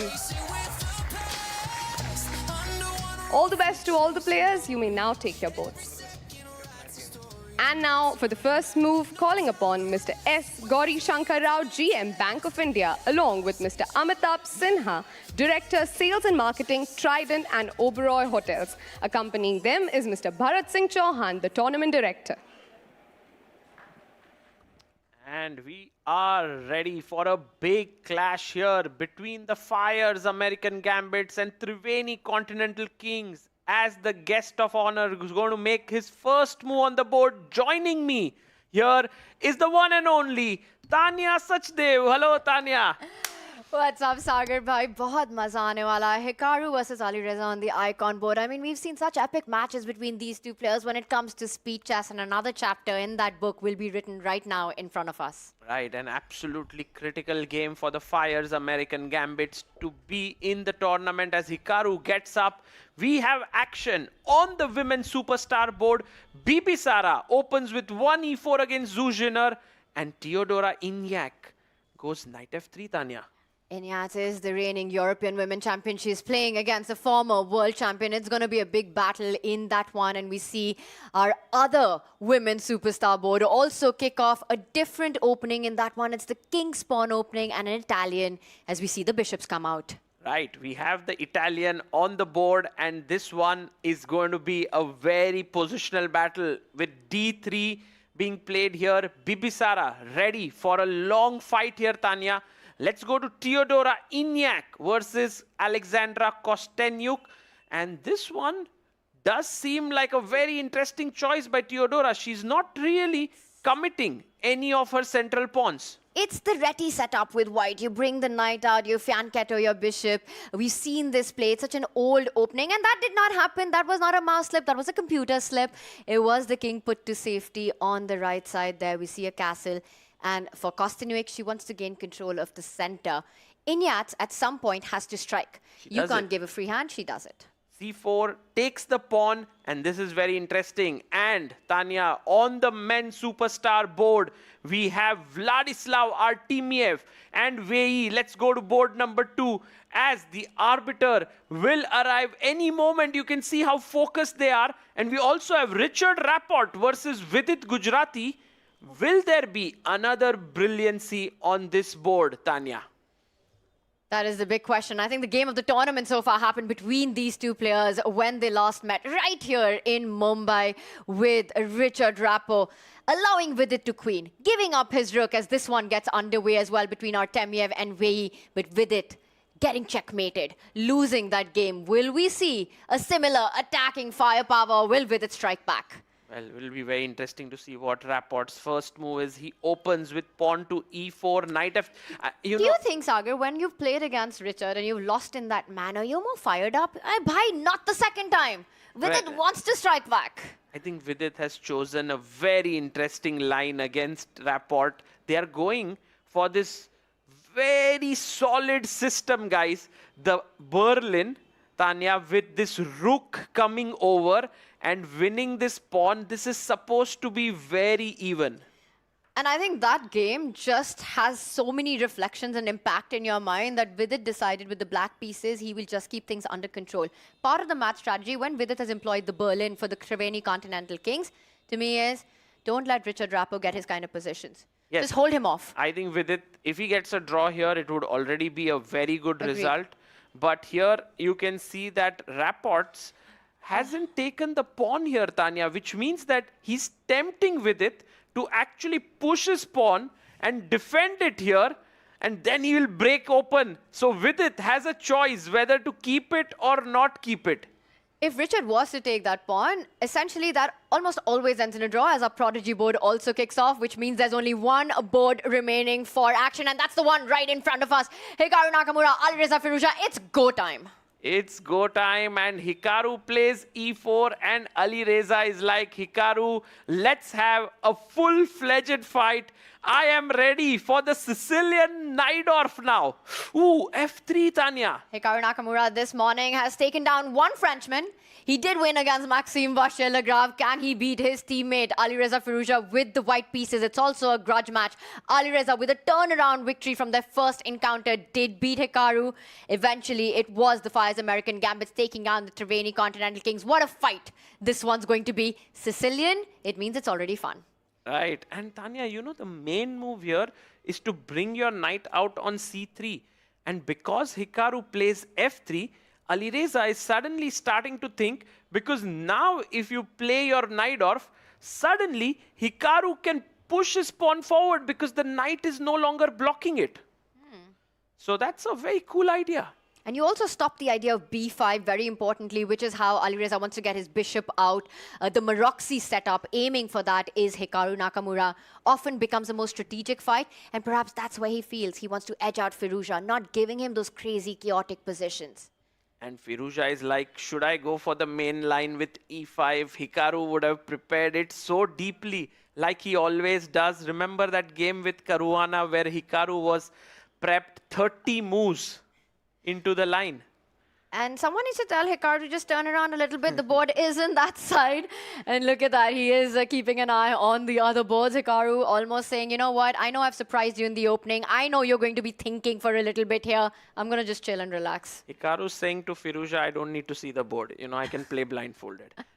he's just calmly. And yet there you can see Hikaru's number on the back is 7. Tanya, why? Do you know?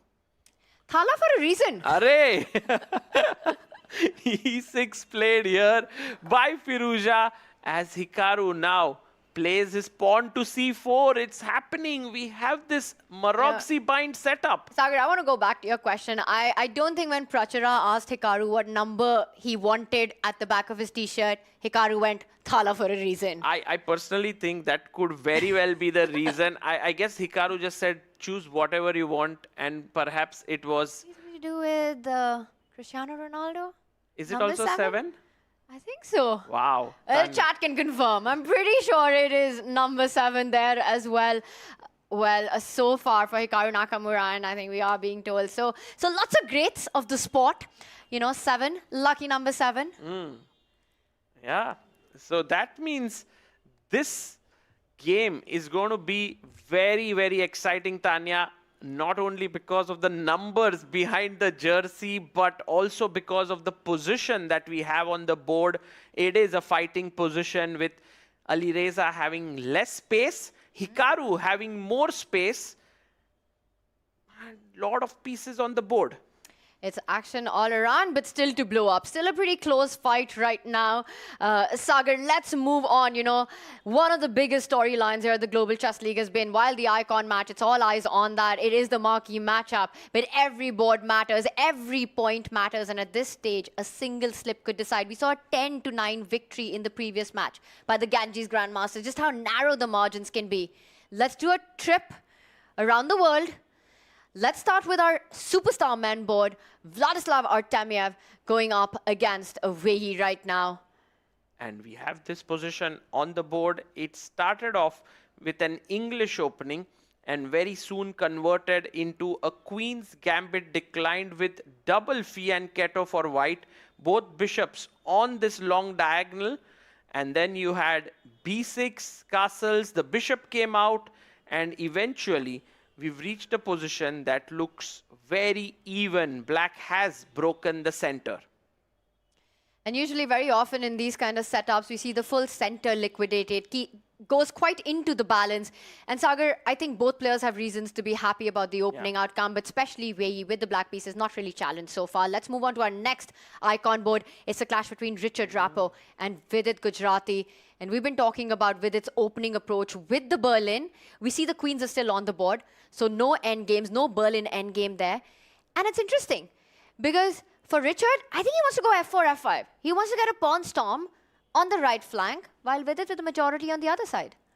Yes, and Tanya, I'm quite curious to see how this structure came about, because you remember we were looking here that Vidit had an extra pawn, and will he save it? Vidit was like, no, I want to give it up, and they gave it up here, pawn to d5, and it looked very even, but now this is where Rapport said, I'm going for more space. It's okay to weaken the king. They traded, and this is how we've reached where we are right now. The queen planted at the center. It's not only a beautiful square, it makes Vidit's rook at the corner tied down to defending that a7 pawn. He's also wanting to bring his own rook into that central file, Sagar. I can imagine you get that rook lined up there. And Richard Rappo is already hoping for that f pawn up and then the e pawn up the board. So I think Vidit still has a little work to do before he completely equalizes White's opening edge. Right, but it's very close to equality, Tanya. And I think Vidit should be quite okay with the position he has right now. All three games that we've seen are very even until now. Let's go to the fourth board. That is between Bibisara Asaubayeva and Zhu Jinner. And we just have had a trade in the center. And Tanya, you know what the next move is going to be in such positions. Black to play. What is a typical strike here? You want to strike exactly the center that you're pointing out for, right? That d-pawn moving up the board for black at the right moment is something that has to be on your radar if you're Zhu Jinner right now. Now, usually that response is met by e5, keeping the tension. But because of the placement of the bishop, perhaps for Asaubayeva, she will not get the time to go e5. True. And so d5 would be a very strong move here and should be played by Zhu Jinner.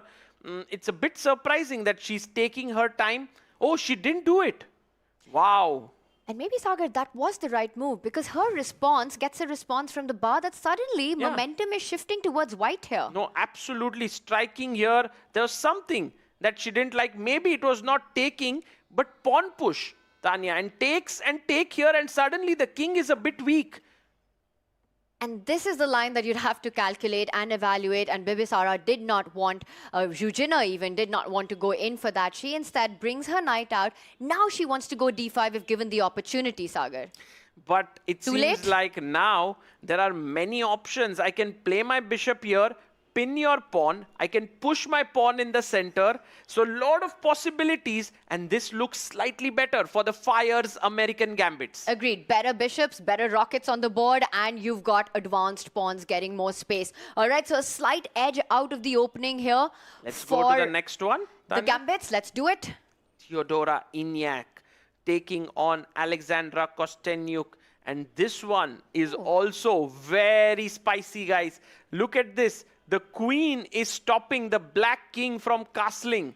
It's not easy. You can try to trade the queens, but actually it's white to move right now. It's full Mumbai masala, this position. And let's point out that for not being able to castle, Alexandra Kostanovic has an extra pawn right now. Those two double pawns, it's 4 versus 2 on the flank currently. So playing with, I don't want to call it a healthy pawn, simply because they're doubled up on the c-file. But you know, Sagar, that c4 pawn also has an advantage. It's making sure that Inyats isn't able to develop her dark squared bishop easily. You don't have moves like d3, b3 to your rescue. She played just it. as I said it. She said, peace activity. I don't care about your double pawns. It's a beautiful move, Tanya. Look at this. If you take here, she'll take back with the pawn. And then the rook opens up. The bishop is ready to slide over on this diagonal. It already feels like this one is also very, very promising position for Theodora. I agree. I mean, you're stopping Kostanovic from getting her castling in. You have the bishop pair. You have activity. Definitely more than enough compensation for the pawn deficit. And if you go queen e7 here, I think, Tanya, you could even take. And this endgame is also quite promising for white. It really looks like that because c5, you can double down on that pawn. If the king moves back, there'll be no connection on the rook. So Alexandra Kostanovic might be up material, but positionally looking like she has to be incredibly careful. So are we giving the advantage to the Gambits at this moment? Yes, a slight edge, but you know, Theodora's choice, bit surprising, although not at all bad. She takes with the queen, Tanya. She draws her attention on b7 pawn And the moment you defend it, she wants to plant her bishop on a3 next. She wants to make sure you're not able to castle. Rook b8 is the move of choice. If Kostanovic is able to finish development, get harmony in the position, you're better as black here. You have the extra pawn. And she doesn't. And look at that. It gets a question mark. An inaccuracy by Alexandra Kostanovic. Guys, right now, Theodora Inyak is better. And she's seriously better. The Fyers American Gambits needed that in one of the boards, and they've got it here. I mean, you're called Fyers American Gambits. You got to gambit a pawn for an advantage when you're playing against Alexandra Kostanovic. True, true. It's true to their name. They've gambited a pawn here, and this is looking very good. So Theodora Inyak, really better. Let's go to the prodigy board. Volodar Murzin versus Marc-Andrea Morizzi. This one also, Tanya, to me looks like a very nice position for white with a nice knight in the center. The pawn here. What do you feel? I'm going to add to that. You know, black also has this d6 tender spot that you can eventually start targeting in position. And the moment it moves forward, you will push your own e-pawn ahead, creating a beautiful play on the right side. While too early to call, and I would say still close to balance, if I had to pick a color to play with in this position, I think it's got to be white. You pointed out the f5 square. The knight on f1 is ready to join that party. It wants to come to the assist of its best friend. Knight g3, knight e3, land on f5, and we're live. Tanya, after this 6-board roundup, it does feel like American Gambits, the Fyers American Gambits, are playing the best chess that they can on today. Like, they beat Upgrad Mumba Masters 16-1. 16-1, and now Who on does no that? board are they looking weak. And the answer is no one. 16-1 against the Upgrad Mumba Masters. What is that scoreline? They won on 5 boards, and look at this. And an error by Volodar, by Marc-Andrea Morizzi. The pawn is going to go up ahead, as you just pointed. It's the move you really want to make. You kind of just stop, pause, and figure if there are any tactics involved. If there's no direct refutation, you don't want to trade at the center. You don't want to give your opponent space to breathe. I'm expecting Murzin to just push. Let's head over to our icon board because there's a huge update, I believe, coming from it, Sagar. And we are getting an update that, in fact, it does end in a draw right now, played out almost with a mission. You know what? Let there be a draw on this. Let the rest fight the fight. That's very interesting, and I think that's good news for the Triveni Continental Kings because Firouzja was black. So here, to get a draw, Tanya, I mean, just to go over this game very quickly, I think, Tanya, this is a well-known line where they traded. Maybe they already knew all of this before and just exchanged. it was like they were on a mission right now. You know, get everything off the board, repeat the position. It doesn't get more symmetrical than that. And Alireza Firouzja joins the team coach, captain, Grandmaster Luke Van Valley to now just sit and enjoy the fight. Luke Van Valley is like, now I have a very good Look at person. Look at Hikaru. I think both should be happy in a way, because Alireza is happy because he was black, and Hikaru is happy because Alireza is a really dangerous player and he lost to him. Great point. So now that board is out of the way. Yes, and Alireza Firouzja, 5 out of 7 so far. 5 incredible wins there. Also took down Hikaru along the way. And as you were saying, I think what you wanted to say was that Van Valley is super happy that he's got somebody to rely on, to tell him, you know, to guide him and to riff with and to discuss the positions. Yeah. I don't think they're allowed to talk inside the playing arena. They can only watch the action unfold. They can't talk here. Meanwhile, you can see Hikaru sitting there next to Srinath, and with 5 boards remaining, guys. I think this is one of the first encounters on the icon board, Tanya, that we saw had a quick draw. There have been such fighting chess that for me, this result seems like, wow, that has never happened. And that center court visual that we just saw with 2 empty chairs were these 2 guys just playing there. But I think the game, it was very clear, you know, their agenda in their mind to just hold off each other. Firouzja somewhere not wanting Hikaru to get the chance. Hikaru not wanting to let Firouzja get his kind of positions. And that with a draw, it comes down to our remaining 5 boards, the battle that we have. Right. Can we get the view of the 6 boards here? Because that tells us a small story, Tanya. Because if we look, top left is a draw. Oh, yeah. Next, both boards on the top are equal.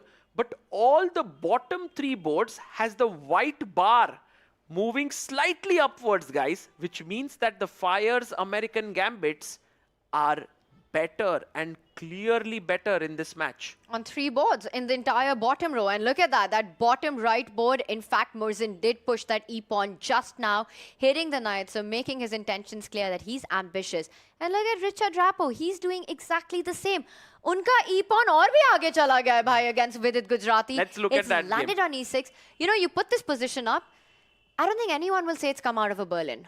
Yeah, absolutely not. Although, Tanya, a big question to ask here is the pawn going anywhere? Is it weak? Is it a strength? What's happening? Can the queen later on target this pawn? And I think the answer to that question lies on the phase of the game. As long as the majors are on the board, it's a strength. That pawn will tie down with its queens and rooks to defend it. There's also an A7 tender spot currently under attack right now. But if it was to fizzle off, if we can get some trades for Vidit in the position, then you're really looking at it potentially being a big weakness with the Black King joining the party. Agreed. And by the way, with its last move, B6 gets a small inaccuracy here because now he can play his rook up to E5, Tanya, and slowly try to re-maneuver his pieces, because the best idea is to get F4, F5. If you get that as white, it's actually a huge advantage to Rapport. If you're able to defend that e-pawn with your own pawn, I couldn't agree more with it. You not only open up your bishop, that is a strength. That is an asset forever then. So getting that connect 3 would be pretty much game over. Vidit will do everything to stop it, which is why he's lined up those 2 rooks on the F line. Yes, F4 is not going to come in easily. Right now, Richard Rapport is slightly better. Putting the pressure. Yeah, he's putting the pressure here, but Vidit is getting ready somehow to push C5. Oh, it happened. Rook E5, Rook F4 on the board. The queen is attacked. The queen has to drop back now. And look at what else is happening there. We've got our co-commentator, a partner in crime. That's Grandmaster Irina Crush. She's getting some games in there, I think. Oh. Hi, Irina. I hope you're enjoying out there. You look like you're super happy. We're missing you here in our commentary. Absolutely, we are missing you, but I think some guys there are going to get the game of their life playing against Irina. This is so cool. She was calling out the action in the previous game. She's going to do that in the next game as well. And in between, the time that she gets, she's in the fan zone. It's not only the fans and the players who are having an amazing time here, the commentators as well. Can't get enough of chess. You know, so Irina getting some of those games in right now. And for Richard Rappo, can he get that F-pawn into the game? And that question has been denied right now. Hikaru I just shakes feel his head. we just need a camera on Hikaru the whole time. No, I think, Tanya, you ask a question, Hikaru gives his answer. You said, नहीं can हो the पाएगा." F-pawn go ahead? Sorry. No. इसमें ना हो पाएगा. Hikaru, do you think the American Gambits take this one? He's thinking. He's buffering. He's thinking right now. He's like, oh, possible. Okay. Logical. Oh, it looks a little difficult, but maybe. And as undecided Hikaru is on that question, just shows how difficult this fight will be, because he knows he's up against the 2-times champion Triveni Continental Kings, who've been royalty of the Global Chess League. Absolutely. Although Teodora Ignac on board number 5 really is saying to her opponent that I'm going to put you through huge difficulties here. Tanya, look at this. The queen came to e3 to attack the knight. Then she played queen b6. The bishop came in on this diagonal. And now after knight e4, by the way, here we have Alireza smiling. The banner just fell down there. But NC e4, and Tanya, just have a look at this position. You know what the best move is? It's very, very tricky. It's very counterintuitive, actually. I mean, I'm just thinking, you know, I'm down a pawn. I'm playing with the white pieces. Your queens are being offered to trade. I don't want to trade my queens. I want to run away with my queen. You want to go to find a good f4. square. Where exactly? But you know what the best move is here? Rook a b1. Attack the queen, force you to take. I take back with the f-pawn. Next I attack here. I'm going d3 and e4. That is a tough find. That is a hard find. It's just counterintuitive, like you say. You want to keep the queens on the board because Kostyanoik's king is on the board. Absolutely. But if Inyats was to find this endgame gives quite a bit of an advantage. You're not allowing any harmony development of Kostyanoik's pieces. You're pushing what have been developed already to retreat with the line that you just showed us. But for a human to play this move, line that rook up against the bishop, invite the trade, how difficult on a scale of 1 to 10? I think it's not at all easy. As you said, your first instinct was to run away with the queen. And when you do that, the black knight keeps harassing the queen here, and it's not at all easy. Meanwhile, Teodora's time, Tanya, this has always been a problem. Even though she has a better position, she's 7 minutes down on the clock. Oof. Tick-tock goes the clock for the Fyers American Gambit, and she makes the human move. This is what we had in mind. This is the point that we were talking about. She moves the queen away, denies the trade. And Sagar, it might not be the best move, but from a practical perspective, makes a lot of sense. You keep the pressure on Kostyanoik right now. You say your king is in the center. You give my queen the chance to infiltrate on the dark squares. We might be talking about checkmates. The knight jumps forward. I think Teodora's queen will just play on the dark squares. Move to the center of the board. Wait, queen e5? f6? Yeah, exactly. Are you running out of squares? The queen could very well run out of squares, and Tanya, then you have to agree to a queen trade in a worse situation. I think she went for it. Yeah. Kostyanoik is forcing Teodora's hand here. This is actually now turning around. Kostyanoik is getting the edge here, and Teodora, well, you get only so much chance in a game against a player like Kostyanoik. You don't take it, you will fall under trouble here. The chess queen bringing it on for the kings, currently forcing that end game, which will neutralize a lot of that pressure. And I will also point out, f6 does one more favor for Alexandra. That black king can land on f7 now, just to get the rooks connected as quickly as possible. True, and now she's taking her queen. She has only, she goes to b2. And guys, although white is still not like terribly worse, the momentum has shifted here in the favor of Triveni Continental Kings. Tanya, we were banking on this game to say that the Fyers American Gambits are better, but now no longer. No longer the case, but still a big fight ahead because Kostyanoik does have a pawn. For Inyat, she's the one who needs to be careful. Hikaru Nakamura, not a happy man with these developments that have just happened. Yeah, he's not at all happy here. And by the way, Tanya, let's quickly head over to the third board. Richard Rapport versus Vidit Gujarati. This one, I do get the sense that this will be a decisive game somehow. Although it looks very equal, it's like both players are fighting.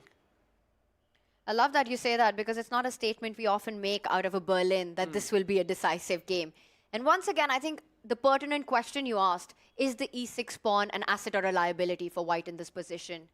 Yeah, right now it does look like a very, very difficult thing to decide because the pawn blocks the black queen. And the queen being a blockader is always a bad idea because it's the most powerful piece on the board. But one of the ideas that I've really liked by Vidit, which again goes against chess principle, is that he's put his pawns on the left side on light squares. And he's done that simply because the white bishop cannot actually land to the other side to target them, but he takes away all the activity. He's restricting Richard's bishop from getting the play right now. By the way, Tanya, I have a very nice plan. Tell me. You go king g7 and you play bishop g8 and you pick this pawn up. And I don't know if this bishop can come into defense. Oh, there is a defense. Like, if I leave this diagonal, your bishop tries to come here. I'm not sure. But will you be in time? Because you might just get the bishop back and pick up that pawn before you can. King g8, if you trade the bishops, you lose the e6 pawn right now. If not, I love your idea of falling back with the bishop. Oh, yeah. Rerouting it to the square the black knight belongs to. True. True. And so bishop, if the bishop comes here, then you I just can trade and win the pick pawn. up the pawn. So actually, this, maybe I must take this back, yeah? This game could very well end in a draw here. And while I've got next to me Vidit Gujarati's good friend, one thing which hasn't been his good friend is his clock. And 5 minutes currently on that segment. And you know, oh, he goes for your idea, by the way. He did play king g7. It's Let's go. on the board by Vidit. He's setting up bishop g8. What a beautiful, creative rerouting of pieces to target the weakness. What happened? Tanya, look at this. Okay, this is Richard Rapport territory now. You see that he's coming here. Yes. I go a4. I try to hit you here. You take the pawn. Okay, that's a free pawn. Thank you very much, Sagar Shah. Push it even further. And now if you take, now my bishop gets in here, and the moment you attack, I try and get my bishop in here and defend.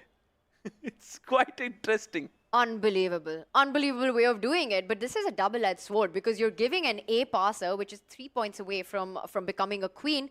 But we do have a decision. I don't believe that I saw Richard reach out for the A pawn. He went queen d4 and Vidit quickly played king g8. I think Vidit realizes that now there's nothing better that Richard could do because the e6 pawn is hanging. So guys, this one looking quite equal here. Meanwhile, we should check out what Artemiev and Wei Yi are doing on board number 2 here. I think, Tanya, this one is heading towards a draw, is it? The last move, the knight jumped in, 4 king here. That white knight is pinned currently, so you can't really move it, which is why the knight on d2, a move that was possible. He moves the queen away. Takes. A trade. Take with a check. I think draw is a very likely result in this one.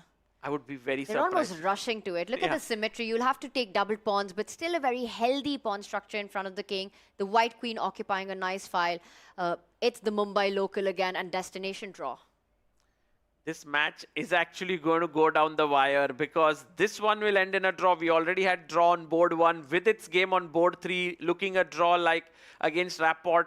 It's all down to these women boards and the prodigy board. Let's go to the 4th board, Tanya. I want to get your thoughts on the Bibisara versus Zhu Jinner game. What do you think is happening here? It's very dynamic. You know, the most dangerous combo for attack against the king in chess is the queen and the knight. And she's managed to, Zhu Jinner has, to get them to be in harmony, to put pressure on g2. But white's queen doing a beautiful job of keeping things under control. Meanwhile, white's own knight on the other flank is putting pressure on a soft a5 pawn currently. It's a very double-edged position, Sagar. If I had to pick a color, I'd go with Zhu Jinner in this. I like the queen and the knight eyeing the king side. I like the black rook on the open B line. Rook b3. Watch out for that threat. I want to try to deflect your queen. Ooh, she goes rook a e1, defending this pawn. Tanya, I agree with you that this is a very double-edged position. I think she's going to go rook b3. It's such a beautiful flashy move. And what happened there? They're just discussing, like Srinath and Hikaru. They're like, no, this is not going the way we wanted it to. I think Sri's like, Hikaru bhai, thoda aur khel lete. He's like, nahi, Alireza ke saath nahi. Tanya, you should be doing these videos, yeah, where there are reactions and you're just giving your voice over. You'll be the only one watching it. Maybe Amrita and my mother. Yeah, that's pretty good. By the way, should we go and check what's happening on board number 5? Teodora Iniak against Alexandra Kostenyuk. This one, I think, Tanya, with the time situation and the board position, I have very bad feelings for the Fyers American Gambits. They are, with the white pieces, Iniak is in trouble. It's that extra pawn. You know, Kostenyuk won a pawn in the opening. Do the math here. It's 7 versus 6 right now. And basically, all your problems are solved. King safety, healthy pawn structure, pieces in the center. You managed to finish your development. Iniak is on the defense. And the question is, how good of a technique will Kostenyuk be able to show in this one? Yeah, this one, I think Kostenyuk will be confident. When she has more time, she often is very, very focused. And look at Hikaru. For him, this means so much is shown by just the way he's sitting and watching the games. Because if this didn't mean much for him, he would be relaxed right now. And he's also fired up, you know, with the performance that they just had. A 16-1 victory just at the start of the day against the Upgrad Mumba Masters, and Hikaru did get a win on his board as well. So he does believe in his team. You start getting this feeling, is this when things turn around for us? Three losses. You know, back-to-back losses for this team. Coming back with a masterful performance today, looking for their second. Right, and meanwhile, Teodora has started to play very quickly. She's like, you know, every time I'm under time pressure, I do something wrong. This time, I don't want to. Let's go to the Prodigy board, Tanya. Oof. It's chaos here with pawn to g5 played by Volodar Murzin here. And what's happening? Hit the chaos button with this one. If I take? Maridzi, he does make a decision. He lines up a battery, but the h2 square is currently defended by the queen. Yeah, if you had taken the pawn, then queen takes g5 and white is slightly better. So right now, bishop comes to c7, Tanya. As you said, the battery is created. It's powering it up, but where is it going? I think he's threatening pawn takes pawn next, trying to deflect that white queen. Right. So Maurizi's got the bishop pair currently, but for Murzin right now, it's all about the pressure against the black king. It's king safety. That knight on d4, beautiful. It's all about this dark squared bishop. How will Murzin get his bishop into activity here? Yeah, he takes the pawn takes pawn, queen takes pawn will be snapped up immediately. He does it. And now what you want is put your bishop on d4. But the knight is occupying that square. Just let's do that. Knight e2 with the idea of bishop d4. White does seem to be doing quite okay. Sagar, so tough to retreat that knight as well. We'll see the plan that Murzin does employ there. Hikaru, something catches his attention. Yeah, something. He's looking at something. Oh! Big moment! C5 blunder by Kostenyuk. And this is what Hikaru's looking at right now. Let's go to board number 4. Alexandra Kostenyuk has made a huge blunder, and there's been a complete turnaround and a sacrifice, and Hikaru's face tells the whole story. With a smile, Iniak is back in the fight for the Fyers American Gambits. It's the smile of a guy who's shaking his head in happiness. He's like, he can't believe it. Wow. He can't believe what just happened. Sagar, tell us what happened. So if we go back like couple of moves here, it was all looking really fine for black, for the Triveni Continental Kings, but Kostenyuk got a bit too overconfident. She pushed her pawn and Iniak was like, thank you, take. And by the way, she's a pawn up. She's what, 2 pawns up? We have a result here. She's 2 pawns up, and we do get a confirmation of a result on the other women Super Sub. It ends in a draw, this one. 1-1 on this board. And for the Fyers American Gambits, Hikaru looking at Iniak to get the job done. He's nodding his head in approval. He's like, well done, Bibisara. Draw against Zuzhiner is a fantastic result, because Teodora Iniak is getting the work done for the Fyers American Gambits. It almost looks like Kostine got the work done for her there. Gifted her this opportunity to get into with tactics where she sacrificed the piece momentarily to only win it back with interest. 2 extra pawns. 1 extra pawn. She was down a pawn, now she's up a pawn. Yes, and you know, Tanya, Kostyniuk would never ever make a blunder like this if it was not for pressure. The pressure seems to have gotten to her. She was like, you know, I see I have a chance. And now look at Theodora. She's quickly making her moves. She's going to take this one. Progress on every move. Comes in with the rook, comes in with the bishop. A threat on that a7 pawn. Notice how the white rook is pinning the black knight, X-raying that rook on g8. Bishop takes pawn is the big threat. If you push that a pawn, you only make it weak. The rook will slide over and start winning more material. And I Something love Hikaru's not happy about. I feel like he's our third commentator. Yeah, he's telling us, guys, time to move on. There's something happening on a board that I'm not happy about. Let's go to Richard Rapport versus Vidit Gujarati. I think this is the board where this game, it's Richard who's trying, I believe. No, Tanya? With the white queen entering in, or is it Vidit also who has a chance to enter? And you know, this is when it hits you that you got checkmated against this opponent just a few days ago. What a beautiful finish that was by Richard Rapport against Vidit Gujarati. And now it's Vidit's king. He's playing king of the hill. He's marching up the board. But I have to say, Richard doesn't have enough pieces to actually get to that king. Yeah, right now, guys, the position is very even. And you can see the bishop, the queen comes back, gives a check. It's not going anywhere. If we look at our 6 boards, Tanya, very quickly, just to give an idea to our viewers what's happening. We have 2 draws. We have equality on the middle board at the top, equality on the top right board, the middle board at the bottom. This is where things are going in the favor of Fyers American Gambits. The bar is through the roof here at the Royal Opera House here for Inyats in that position. She's playing it to perfection. Let's head over to our men's superstar board. And we've got Vishy against Vladislav Artemiev in action right now. Another king marching up the board, this time Vishy's. Yeah, this one, I don't know, Tanya. Triveni Continental Kings, they love to play with their kings. You know, Vidit's king on e6, Vishy's king on g6.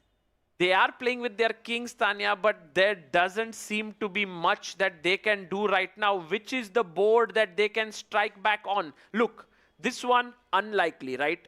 Vishy has a good position, but Artemiev so solid, this will end in a draw. Agreed. And then on board number 3, Richard Rapport right now is not going to give Vidit the chance to win this. I think it'll be a draw as well. So 4-4 is what you're looking at Yes. potentially soon enough. And then there's only one more board left, which is the final board. Do you think Marc-Andrea Morizzi is the guy who gets it back for the Triveni Continental Kings? Well, the bar says that no, but from a human perspective, I think you have a point to make here. There's bishop pair for Morizzi. You've got pawns on both flanks. Usually when that's the case, the bishops are quite strong. Right now, he's trying to get those open diagonals somehow. But I love the way Murzin, with his own knight and bishop, has made sure that the black king isn't able to advance, isn't able to assist. Just taking control of the center of all the squares around the black king. Right. All of these squares are controlled for now. But guys, this is the only chance for the Triveni Continental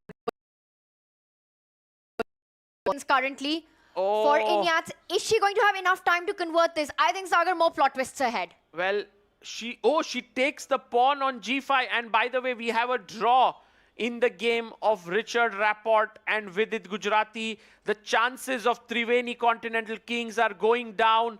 This is not easy. Let's go to board number 4 here. Yes, 5.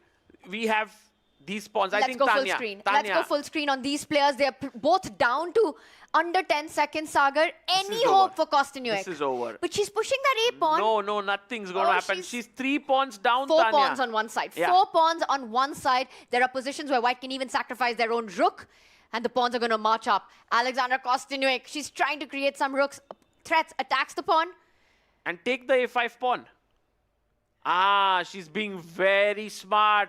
And I think it's time to resign. Theodora Inyat with the win for the Fyers American Gambits. What a win. Big win for them. And it could be the only one. and one would be enough. We've seen the other boards. Now it all comes down to the Prodigy board. As the scoreline suggests, right here, right now, for the Triveni Continental Kings, 4 points on the line on their Prodigy board. If Maurizzi wins, he takes the match for his team. Right, there's also the male superstar board going on, and right now there seems to be a claim for a 3-fold, and it's a draw, Tanya. So it really does come down to the Prodigy board, Sagar. There have been 4 draws, 1 win for the Fyers American Gambits, and it's all down to the youngsters, to the Prodigies. And Marc-Andrea Maurizzi, look at him, he's better now, Tanya, with black pieces. Oh my goodness, if he wins... It's a full turnaround. Yeah. It will be 8-7. Those numbers that you're seeing at the center will flip completely up. We need to keep Hikaru here. Let's keep him. Yeah, because right now Volodar Murzin needs to play really carefully for his team. It's all eyes on this board. Hikaru Nakamura, he's feeling the pressure. He knows that Murzin has to save this for the team. He needs to draw this. But Hikaru knows just how dangerous the 2 bishops can be, Sagar. Oh my goodness, Tanya. This pawn is super dangerous The black here. king has to find a way in. And he starts his journey. But this square is taken away. Where do you go with your bishop? He plays f4. No, this is lost now. And look at Hikaru. He's like, why did you allow the bishop? It's winning now for the Triveni Continental Kings. Hikaru can't believe it. Sagar can't believe it. Marc-Andrea Maurizzi is getting the work done. And he comes back with the bishop. The moves are coming in fast and quick. We can go full screen on the players as well. But let's keep Hikaru on our screen right now. Let's be right here. And look at that. Yeah. Look at that. For Murzin, he knows it. So much pressure on him right now. But he's about to lose. And he knows with that, the team goes down as well. And probably loses all hope to make it to that top 2 as the D pawn is unstoppable. Will decide for the Triveni Continental Kings by becoming a queen. This is such a sad moment for the Fyers American Gambits. They had the match in their hand. Everything was going as per plan. But somehow, Marc-Andrea Maurizzi was like, sorry guys, I'm here to stop your party. And Hikaru Nakamura absolutely devastated. His draw against Alireza, getting the first win by Inyats. It's looked like they had the match in their hands. Now down a piece is Volodar Murzin. Can he find a miracle to save the day? 8 seconds on the clock. Sagar, I see none on the board. Yeah, nothing. Now the 2 bishops dominate the position. These 2 pawns are also falling down. The A pawn will rush down the board. I think Murzin will resign any time now. And I think Hikaru's expressions tell you all you need to know about the matchup that's been in your hands, in your grasp, and just like that, in an equal endgame. But you have to admire Maurizzi right now. Finding those chances, he takes that pawn, he's up a piece. Oh, Murzin is trying something. Trying tricks. But that G pawn isn't going to go anywhere. And just come back, bishop b2. F4, give that F pawn. He doesn't even do that. He wants to keep all the pawns on the board. A3, Tanya. The G pawn will be stopped and the A pawn will not be stopped. And Maurizzi comes with a check and it's handshakes and it is the Triveni Continental Kings who get the match victory. It all came down to this board. It all came down to this match and finally smiles on one side. Alireza Firouzja there and an 8-7 victory. What a match. What a performance on the Prodigy board. Absolutely, Tanya. This couldn't have been a better script for the Triveni Continental Kings. They looked like they would lose this match, but Marc-Andrea Maurizzi was like, Ruko zara, I'm here. I will make sure that my team doesn't lose. And that's exactly what he did. He delivered when it mattered the most. And there you see, it doesn't matter what happens on individual boards. If as a team you get the job done, everyone there celebrating, feeling the joy. And what a much needed win this was. And it all came down to Maurizzi. He got the job done. It was Inyats. It was Inyats for the Fyers American Gambits who took the lead. Yeah. But it wasn't enough. And Alireza Firouzja there, he's all smiles. He's like, yeah, I made a good decision to take the draw with it. Everyone feels so good about themselves. Okay, Alexandra, well, she blundered, but she is fine. And Hikaru, well, for him, I think his team can no longer make it to top 2. And he's like, no problem, guys. We'll win the next 2. Can still fight.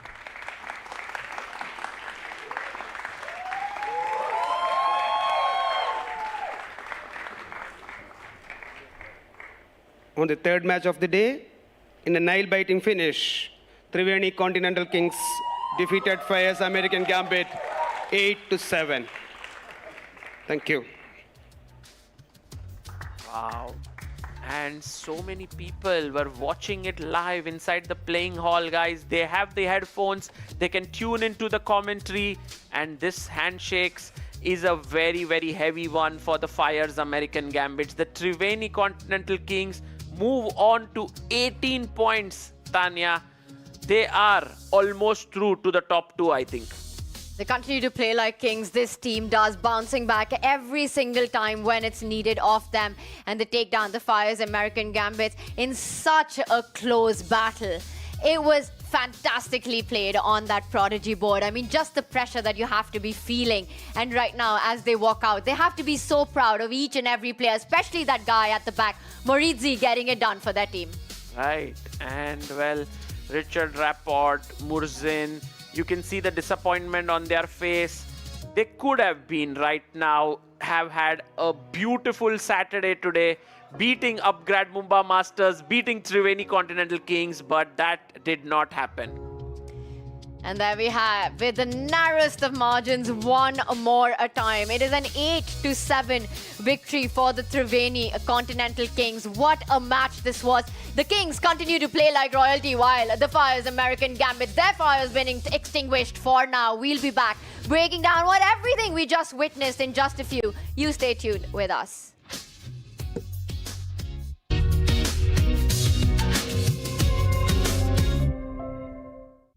While they make game-winning moves, you make career-winning moves with Upgrad.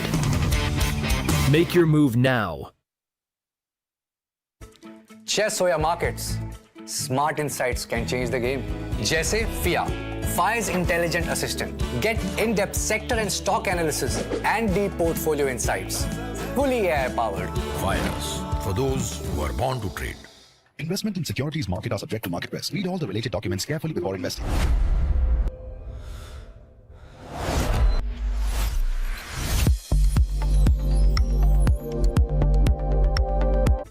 Chess or markets, smart insights can change the game. जैसे FIA, Fyers Intelligent Assistant. Get in-depth sector and stock analysis and deep portfolio insights. Fully AI-powered. Fyers, for those who are born to trade. Investment in securities market are subject to market risk. Read all the related documents carefully before investing. Bharat का अपना solar, Navita solar, India's finest module manufacturer. We bring the power behind every winning move.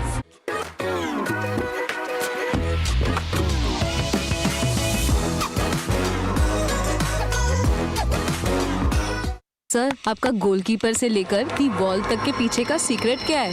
Secret नहीं, ताकत। मैं stadium को मजबूती से खड़ा करने वाली स्टील से इंस्पिरेशन लेता। APL अपोलो स्टील पाइप्स, देश की बढ़ती ताकत। Proud sponsors of Alpine Pipers.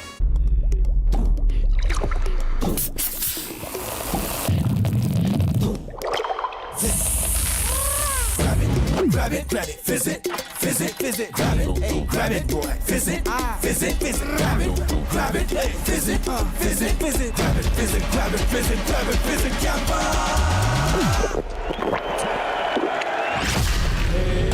Grab the fizz. Campa wali fizz. Come on guys, hurry up. अरे सुन ना, एक ब्रेक ले लेते हैं। Guys, I'm telling you, तुम लोगों को सही से ट्रैकिंग नहीं आता। But that's okay, you can learn. रोज का ढक्कन देना। ये रेड वाला है, सही वाला देना। वो एक ढक्कन।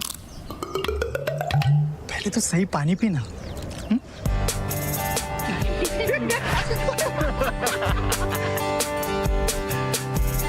Manikchand Oxyrich, proudly Indian.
The Triveni Continental Kings got the job done against the Fyers American Gambits. It's time for us to now go to the presentation ceremony for the most valuable player. It seemed like it was all over for the Kings at some point of time, but then somehow they managed to turn around and managed to pocket this one. Hello and welcome to the post-match presentation ceremony of match number 22 between the Triveni Continental Kings and the Fyers American Gambits this evening here in Mumbai. To present the award, joining us is Mr. Radhakrishna KSV, DGM Bank of India, and the Player of the Match award goes to Mahindra Moridzi from Triveni Continental Kings.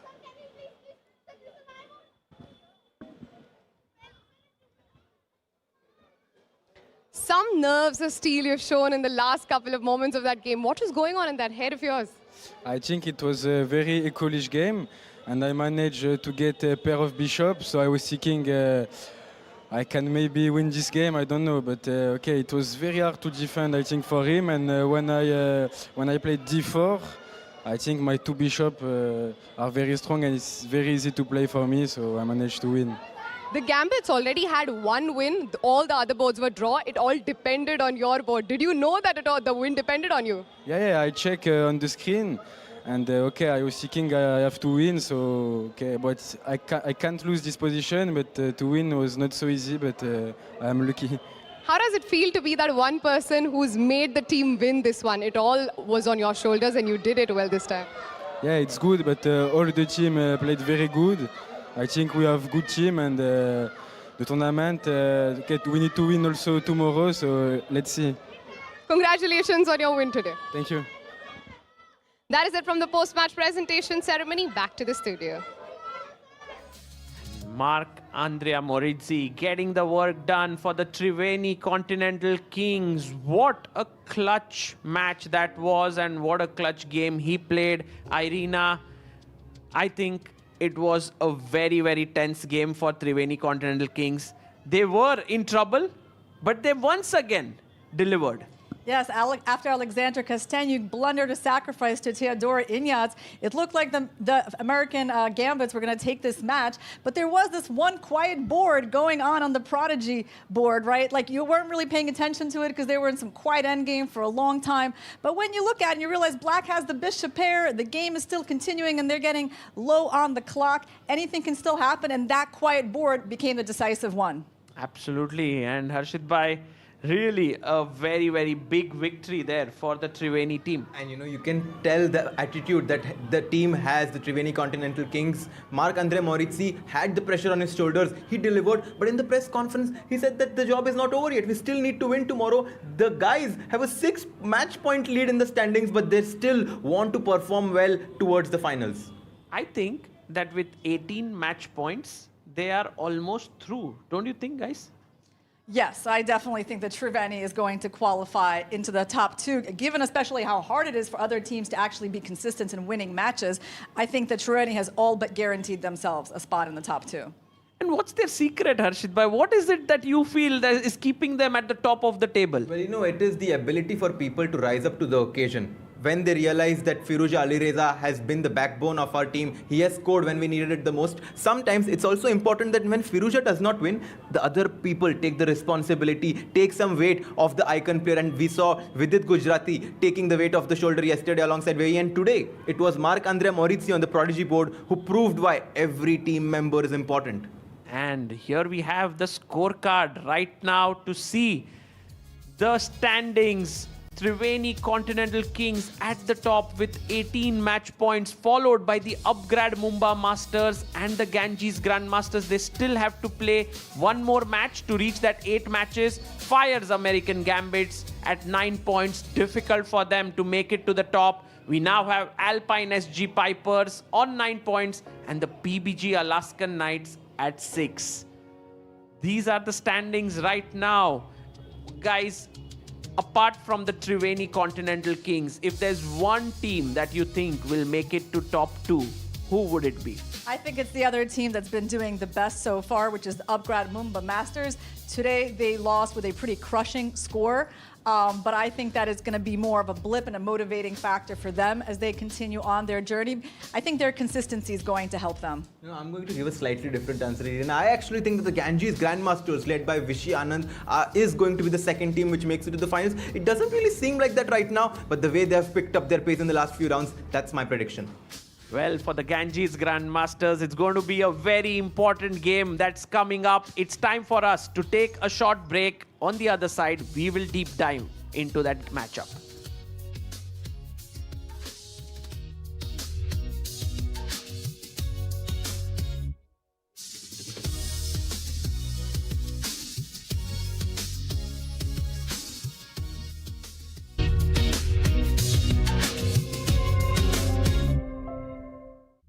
While they make game-winning moves, you make career-winning moves with Upgrad. Make your move now. Chess or markets, smart insights can change the game.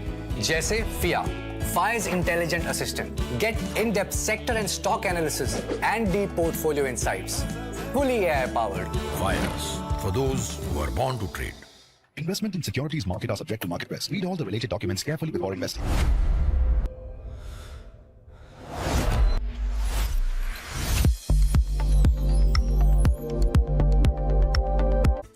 Chess or markets, smart insights can change the game.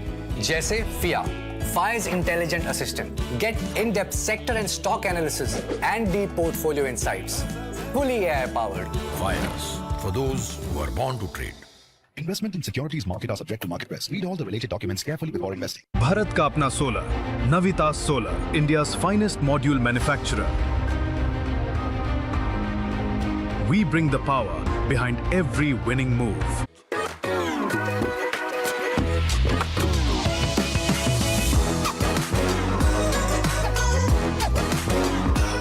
Sir, आपका goalkeeper से लेकर the ball तक के पीछे का secret क्या है? Secret नहीं, ताकत। मैं स्टेडियम को मजबूती से खड़ा करने वाली स्टील से इंस्पिरेशन लेता। APL अपोलो स्टील पाइप्स, देश की बढ़ती ताकत। Proud sponsors of alpine pipers.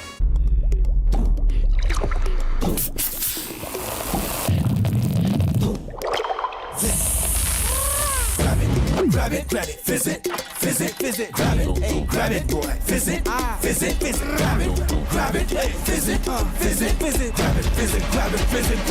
it, Kappa!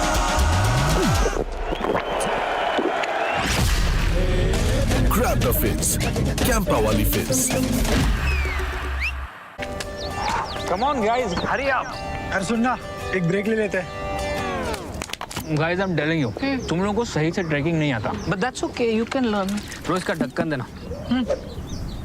तो ये रेड वाला है, सही वाला देना। अबे ढक्कन, पहले तो सही पानी पीना।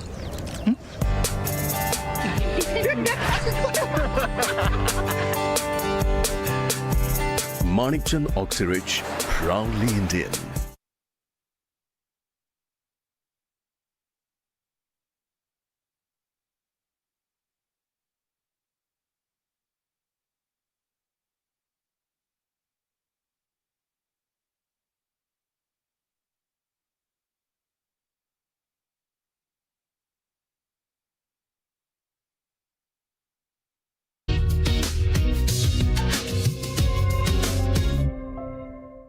Welcome back to Tech Mahindra Global Chess League. We're back with the final game of the day, and this is the big one. It is the student versus teacher.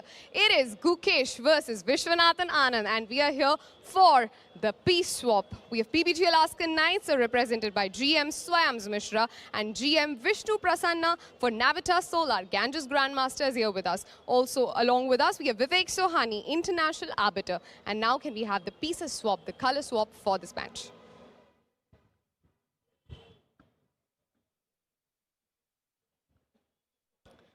Swayams, it's white for you.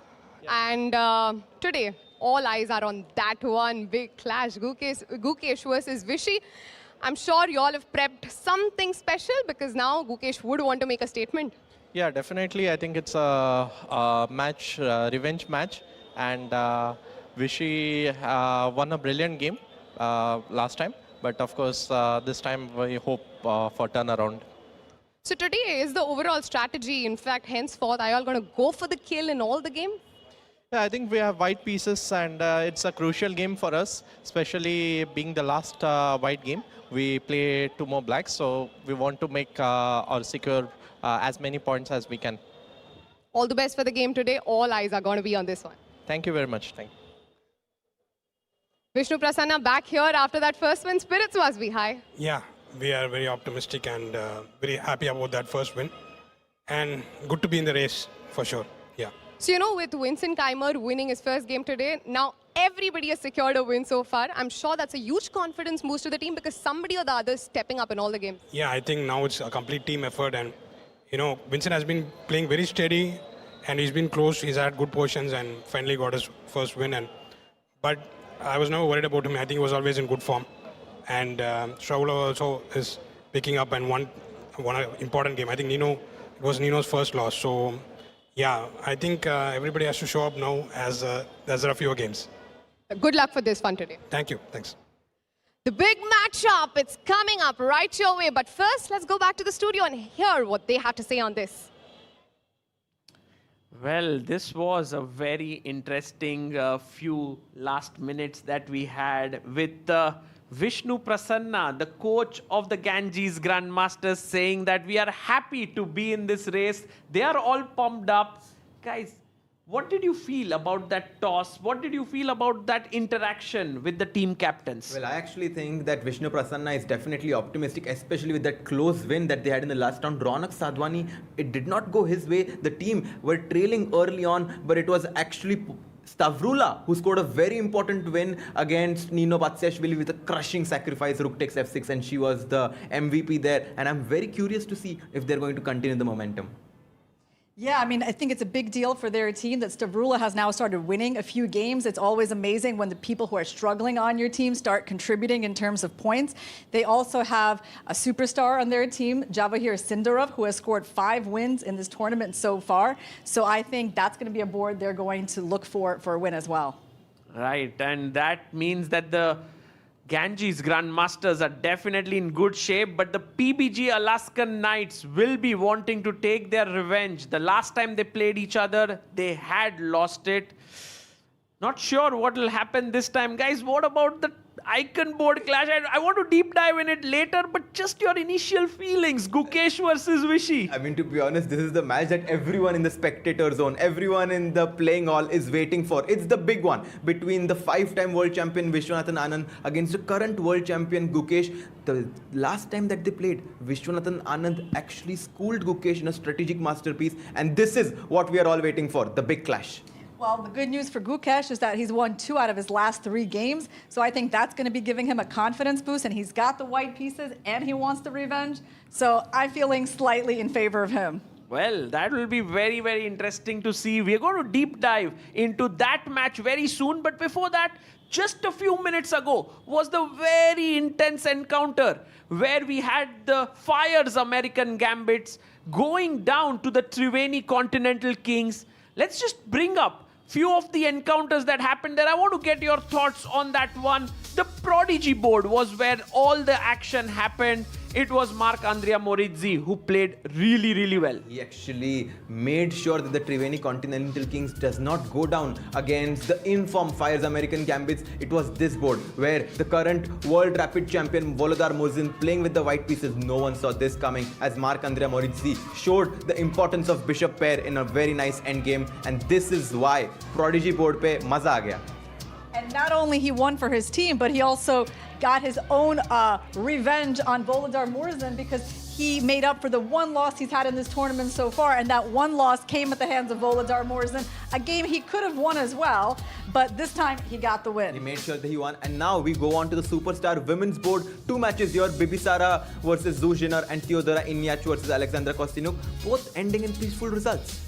Well, Theodora Inyach actually was the one who scored that big win for the Fyers American Gambits. And it felt like her win was going to take the team across the finish line. But that was not to be. Actually, it didn't turn out to be enough. Yeah, Theodora is another one of those players. At some point, she was going through a really rough stretch in this tournament. She lost like 3 games in a row. But today, she got 2 wins for her team, and that's what was putting the Fyers American Gambits back into contention. Absolutely. And then going to the men's superstar board, this one was pretty quiet with both the games ending in draws. Although we did see some very interesting chess was played between Rapport and Vidit. Yeah, actually, Richard Rapport had a very interesting opening preparation. I was looking at the clock timings. It was the Berlin defense, and Richard prepared a very rare line inside that variation. But finally, Vidit was managed to hold his own, and the game ended in a draw. And then on the icon board, we were expecting a big fight between Hikaru Nakamura and Alireza Firuza. It was not to be, Irina. It was a very short draw. But what we really enjoyed was Hikaru sitting in the dugout and giving all those expressions there. Yeah, I agree. Actually, having him on the video screen was the best decision you guys could have made, because his face said everything about what was going on in that match. And for sure, you could read the frustration on his face that he thought his team had it so close, and then it all escaped in that endgame with Volodar and Maurizi. Yeah, and Hikaru was like a bar that we had every time he gave an expression. We were like, what's happening? Let's have a look at some game. And there we see the battle between Hikaru and Alireza. They played the theory in this F3 Sicilian, and I guess they both knew all of that happened in the game. The game petered out into a rook end game, as in a rook 3 versus 3 pawn position. They agreed to a perpetual, and if you see handshake there, and this was the first game to finish in a peaceful result. 4 draws, 2 decisive results, but because Maurizi won with black, the Triveni Continental Kings defeated the Fyers American Gambits. And that's the thing about this Tech Mahindra Global Chess League. While the players are fighting it out, you can see the tension on the faces of the owners of the team. I was there downstairs and talking to them, and they were all worried, will we make it to the top 2? We really want to be part of the finals. It's so much, with just 2 days left of play, right? In this round robin stage, it's a lot of pressure mounting. Well, that's definitely the goal, to make it into the top 2, although there is going to be a match for 3rd place as well between the 3rd and 4th ranked teams. And the PBG Alaskan Knights, I think that is the best they can hope for at this point in the event because of their very slow start. But they still have motivation, of course. That's a very good point that you made, that the top 2 teams qualify to the finals, but there is also going to be a match for the 3rd place between the teams that finished 3rd and the 4th. And after 10 rounds, this is what they're hoping for, to finish in the top 4 spots. Right, a lot of action that happened today. We have 4 matches going to be played. 3 of them have already been done. The final one between the Ganges Grandmasters and the PBG Alaskan Knights is coming your way. We are going to break down this encounter. Stay tuned. We'll come back after a break.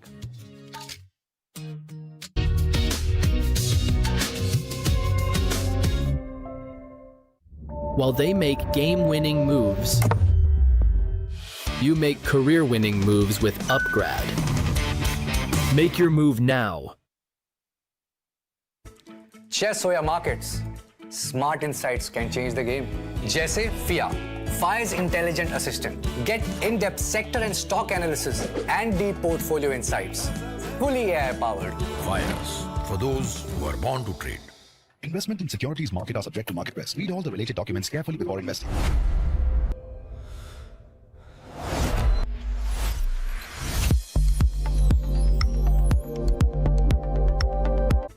Chess or markets, smart insights can change the game.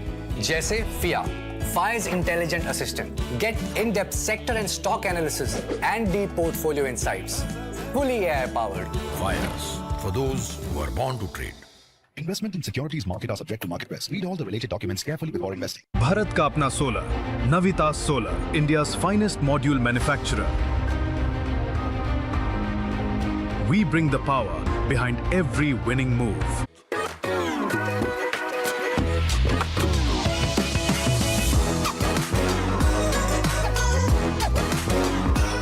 Sir, आपका goalkeeper से लेकर the ball तक के पीछे का secret क्या है? Secret नहीं, ताकत मैं स्टेडियम को मजबूती से खड़ा करने वाली स्टील से इंस्पिरेशन लेता हूं। APL अपोलो स्टील पाइप्स, देश की बढ़ती ताकत। Proud sponsors of Alpine Pipers।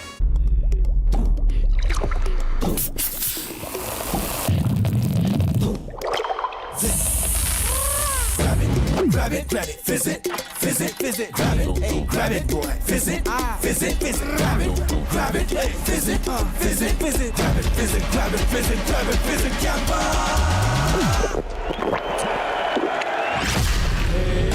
Grab the fizz. Campa wali fizz. Come on guys, hurry up. अरे सुनना, एक ब्रेक ले लेते हैं। Guys, I'm telling you, तुम लोगों को सही से ट्रैकिंग नहीं आता। But that's okay, you can learn. रोज का ढक्कन देना। ये रेड वाला है, सही वाला देना। वो एक ढक्कन। पहले तो सही पानी पीना।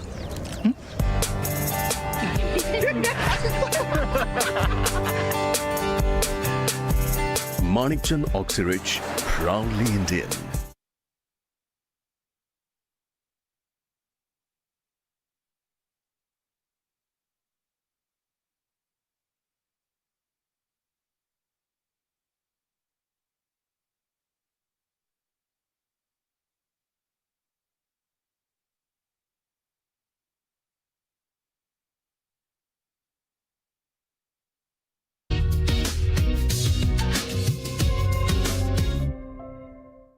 Welcome back to the Tech Mahindra Global Chess League. The big clash is just about the corner.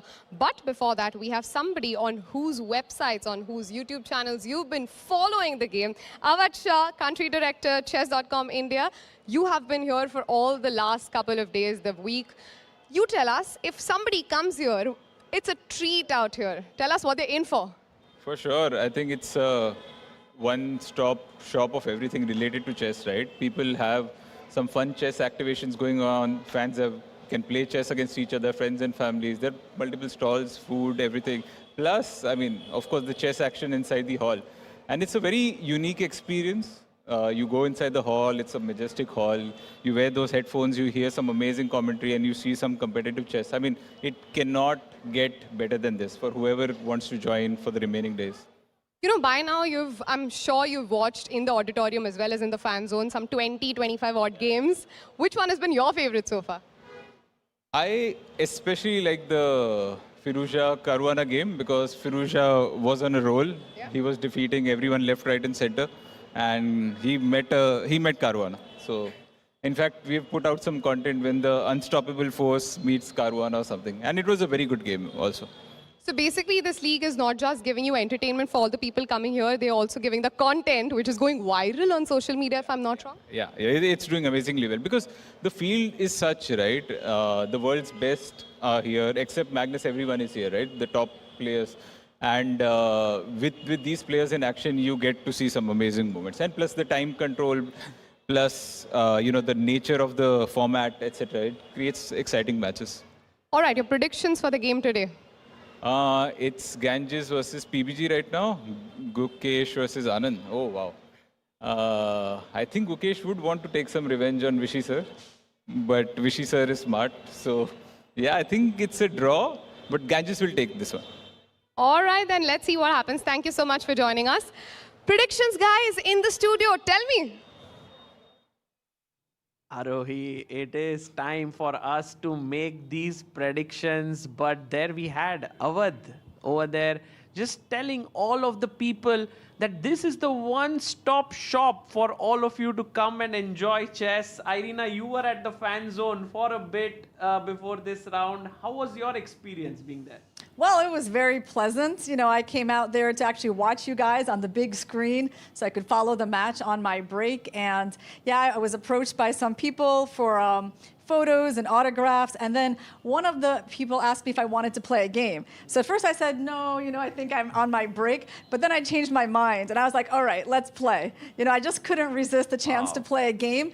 And actually, the Indian fans really do turn out to be strong because my opponent was rated around 2,000. And I barely won this game. Wow. Okay. And I think, Harshit Bhai, you had a very big experience of chess boxing. We want to know about it in a bit. But I think we need to start looking at our prodigy boards to see the real boxing encounter coming up here. Daniel Darda versus Raunak Sadhwani. This is going to be a big clash as Raunak Sadhwani, who just lost his game to Leon Mendonça, takes on his very good friend Daniel Darda, who's also struggling in this tournament. But Ganges Grandmasters, coming off a recent victory, is definitely going to be trying to put pressure on the prodigy board. And my pick is going to be with Raunak on the Ganges Grandmasters team. What about you, Irina? Well, I don't completely disagree with you. As we know, Raunak plays better when he's angry, and I think that last game should have made him pretty angry when he lost with the white pieces to Leon Luc Mendonça. On the other hand, Daniel Darda is still looking for his first win in this event. Can such a strong Grandmaster really go for 10 rounds without a win? He's got the white pieces. He did try to attack Raunak in their last game. So I am going to go with the PBG Alaskan Knights. That Darda will get his first win. Very careful with that prediction. Yeah, I still have to have dinner, at the same table with you guys later on. So. Okay, so there was no consensus on the prodigy board. Let's go to the next one, the superstar women board. Quite complicated here. We have Katrina Lagno, who's in good form, taking on Polina Shuvalova, who's also in great form. Sara Kadem and Stavrula Solakidu are coming back into form in this tournament. Guys, your thoughts here? Picking the rhythm, definitely Stavrula and Sara Kadem. Stavrula was someone who was especially struggling in the first few rounds for the Ganges Grandmasters, but recently she was the reason why they actually won the last round, and that's why on this board, my pick is going to be with the Ganges Grandmasters, and between Polina and Katrina, I think that game will end in a peaceful result. Okay, well, yeah, Stavrula, she has won 2 games in a row. Sarah Hadam has won a game here as well. But still, I feel like the momentum is favoring Stavrula, so I'm going to go with the Ganges Grandmasters on that one. In terms of Katarina and Polina, they're coming to this matchup with very different trajectories, because Katarina, at some point, she had lost 3 games. Now she's won 2 out of her last 3. And Polina won her first 3 games, and now she's lost 3 in a row. So she cannot be feeling too good at the moment, and that's why I'm going to give Katarina the edge in this one. Okie dokie. Wow, okay, that was well broken down there, Irina. It's time for us to go to the superstar men board here, and we have Sindarov versus Lenier Dominguez. Sindarov, who's been in great shape for his team, and Vincent Keimer against Arjun Erigaisi.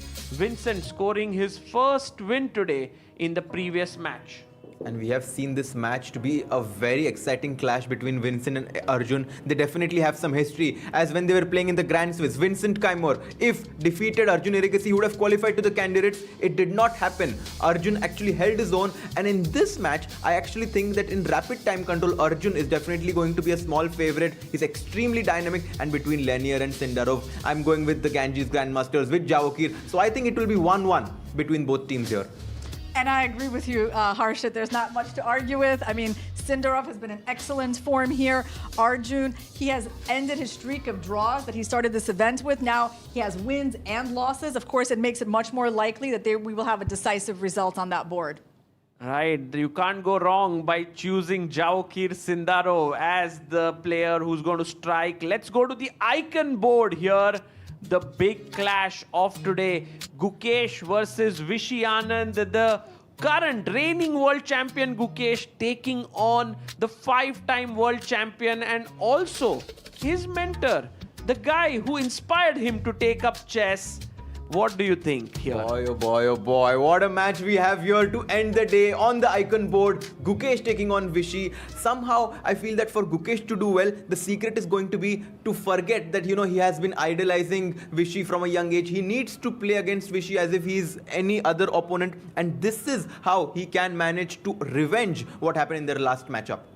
It's actually quite difficult to play against your teachers and the people who have, shared their experience with you coming up. I think it's just hard to muster up that killer instinct against them. So I think that, even though Gukesh, he'll have his chances, but I still feel like a draw is the most likely result in this game. Draw for Irina. What about you, Harshit? I am not sure which side of the pendulum that the game is going to shift, but I know for sure it's going to shift on one side. I don't think it will be a peaceful result.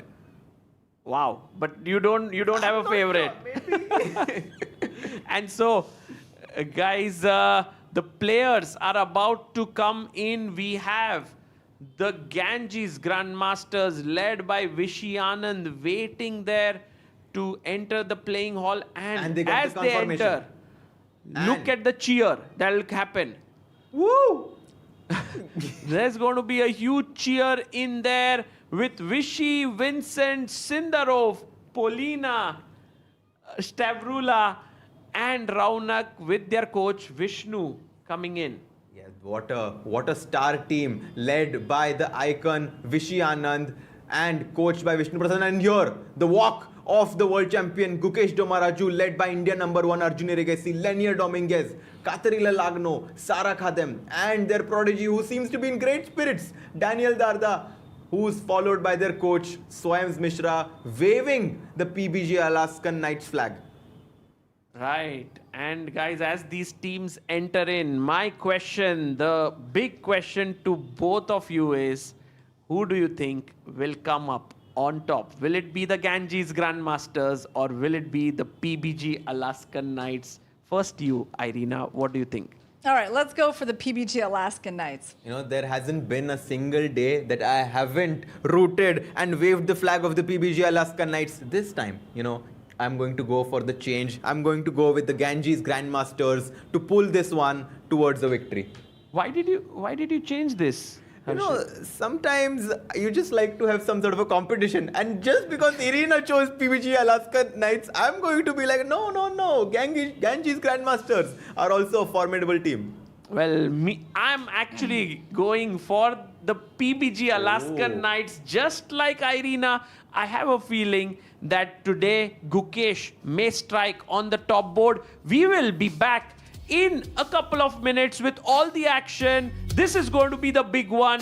Ganges Grandmasters take on the PBG Alaskan Knights. Stay tuned, guys. Vishy versus Gukesh is coming your way. Don't you go anywhere.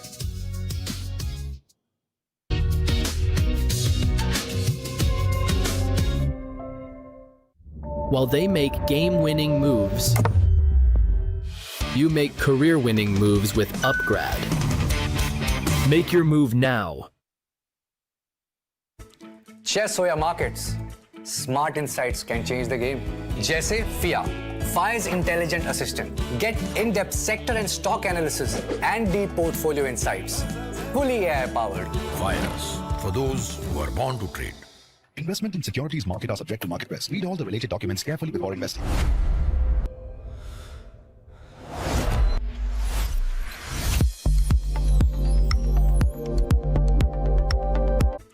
Chess or markets, smart insights can change the game. जैसे FIA, Fyers intelligent assistant. Get in-depth sector and stock analysis and deep portfolio insights. Fully AI-powered. Fyers, for those who are born to trade. Investment in securities market are subject to market risk. Read all the related documents carefully before investing. Bharat का अपना solar, Navita solar, India's finest module manufacturer. We bring the power behind every winning move.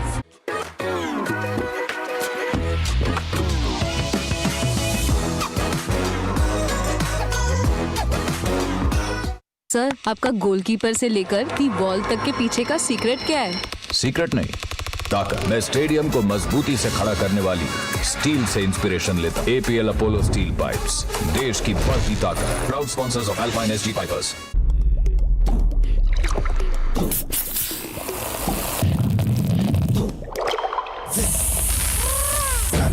Grab it, fizz it, grab it, hey, grab it, boy, fizz it, grab it, hey, fizz it, grab it, fizz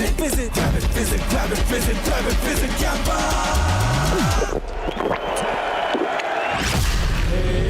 Grab the fizz. Campa wali fizz. Come on, guys, hurry up. अरे सुन ना, एक break ले लेते हैं.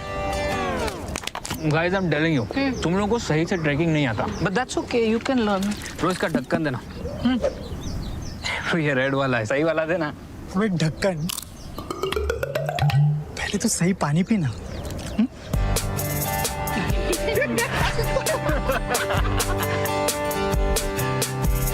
Manikchand Oxyrich, proudly Indian.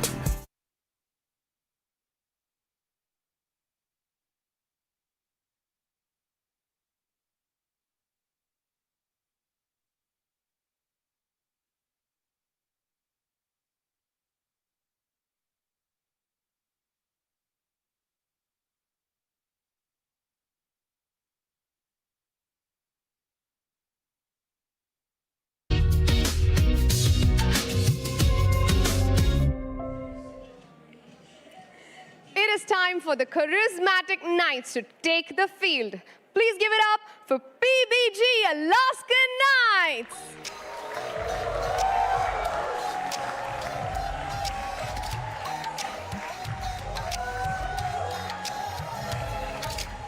Spotlights burning through the night, legends stepping into the light. Give it up for the world champion, Gukesh Dombaraju, Arjun Erigaizi, Lenia Dominguez, 3 times Women's World Blitz champion, Katerina Lagno, Sara Khadem, Daniel Darda, and their coach, GM Swayams Mishra. Now let's call upon the gallant Grandmasters. Give it up for Navita Solar, Ganges Grandmasters.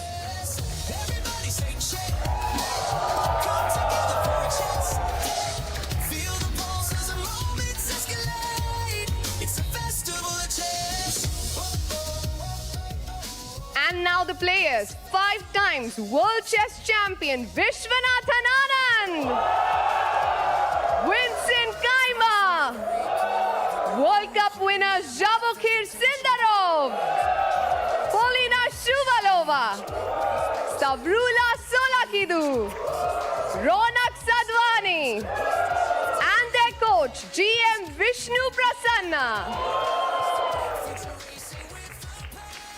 All the best to both the teams. You may now take your boards. And now for the first move of the day, may I please call Mr. Vansh Sharma, Project Head Global Chess League, along with the Tournament Director, Mr. Bharat Singh Chauhan. What a joy it is going to be for Vansh to make the first move on the board of Gukesh and Vishy. He asks Gukesh what to play, opens with pawn to e4, and joining me here in the commentary box is Grandmaster Irina Crush. Hello, Irina. Hi, Sagar. I am so excited to be joining you for this final match of the day. A big one for both teams, but especially for the Ganges Grandmasters, as they have more of a realistic chance to qualify for the top 2. Here we see Katerina Lagno opening with the move d4 against Polina Shuvalova. A small surprise, as that's not her most common move. And Sara Khadem also opening with d4 against Stavrula Solakidu. Look at the views there. It is a packed audience, packed crowd at the Royal Opera House here in Mumbai. And somehow, Irina, I want to get your thoughts. For the players, do you think they feel the pressure with so many people out there? Or do they feel like, wow, it's inspiring to play in front of such a crowd? Well, I think inside the Royal Opera House where they're playing, it's pretty insulated, right? So it doesn't have that crazy energy that you have when they come outside and they're mobbed for autographs and pictures. I think it's pretty quiet inside the playing hall, so they're not going to be really paying attention to the spectators. Right, but we are going to have a great time because all the spectators in the playing hall have headphones so they can tune into our commentary, and this is going to be a lot of fun. And we have so many people outside in the fan zone also following the action there. Guys, I hope you all are having a great time there. Some of them are playing chess, and it's a complete chess atmosphere here. Yeah, well, we have, by the way, some moves in the game between Katerina Lagno and Polina Shuvalova. That game is a Queen's Gambit accepted. So Polina going for a very solid opening. And yeah, this is not the most standard position in Katerina's opening repertoire because she's more of an e4 player. So her choice for this game is actually really interesting. Right, and by the way, we also have action on the men's superstar board there. Lenier Dominguez and Javokir Sindarov opening with e4, e5. And I'm very curious to see the opening in the game between Arjun and Vincent. They're playing one of the sharpest lines in the Italian. Oh, it goes queen f3, Arjun. Okay, yeah, more common move is moving the bishop away, for example, to d3. But queen f3, let's take a look at the theory here. You can't take that bishop, obviously, because the queen would take the rook.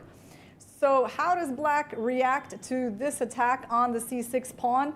Bishop b7 or bishop d7 seem to be moves. Actually, Irina, I had once played this bishop e7, take, and you give up another pawn, and this is excellent compensation for black to just castle and play this. Could be something that Vincent can choose, but I love the fact that Arjun has already given a small surprise to his opponent. Yeah, I mean, for sure. Actually, I like your move bishop e7, because why spend time defending the pawn if you can just sacrifice it, and that would get the knight from a5 off the board. So, yeah, white is not going to be taking that pawn. Here we have a start to the game, Daniel Darda versus Ranak, d4, knight f6. Now, I predicted that Daniel Darda will score his first win today. But on the other hand, I wouldn't be totally shocked if it goes the other way. Gukesh has started with d4. Wow, and he's played this move c3. This is the move that yesterday we saw Anish doing it on third move. Gukesh has done this before against Yas Khan Erdogmus in the FIDE Grand Swiss. But in that game, he did not do so well, or did he? He actually was winning out of the opening, like he had a great position, but it ended in a draw. And here, Irina, the funny thing is, the engine already starts to give black a slightly better position. Well, his opening choice reveals a lot about his intentions in this game, right? He's totally avoiding the theoretical battle, just wants to pull Vishy into a game.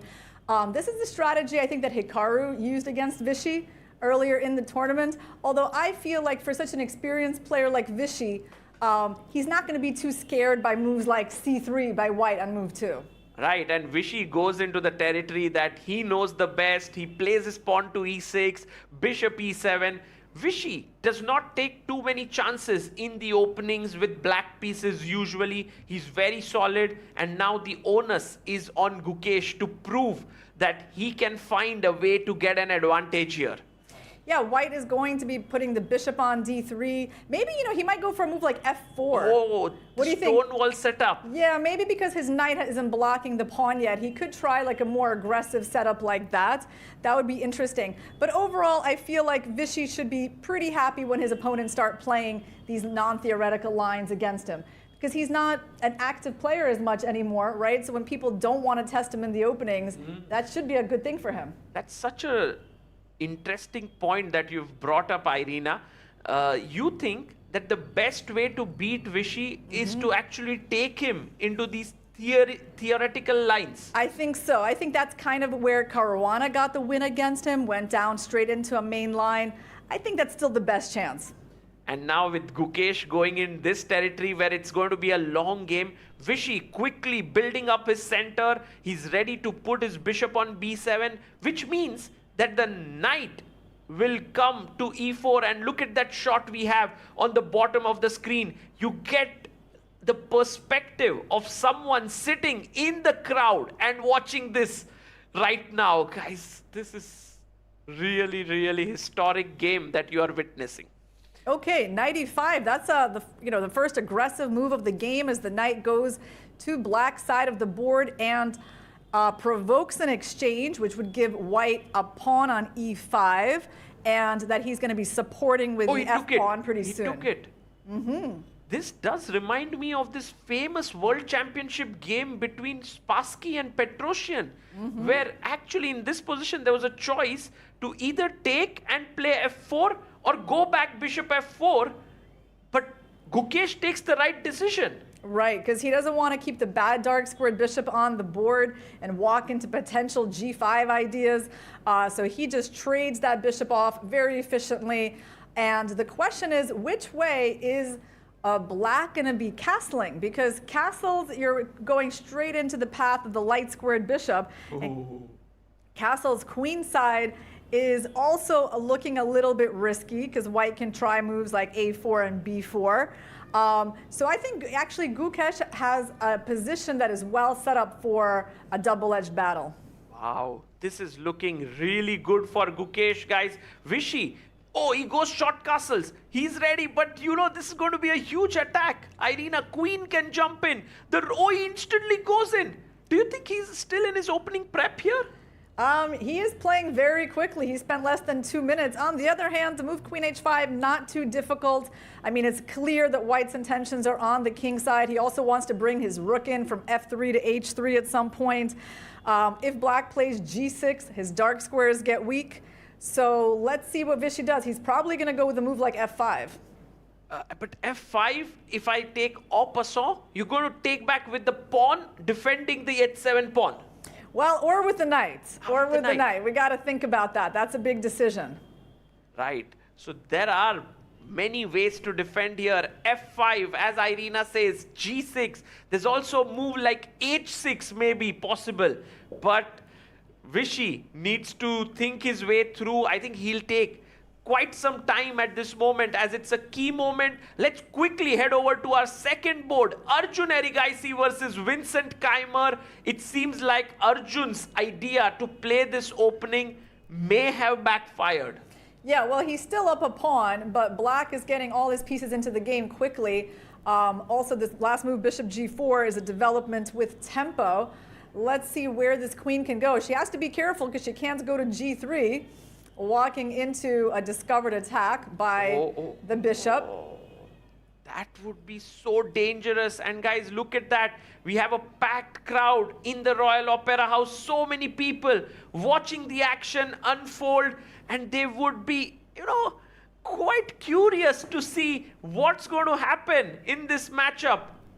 And we also have a lot of people there in the fan park as well, as we see the Tiger, the mascot of the Triveni Continental Kings, in the background. Beautiful.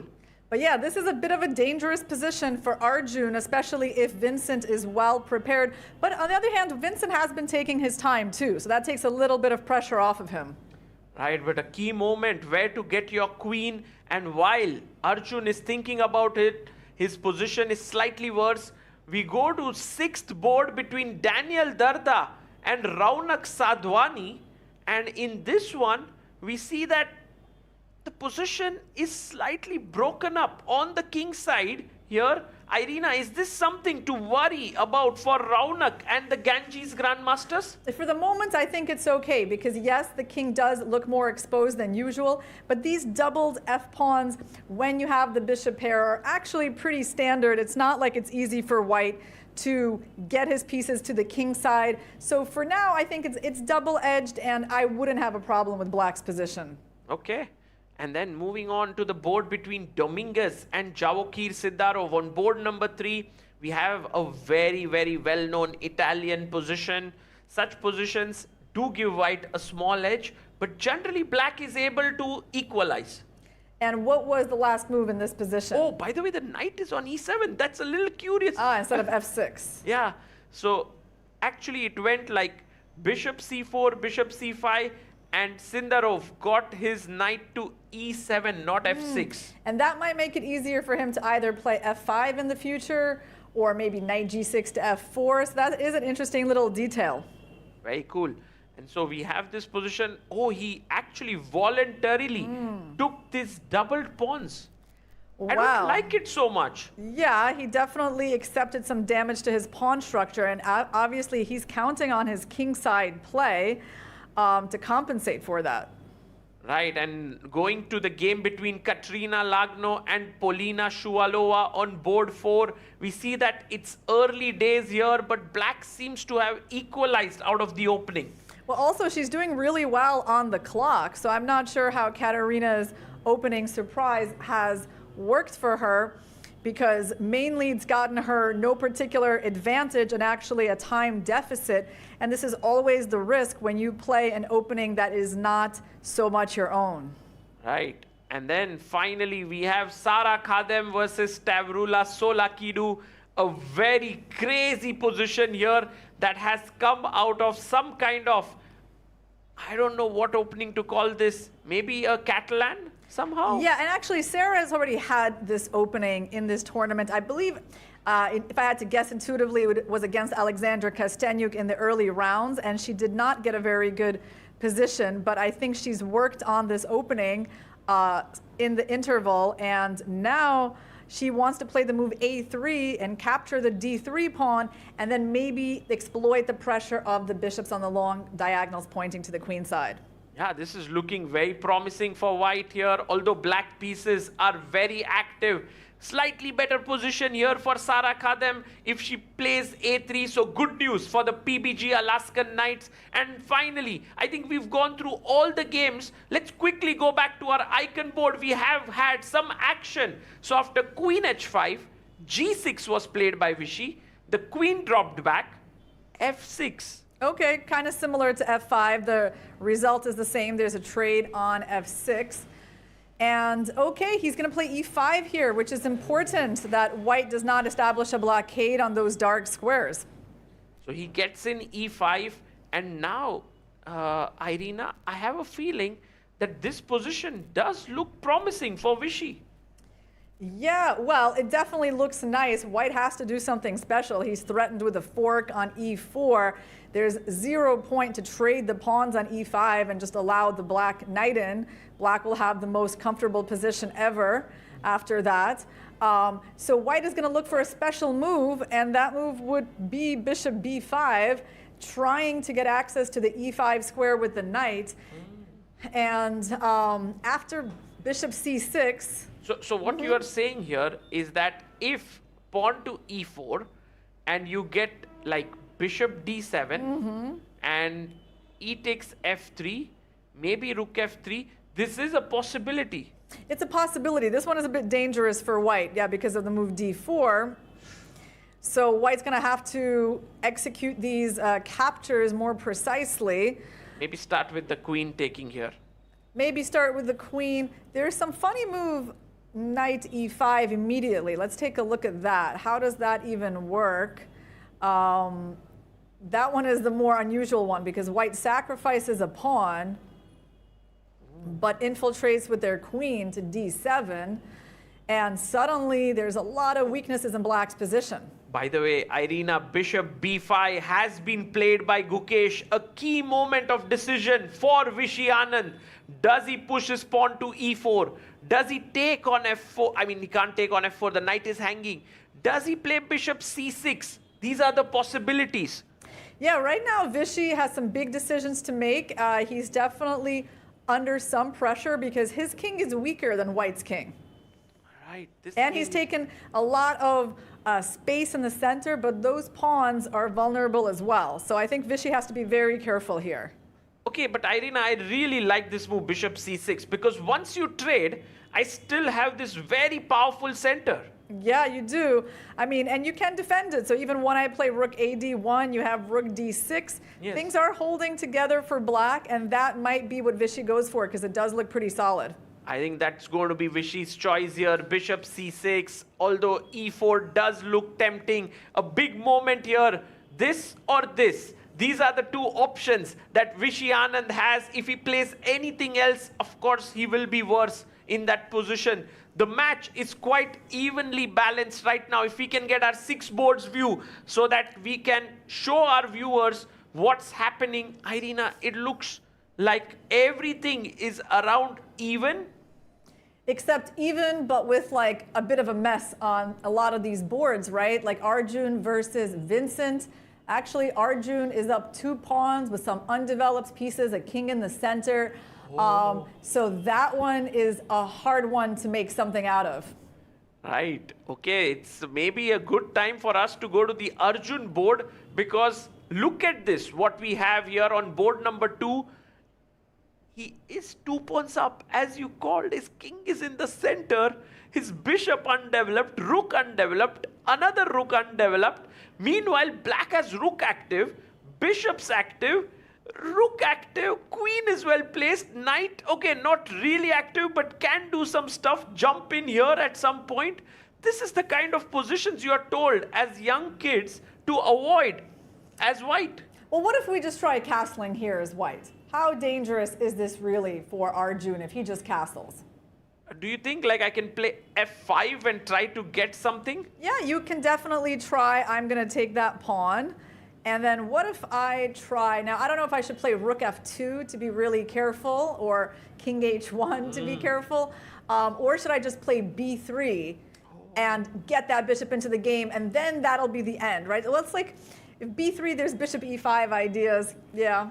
But Irina, it seems like the way you just said this rook f2, rook g2, king h1, it does feel like if Arjun can consolidate this way, he'll have a huge advantage with 2 extra pawns. He would, but that's going to take him a number of moves, right? So that's the question is... oh, he played b3. Okay, he played b3, also very reasonable because you got to develop your pieces in chess. Also, the nice thing about that move is that it restricts the knight on a5.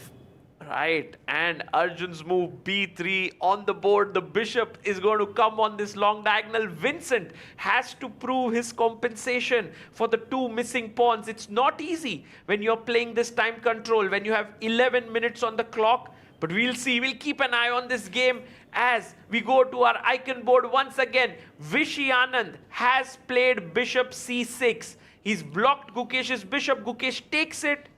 Rook takes the bishop. And now we are wondering which move Gukesh is going to go for. The obvious move, rook ad1, attacking the pawn. Or is there something else he can do here? There is like some kind of idea of playing c4, and with the point that if they take, do we then play rook ad1? Wow, wow. c4 is a very Gukesh-like move. It kind of complicates the position. It gives the opponent many decisions. d4, dc4, and you start to go wrong. Like d4 takes here already is a better position for white. So I think Gukesh may go for this pawn push here, Irina. Yeah, that would definitely put Vishy under pressure one more time in this game. So far, he's been holding up well, but Gukesh, I think, has come to play. So this move, c4, well, what would Black even respond to that? Yeah, actually, c4, Black may have to find a very accurate move. Either it's e4 or putting the rook on d6. Not easy there. Irina, would it be right to say that when 2 world-class players play each other in such a position, it's like this interview session that you have where one person is asking you questions, one difficult question after another, and only if you are able to go through each one of them can you get that half a point? Yeah, well, not all the games are like that, but this one feels to be like that, right? Where Gukesh comes with the opening surprise, puts a little bit of pressure on Vishy from the beginning, and Vishy still having to answer the questions. Right, and Gukesh now has an option to play it simple, play his rook to d1, or push the pawn to c4. We'll see what he comes up with. Our guess is that he will push his pawn forward. We have Polina Shuvalova, who's kind of taking over on board 4 against Katrina Lagno here with her bishop and queen lined up on this long diagonal. It does feel like Black is better. Yeah, especially because Black is about to recapture this pawn on c5 with the knight. And either White's going to have to give up the bishop pair or send their bishop back to b1. Most likely they'll go back to b1. White also has to be kind of careful that they might get doubled f-pawns at some point if Black ever decides to capture on the f3 square. Right, this could be a bad structure for White if timed well. But as knight takes c5 is on the board. Polina is doing well against Katrina Lagno. What kind of dynamics would be here, you know? Because it's like a clash of generations between these 2 players, right? Yeah, there's about 10, 11 years between them. They do play each other in the Russian championships these days. Well, Katerina is like the much more established player and well known for her skills in rapid and blitz chess as well as classical chess. She's going to be playing in the Candidates Tournament in 2026, which she won her place from her performance in the Grand Swiss. So she's definitely the more titled and accomplished player, but Polina is still in the early part of her career. That's well broken down there as Gukesh brings his rook to d1, attacking the pawn in the center. Pawn on d5 is hanging, Irina. Rook d6, you think? I think rook d6 seems to be the most efficient way to guard that pawn because it's not like the rook on c6 is doing much anyway. Right, so, but do you think e4 is possible? e4 is interesting because where is this knight going to go? It can't really, can it go to e5? I was actually worried if rook takes pawn works because I'm actually attacking your knight. Wow. That's a crazy line. Yeah, I think Vishy's not going to go for that. I think he'll probably go for the simpler rook d6. But we'll see. This is a very Vishy-like move, you know. Just keep it all together. Let it not go out of control. I think Vishy's main role with the black pieces here is to hold off Gukesh because he knows that his team members, Jawokir, Vincent, they could very well strike on the other boards. Yeah, I feel like, you know, when you're playing rapid, unless there's a really good moment to think like it's going to change the outcome of the game, why not just go for the simpler move that you don't have to calculate as much, and that would be rook d6 here. Right. Okay, by the way, we get a shot of this entire venue. We see the arbiters team on the left. We see the two captains in the dugout. We see two arbiters on the right and the 12 players sitting there and playing very intense here. Guys, I hope you are enjoying this as Vishy Anand actually pushes his pawn to e4 and Gukesh jumps in with knight to g5. Okay, so the d5 pawn is still hanging, and now Vishy needs to protect it with either rook d6 or knight f6, but knight f6 actually takes off the queen's attack on the g5 knight and allows this move f5, and then it's going to start to get dangerous for him, so he needs to carefully play rook d6 now. Yeah, very important this moment to play rook d6, and so well spotted there that you can't push your pawn here. The knight is hanging. So at this point, Gukesh will have to figure out what to do. But right now, it's an important moment for Vishy. I think Gukesh has been putting pressure on Anand bit by bit, and Vishy until now has responded quite well. I agree. This game is still balanced, but it's definitely clear that Gukesh has been asking the question so far. And we want to have a very quick look at the fifth board. Sara Khadem versus Stavrula Solakidu.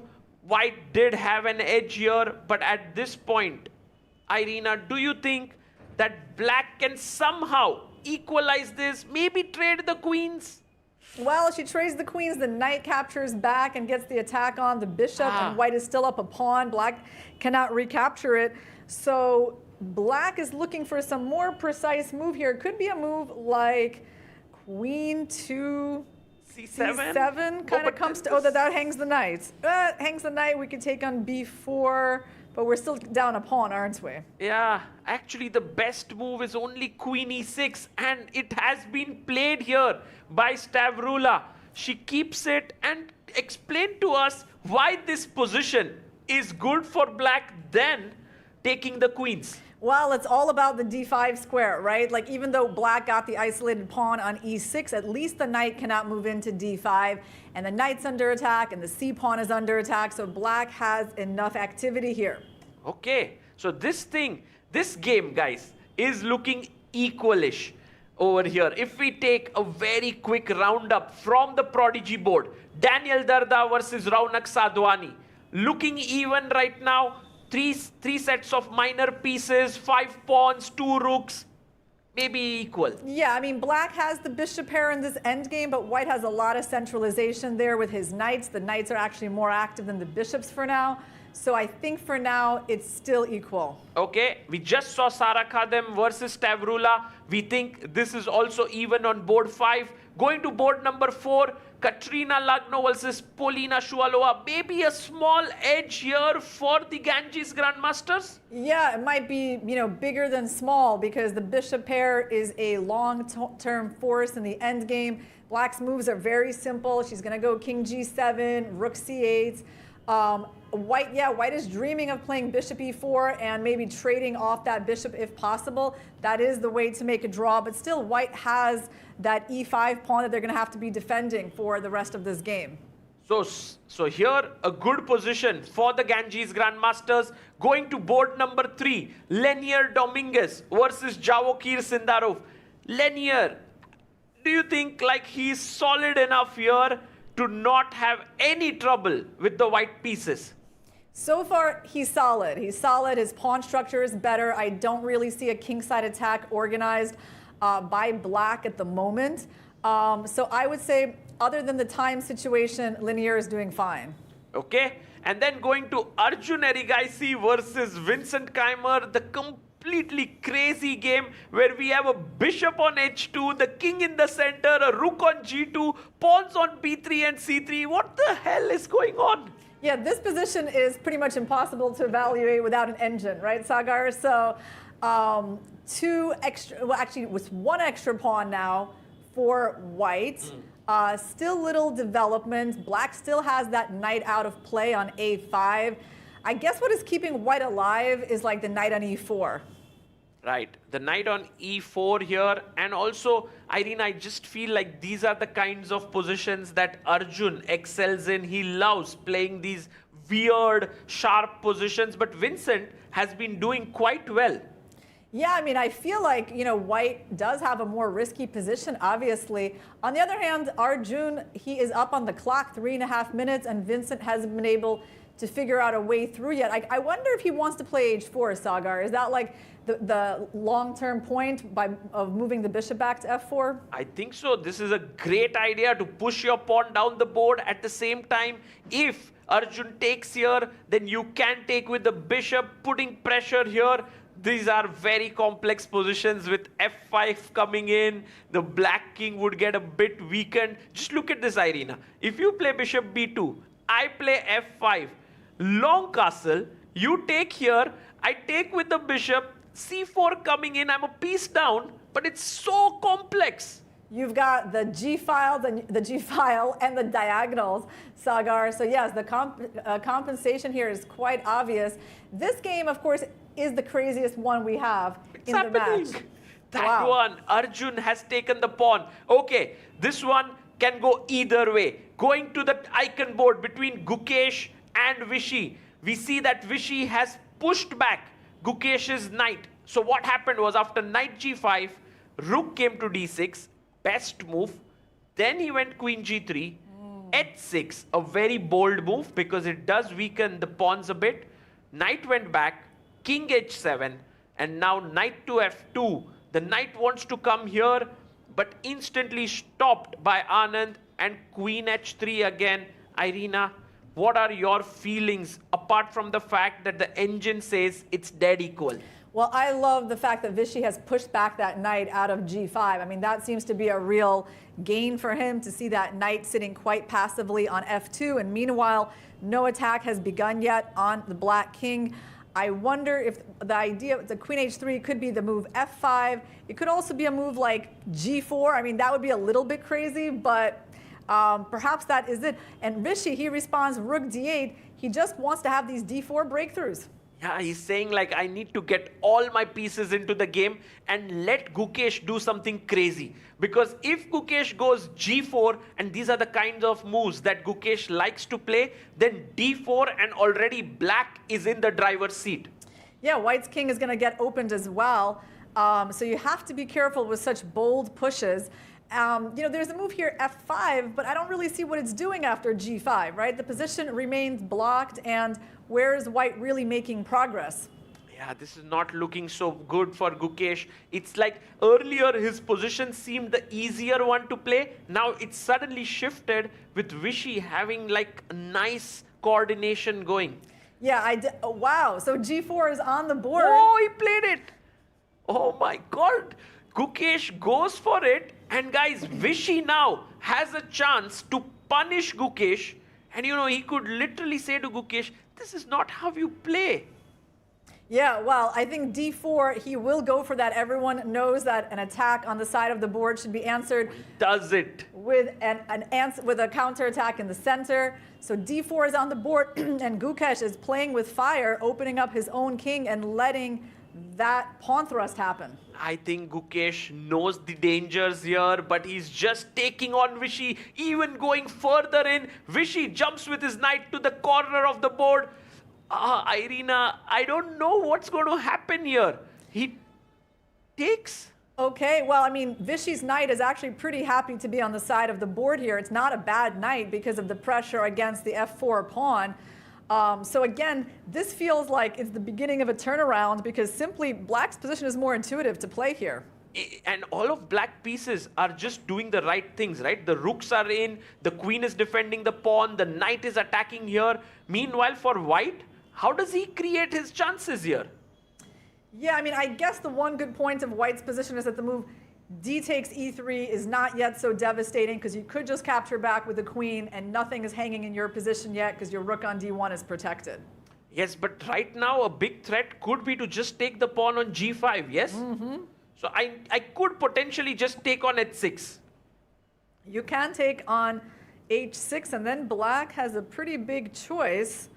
But one of the, I gotta say, maybe if it was Rapport, he would play the move knight takes f4. We just gotta point out that engine line.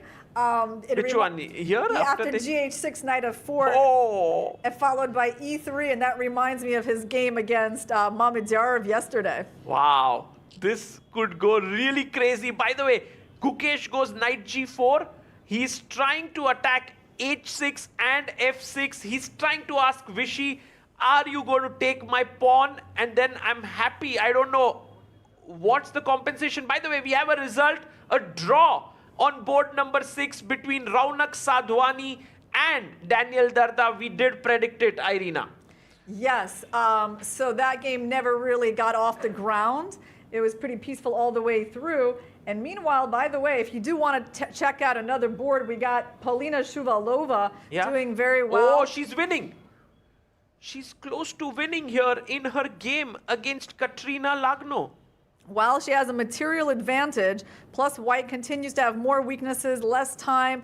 Yes, very good chance for Polina to cash in on this position. But meanwhile, maybe Katerina's teammate Sarah Hadem could help her, could help compensate for her loss.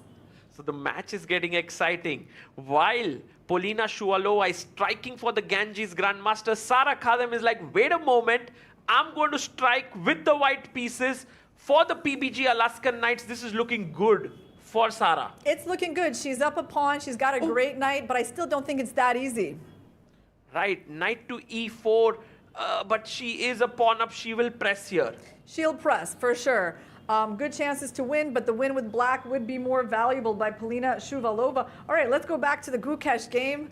We don't want to miss much of the action there. So, pawn takes pawn was taken by Vishy. Gukesh went rook e1, a mistake. Because now, Vishy can take on g5, but Vishy is like, I don't want to do that. I want to play in the center. I want to play moves that just keep it steady.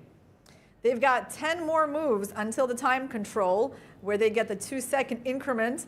But this move, yeah, by Vishy maybe was a little bit imprecise because now it starts to get a little crazy after pawn takes g5 and f5. And even though black is up a pawn, but right now their knight is pinned, it can't go to f4. White's threatening to take on g6, invade with like queen f5. So it's actually pretty tricky. Right, and by the way, Vishy plays rook f8 and Gukesh instantly goes king h1.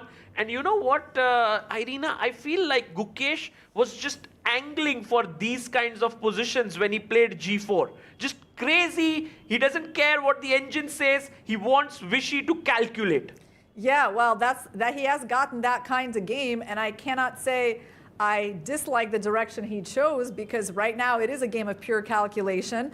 And Vishy will not be able to rely on general principles too much. So Vishy the pawn. Captured and gives up the pawn on h6. And now king g8. Is this king in trouble? You can't take this pawn. The knight defends it. Can we sack our rook and take this pawn? Maybe the queen blocks it. It's maybe not enough to sack right now. That's definitely the line to calculate. Let's put that move in. Rook takes f4, rook takes f4, queen g6, queen g7. And black is able to mount a defense to this attack. Right, the rook just drops back and it's safe. So right now, taking the knight isn't right. And by the way, we have another result coming in on board number 3. We have a draw between Dominguez and Sindarov. A good result, perhaps for both the players. Sindarov was in form and we have another result. We have Stavrula who's lost here. Sarah Khadem has struck. Wow. That's her second win of the tournament. Comes at a very good moment for her team, especially because they are in trouble on the other women's board. So right now the score is 5-2 in the favor of PBG Alaskan Knights. But guys, There will be a strike back by Polina Shuvalova. Let's stick here. Gukesh has gotten his knight to g4. He's trying to get into f6. Irina, what can Vishy do here?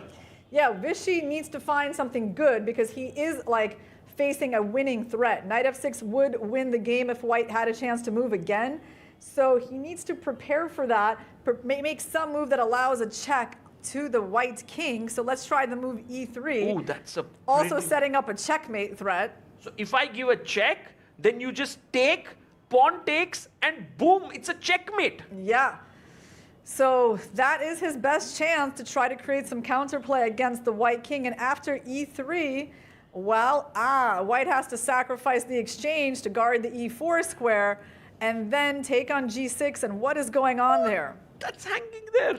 That actually looks like a very tough line to go for Vishy, doesn't it? Yes, it's very tough. And I really look at Gukesh. He's not looking at his game, and Vishy blunders. No, he goes queen b7, which is the other possible move, I think, in this position. I think the computer is a little too hard on it. It's not a mistake, guys. It's not a mistake. The engine, actually, the computer said it was queen c7, but Gukesh sacks an exchange.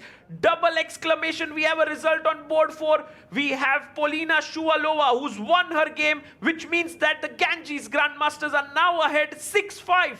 Going to the icon board now. All eyes on this one. Double exclam move. Irina, break it down for us. Rook takes f4. Yeah, well, black has to recapture that rook, otherwise they're down a knight. That allows, whoa! Oh, e3. That move is going to expose the rook on d3 to capture, so let's see how that works out. After queen g6, king f8, what is the problem there? Is it just knight f6 somewhere or knight h6? We can put that move on the board. Queen g6 of king f8. Where can the knight go? It's f6. Oh, knight f6 and the rook is hanging and there's a mate threatened here. What a game played here by Gukesh. He's kind of, Irina, it reminds me of Tal's quote there. Take your opponent in the deep dark forest where 2 + 2 = 5 and the road leading out is wide enough only for one person. Yeah, he definitely dragged Vishy into the complications here. And okay, right now the problem is that after knight h6 check, he's going to save that knight, then take the rook, but there's going to be some kind of queen g5, so the line keeps going. Okay, let's just look at this. Knight h6, king h8, and now not taking this rook. Irina, you go back here, because if you take the rook, as you rightly pointed out, queen g5 and you pick up the knight. But there's queen h5, that's so difficult to spot. We'll see. Gukesh first makes the right move. Knight h6 on the board. King h8. Can he play queen h5? No, he picks up the rook there. He takes the rook. That queen h5 move was too difficult. Okay, he's still better. He's still going to be up a pawn, at least. And he knows he's not in any danger at all because black's king is open. But yes, he did miss his chance to win in a beautiful way.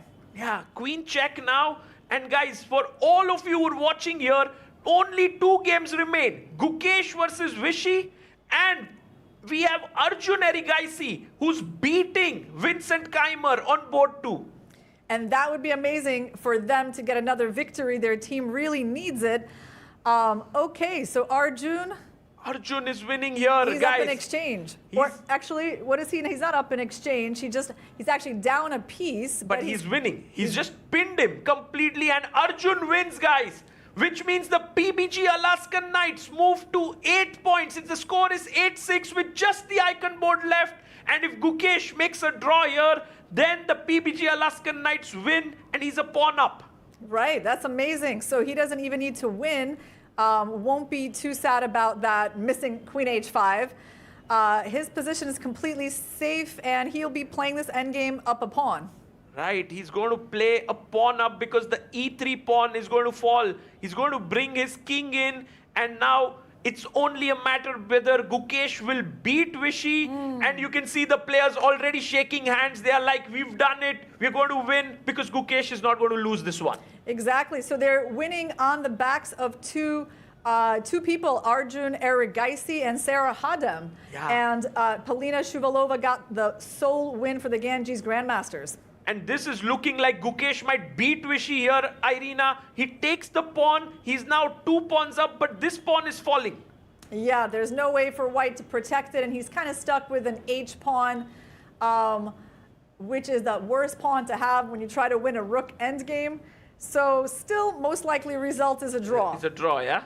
But do you think any practical chances here for Gukesh, or not much? Not too much, but you know what? Everything is still possible. I mean, they're down to seconds, so let's see what happens. Takes here, king c3, and Rook h4, probably make sure the h-pawn cannot move, the rook stays active. You know, the thing about Vishy and defense is that he's always so good with giving up material. And he's always trying for active defense. As we can see in this view, all the players have their eyes on this encounter. The Ganges Grandmasters are not happy. Yeah, actually, rook b7 made sense to me in a way because he was obviously afraid of rook h4, rook e7. But the engine does not like this passive defense. Oh, and Gukesh finds the best move, cutting the black king off. And now Gukesh is in the driver's seat. He's winning here. He's going to win that second pawn at some point. There might be rook f4, oh, he h4. finds again the best move. Yeah, because you want to go king b2, king a3 without allowing the move a4. That's the point. That's so beautiful. And then you also put your pawn here to stop the king coming up. This is a perfect fortress here for white. And the king, as Irina says, goes up. And this is winning for Gukesh. Yeah, and you know, unfortunately, Anand has his king completely cut on the king side. And he's just running out of defensive resources here because his rook is left battling alone against the king, pawn, and rook. Wow, this has been an incredible game. Vishy played so well to defend that position. Gukesh did miss his chances, and the rook is coming from behind. If you go king a4, he wants to give a check. Oh, rook a4 played. The rook goes back, and a check now to the king. Oh, he's going to trade if king h5, rook g5. That's a nice... He's going to go rook g5 anyway. He forces that trade. By the way, you can take now and cut the king with rook d5, and I think that's still oh, he misses it. And Vishy's back. Oh, he makes a mistake. And Vishy's again not back. Gukesh is winning this. There was a moment where Vishy had rook h8 move, but he didn't play it. And now b4, and oh, he goes king a4. This is again a draw. Oh, wow. He's not going to be able to advance his king up the board. Wow. That is true. He should have pushed that pawn, I guess. And they agreed to a draw. Vishy is like, whoa, I dodged a bullet there. What a game that was. That was pretty crazy. Well, thankfully for Gukesh, that result does not matter because it would have been the saddest thing in the world if it did. True, true. And look at the smiles on their face. Right now, Gukesh is, you know, in some ways, he wants to beat Vishy, but after the game, he has immense respect for his opponent, so he's just there smiling at him, analyzing together. Yeah, exactly. I feel like if it was some other player, he might show a bit more disappointment, but because it's Vishy, he feels okay about this. True. And as you rightly pointed out, this result is not impacting the match score. PBG Alaskan Knights win this match. The Ganges Grandmasters tried their best, but it wasn't enough. Arjun did strike, so did Sara Khadem.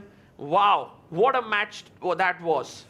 Yeah, the team came together. I mean, Sara Khadem hasn't been doing so well in this event so far, but she was able to deliver such a crucial win over the surging Stavrula Tsolakidu. Stopped her in her tracks after those two wins that Stavrula had gathered in the last couple of days. Absolutely. We go into the playing hall as the arbiter will call out the results now.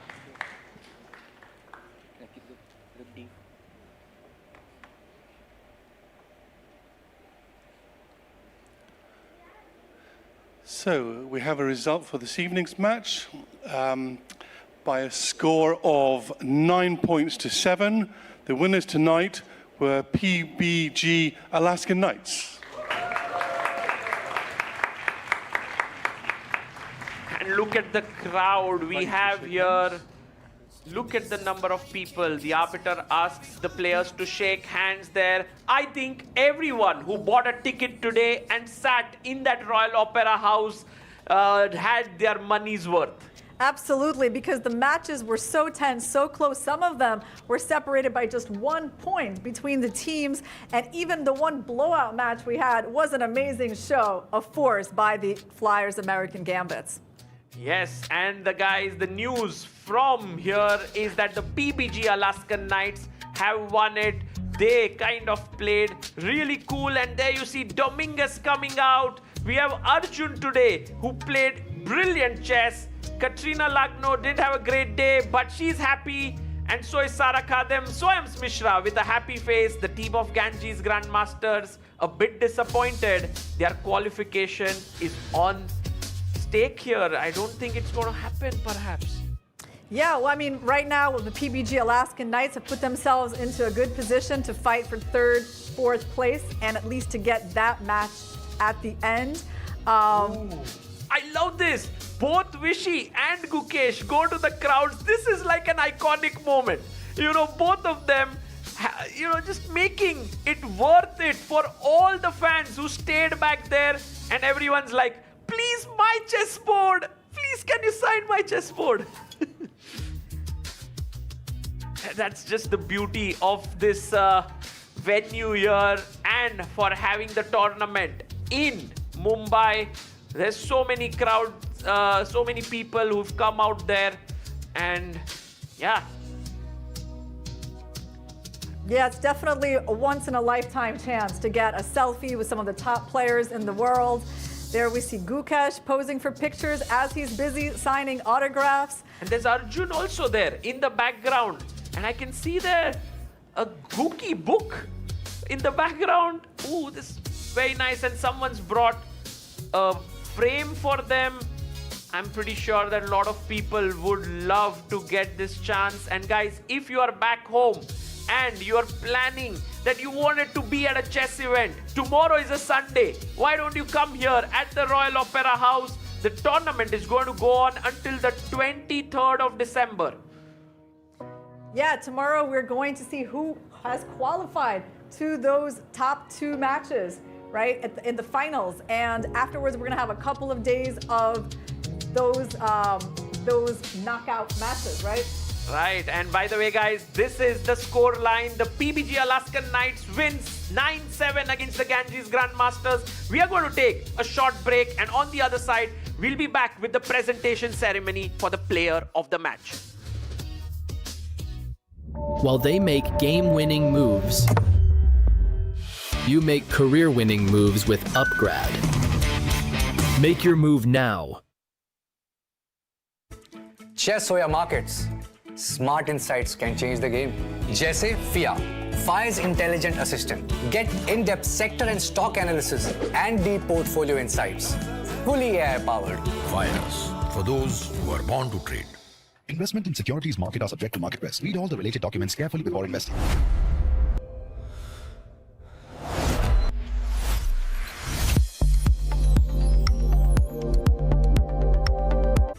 Chess or markets, smart insights can change the game. Jaise FIA, Fyers Intelligent Assistant. Get in-depth sector and stock analysis and deep portfolio insights. Fully AI-powered. Fyers, for those who are born to trade. Investment in securities market are subject to market risk. Read all the related documents carefully before investing. Bharat का अपना solar, Navita solar, India's finest module manufacturer. We bring the power behind every winning move.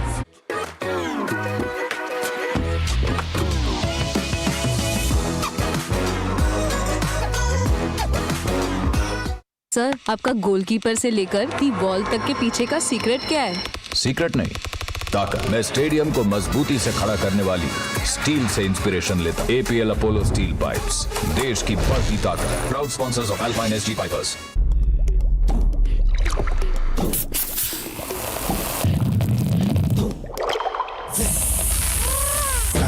Grab it, fizz it, grab it, hey, grab it, boy, fizz it, grab it, hey, fizz it, grab it, fizz it, Gamma.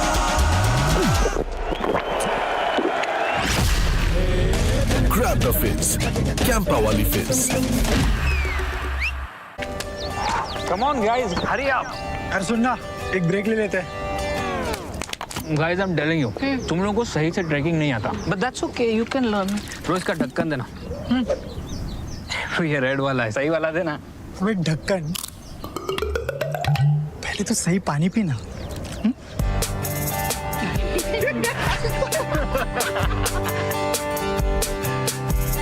Manikchand Oxyrich, proudly Indian.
The final game today had the PBG Alaskan Knights winning 9-7 against the Ganges Grandmasters. We have the presentation ceremony here with Arohi on the field. This one had high expectations of it from all the audiences, and let me tell you, it did live up to that.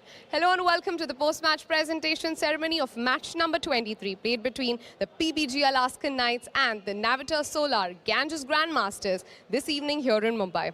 Now, to present the award, joining us is Mr. Rudra Bansali, representative Puneet Balan Group, and the Player of the Match award goes to Arjun from PBG Alaskan Knights.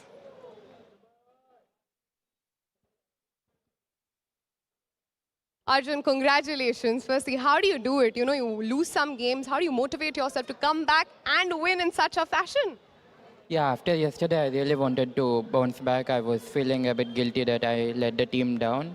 And I'm happy at least today my win helped the team. So you did play a risky opening out there. Were you worried that you're going to be outplayed, or were you in complete control of it? No, I was confident, but I think I mixed up my preparation and got a worse position. But okay, it was still very complicated. It's not that easy to navigate. And in the end, we both had very little time, and his king was weaker, so easier for me to play. Now, for the upcoming games that the PBG is going to play, do you think it's going to be more of low-pressure games? You know, there's going to be no pressure. Are you all going to go all out with the moves that you all play? Yeah, we'll try to give our best in every single match, and maybe we are out of contention for first, but whatever best we can do, we will try to do. Well, all the best for your upcoming games. Congratulations, you deserve this one today. Thank you. That is it from the presentation ceremony. We'll go back to the studio. And we had the Arjun Erigaisi, the madman, as Magnus Carlsen likes to call him, getting the MVP of the day. We now break down the match that just happened on the Prodigy board. Guys, it was quite a peaceful result. Yeah, it was a peaceful result where Ronak had the two bishops, but slightly damaged pawn structure, and it seemed like it was balanced the whole way. And then we had these boards, which actually were the most exciting ones in a way. We had Sara Kadem winning her game against Tavrula, and then Polina Shuvalova playing so well. Harshit, it was just complete. I think you guys guessed it right, 1-1. It was 1-1, but because the Ganges Grandmasters were playing with the black pieces, they got a small lead in the match here as Polina Shuvalova gave the Ganges Grandmaster 4 points. But it all came down to these matches between the superstar men boards. The game between Javokir Sindarov and Lenier Dominguez actually ended in a draw. But the game between Vincent Keimer and Arjun Erigaisi, and you know, Sagar Bhai, I think he showed true leadership quality. He lost his game yesterday, took the responsibility on his shoulders that, you know, it was my bad team. Today comes back with a bang and defeats Vincent Keimer. Beautiful. And finally, the icon board breaks this down for us, Irina. Well, that is the game that we followed most of all.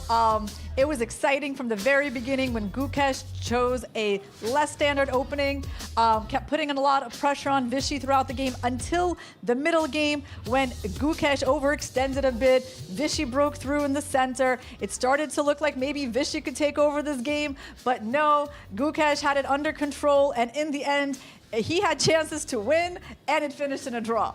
What a game it was. What a game, the topsy-turvy encounter. And that brings us to the standings now. At the end of a very exciting day, we still have Triveni Continental Kings at the top, safely sitting with the 18 match points. But then, guys, it all gets very intense with the Upgrad Mumba Masters at 12 match points. Also the Ganges Grandmasters on 12.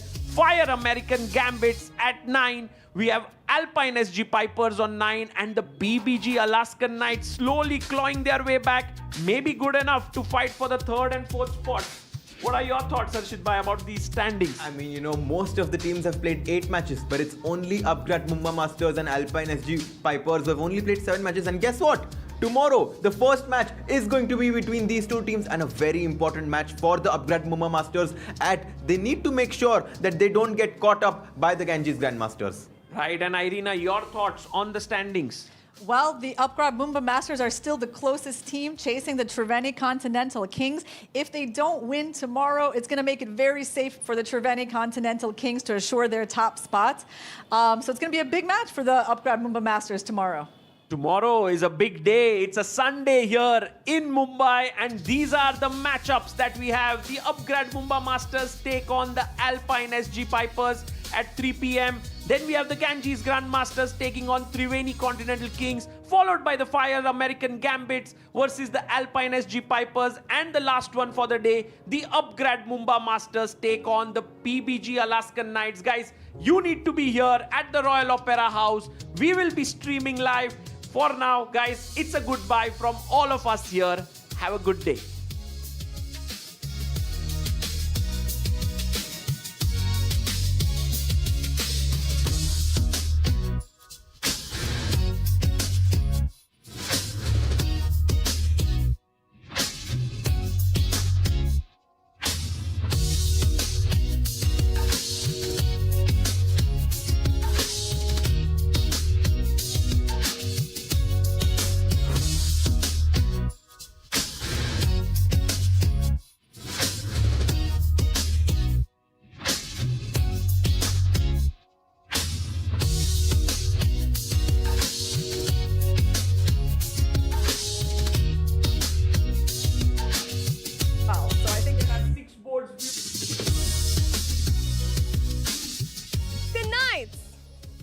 While they make game-winning moves, you make career-winning moves with Upgrad. Make your move now. Chess or markets, smart insights can change the game. जैसे FIA, Fyers Intelligent Assistant. Get in-depth sector and stock analysis and deep portfolio insights. Fully AI-powered. Fyers, for those who are born to trade. Investment in securities market are subject to market risk. Read all the related documents carefully before investing.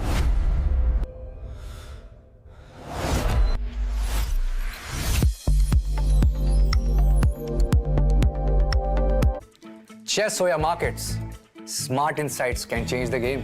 जैसे FIA, Fyers Intelligent Assistant. Get in-depth sector and stock analysis and deep portfolio insights. Fully AI-powered. Fyers, for those who are born to trade. Investment in securities market are subject to market risk. Read all the related documents carefully before investing. Bharat का अपना solar, Navitas Solar, India's finest module manufacturer. We bring the power behind every winning move.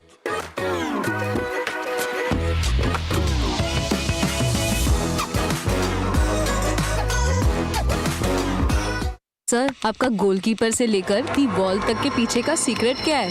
Secret नहीं, ताकत। मैं stadium को मजबूती से खड़ा करने वाली स्टील से इंस्पिरेशन लेता। APL अपोलो स्टील पाइप्स, देश की बढ़ती ताकत। Proud sponsors of alpine pipers.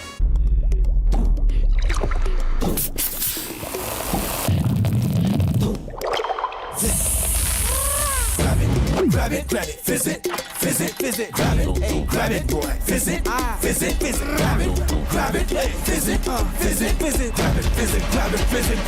it, Gamma.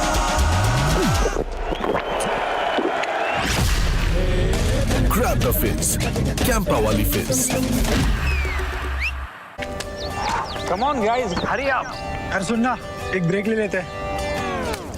Guys, I'm telling you, तुम लोगों को सही से ट्रैकिंग नहीं आता. But that's okay, you can learn. रोज का ढक्कन देना. ये रेड वाला है, सही वाला देना. अबे ढक्कन. पहले तो सही पानी पीना.